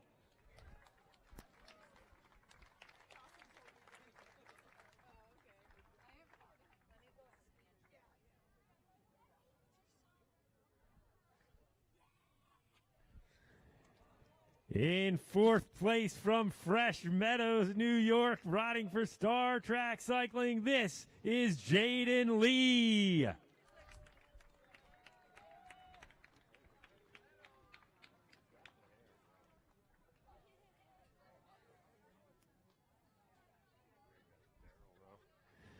In 3rd place, riding for American Cycling League Detroit, he comes from Detroit, Michigan, this is Padraig Leary.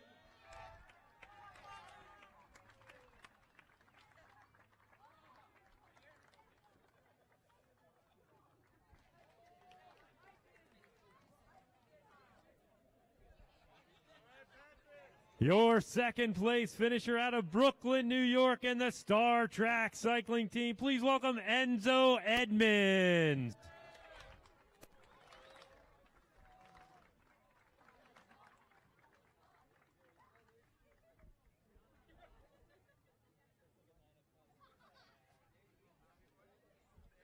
Representing American Cycling League Detroit, he comes from Chelsea, Michigan, your winner, Connell Alford.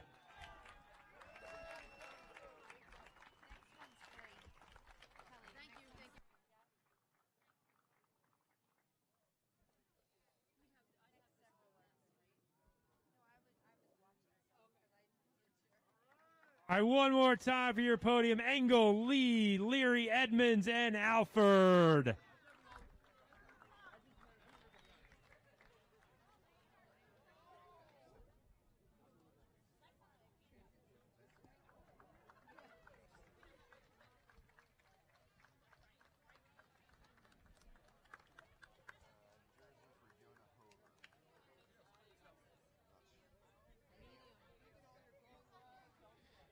Then we're going to do our 17-18 men's points race final right now. Your bronze medalist tonight from Laguna Beach, California, representing Lux CTS, presented by Specialized. Let's welcome Luke Fetzer.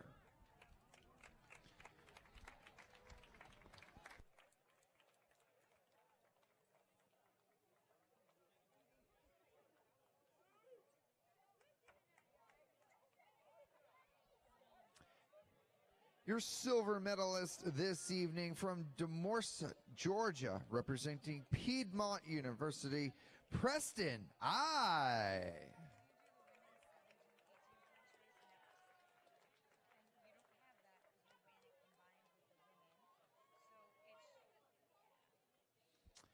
And your national champion tonight in your 17-18 men's points race from Allentown, Pennsylvania, representing Edge Cycling. Let's welcome back to the top step, Jonah Hover.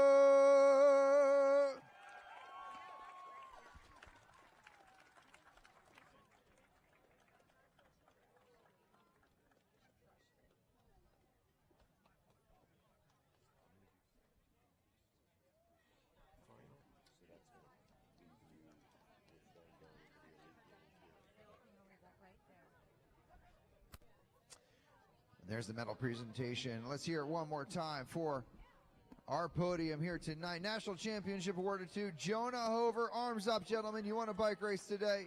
Preston I in second and Luke Fetzer in third.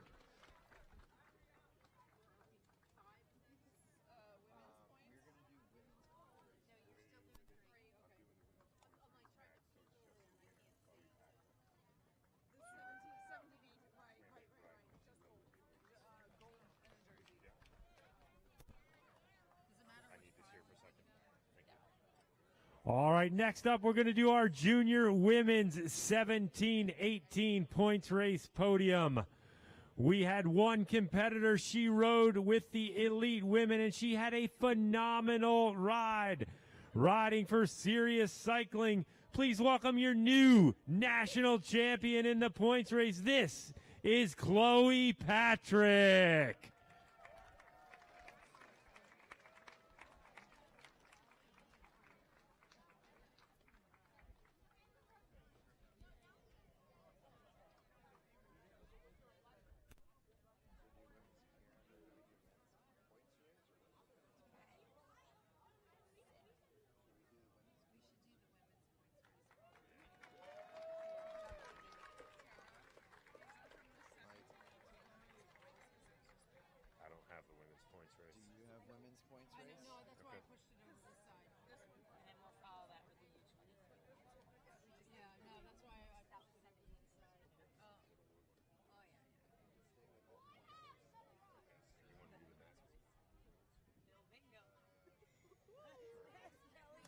I'm going to do our elite men's points race next. Elite men's points race will be awarded next. Cheney Windows and Doors, are you present and ready? I think I see you down in the pits. Let's go, gentlemen. From Atlanta, Georgia, representing Cheney Windows and Doors, your bronze medalist this evening, Dan Brewer.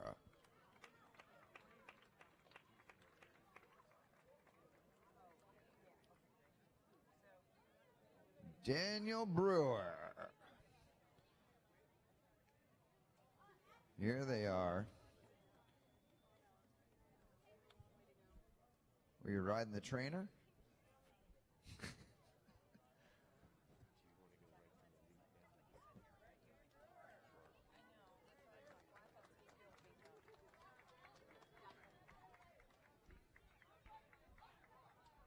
All right, there's Dan Brewer.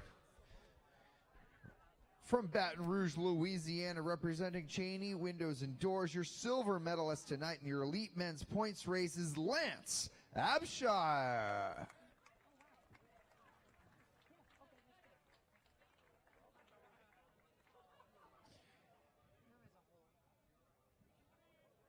your national champion tonight in your elite men's points race final, representing Star Trek UCI Elite. Please welcome back to the top step, Grant Coons.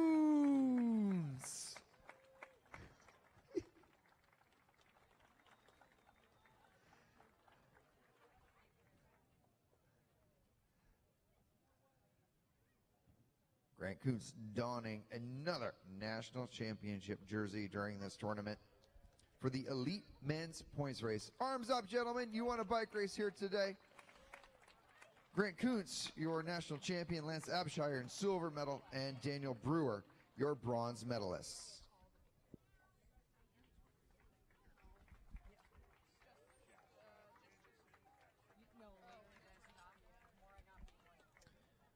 Next up, we're going to do our U23 points race results for the men. There he is. I see him in bronze, or is it third place today, representing Star Trek UCI Racing. Let's welcome Ryan Jastrab to the podium.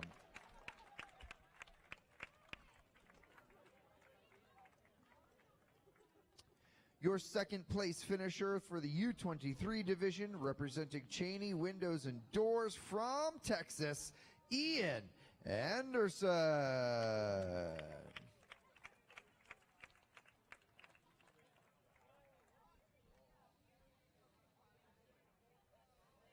Gotta put your clothes on, Ian.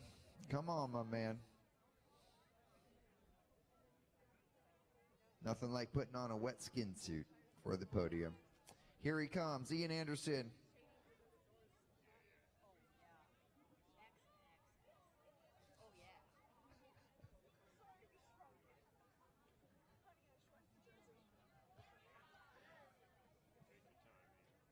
Here he is, ladies and gentlemen, Ian Anderson, your second place finisher in your U23 division of the points race. And your national champion jersey winner for the U23 division, representing Cheney Windows and Doors, please welcome Lance Abshire.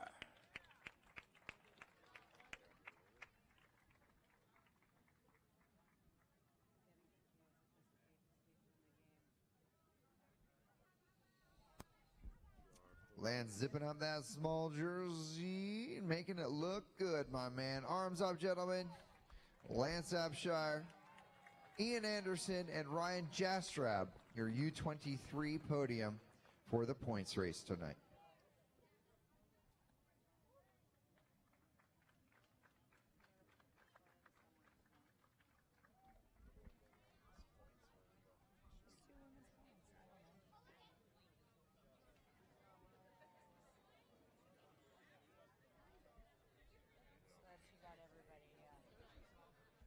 All right, next up is our Women's Elite Points Race Championship.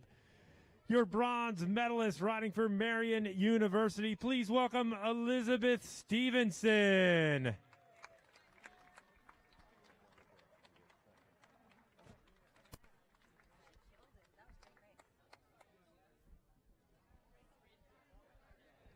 Your silver medalist riding for Sirius Cycling. Please welcome back Chloe Patrick.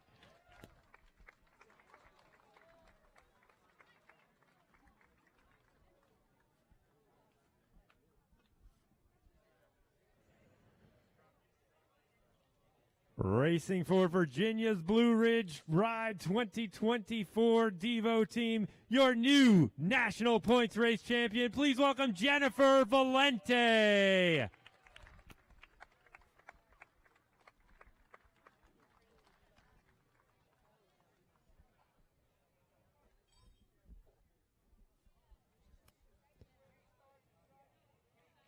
All right, one more time for your elite women's points race podium. This is Stevenson, Patrick, and Valente.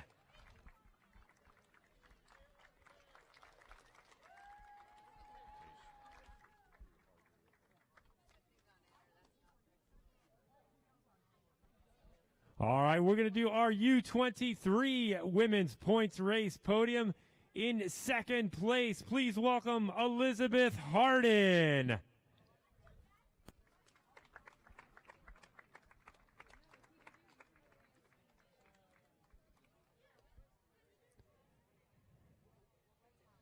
And your winner and new national champion in the U23 division, this is Elizabeth Stevenson.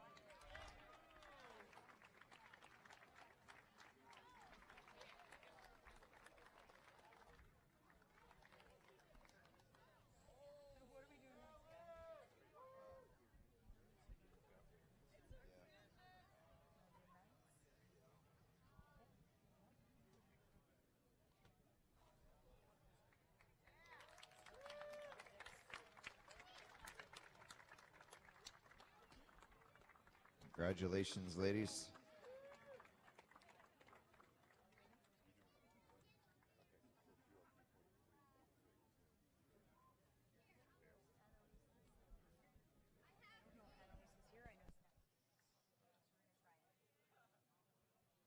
We're going to do our women's elite and U23 Keirins next, starting off with the elite division. Your bronze medalist this evening in your elite Keirin, representing Atomic Momentum, now living in Santa Fe, New Mexico. Let's welcome Jennifer Wagner.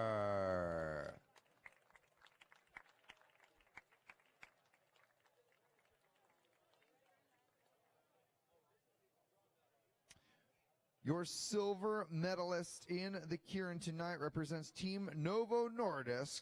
Please welcome to the podium, Mandy Marquardt.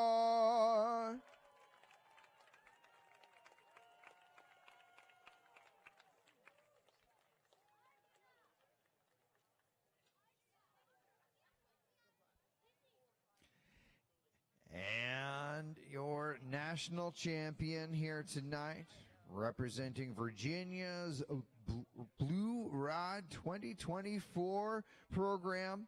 Please welcome the one and only Jennifer Valente.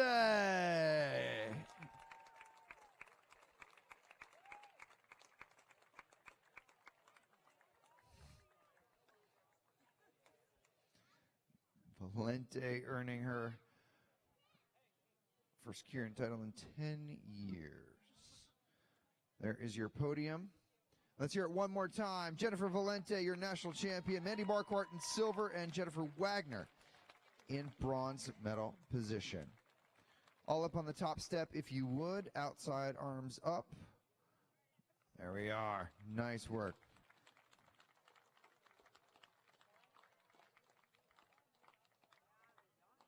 Okay, then we will do our U23 Keirin division. In third place for Marion University. Oh, I'm sorry. In second place for our Keirin. So second place representing Star Trek. Please welcome to the podium Stephanie Lawrence, our U23 Keirin.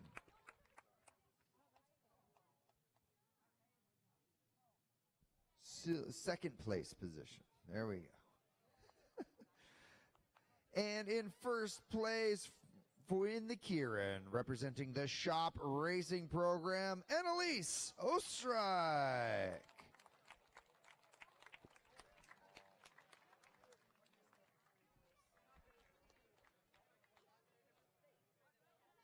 This is your U23 Keirin event. Annalise Ostreich earning the jersey this evening, and Stephanie Lawrence in second place overall. Arms up, ladies. Congratulations. Let's hear it for these two one more time, if you would.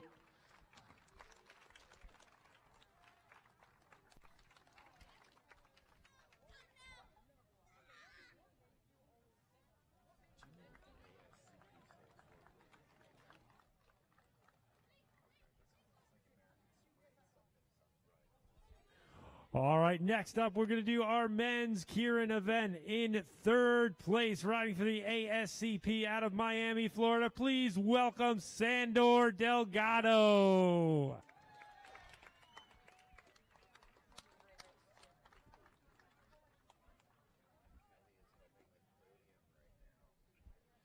Your bronze medalist, he rides for Edge Cycling. This is Barack Pipkins.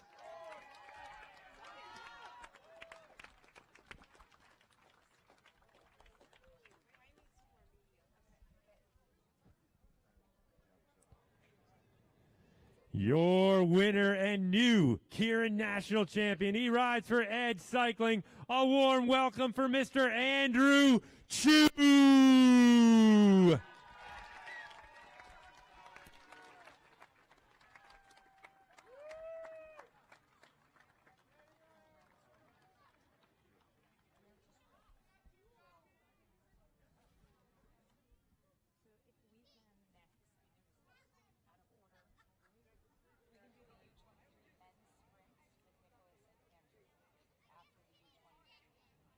All right, one more time for your Keirin podium. Delgado, Pipkins, and Chu.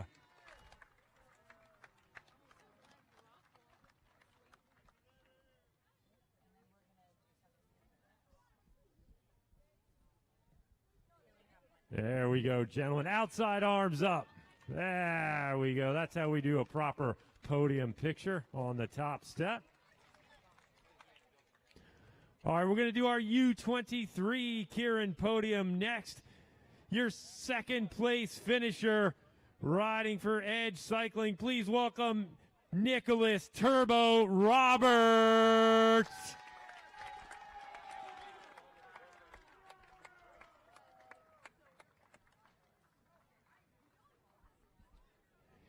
And your winner and U23 National Keirin champion from Edge Cycling. Welcome back, Mr. Andrew Chu.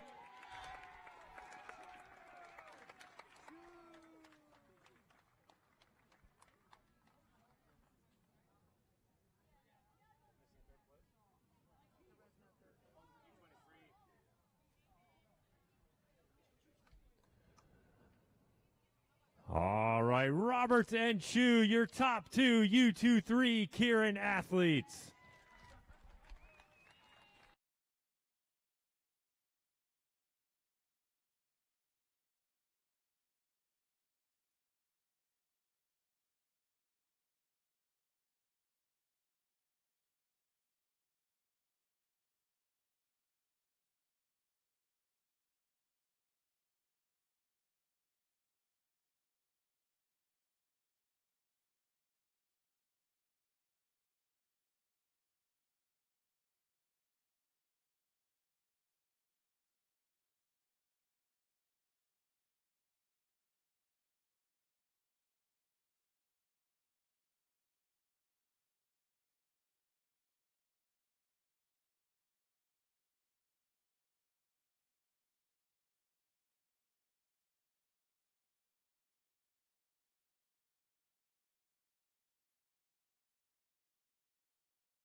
overall.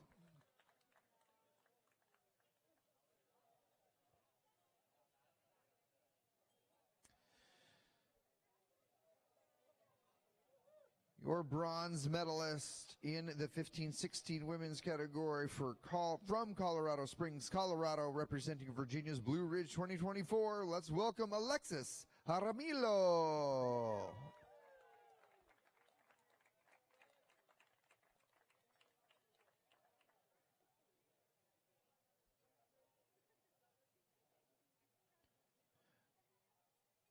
Your silver medalist in this category from Lake Stevens, Washington, representing Jerry Baker Juniors. Let's welcome Danielle Scoville.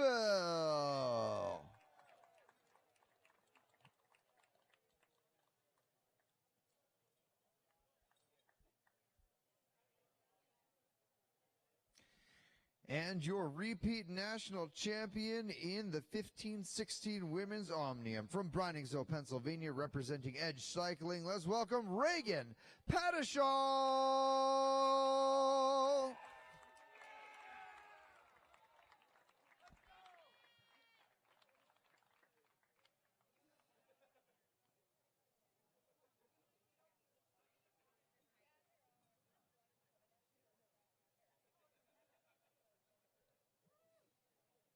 And there you are.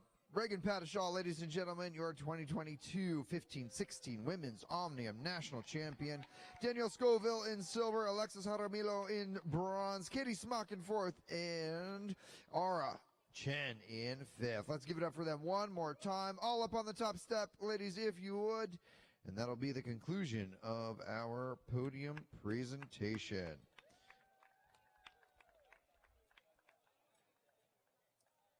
Congratulations to everybody here today. On behalf of the Valley Preferred Cycling Center, thank you very much.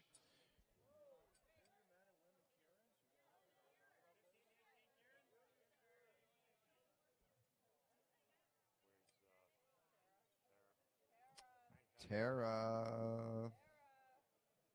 While we're waiting,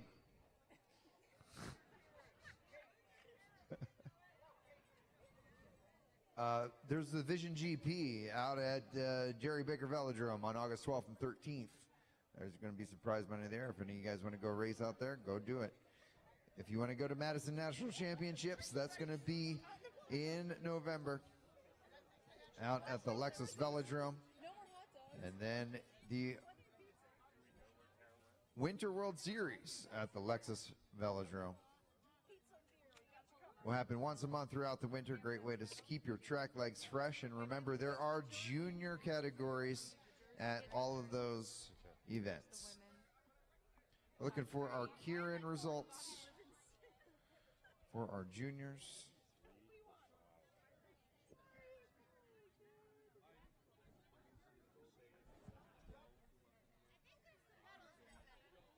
We're working on the Keirin. Yep.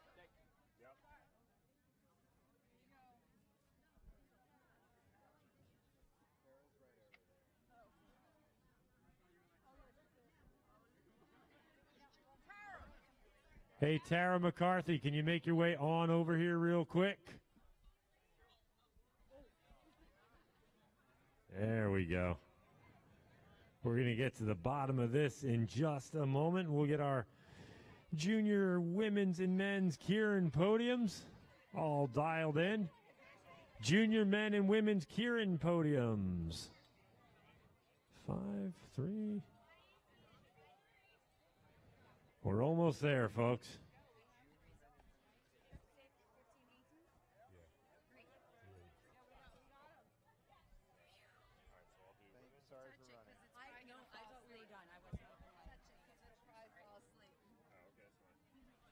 All right, we've got our Keirin podiums ready to go here.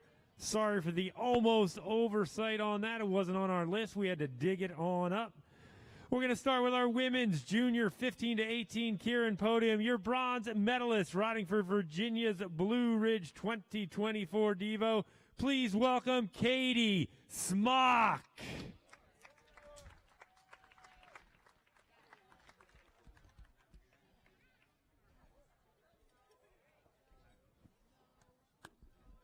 your silver medalist. She represents the Edge cycling team. Please welcome Annika Flanagan.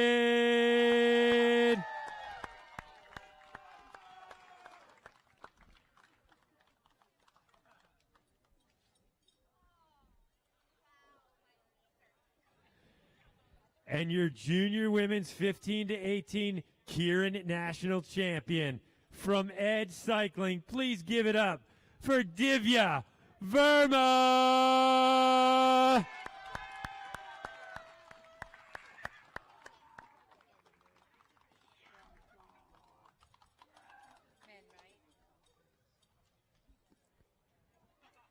All right, one more time for our Keirin podium. Smock, Flanagan, and Verma.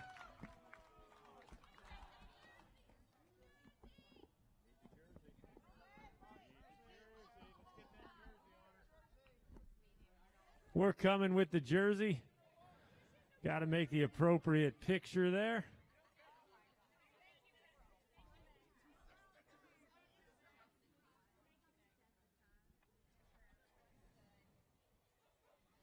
There we go. Divya's got the jersey. She's got a whole collection of them by the end of this week.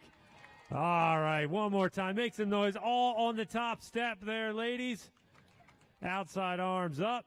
There we go.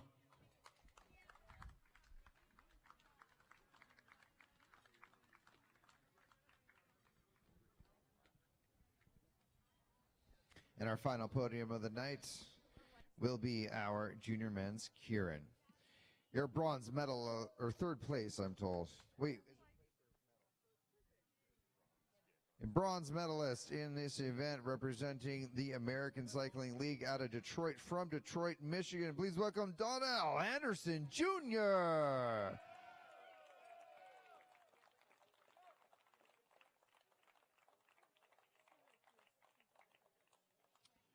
Your silver medalist in this event this year from Macungie, Pennsylvania, representing Gotham cyclist Jake Evans.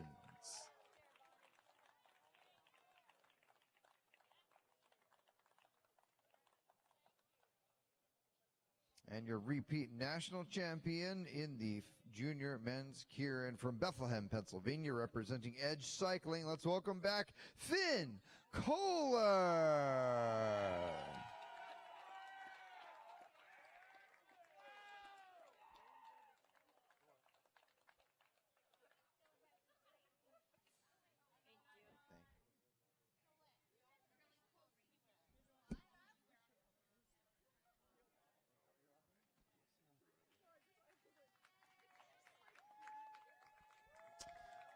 Here's your podium. Finn Kohler, your national champion.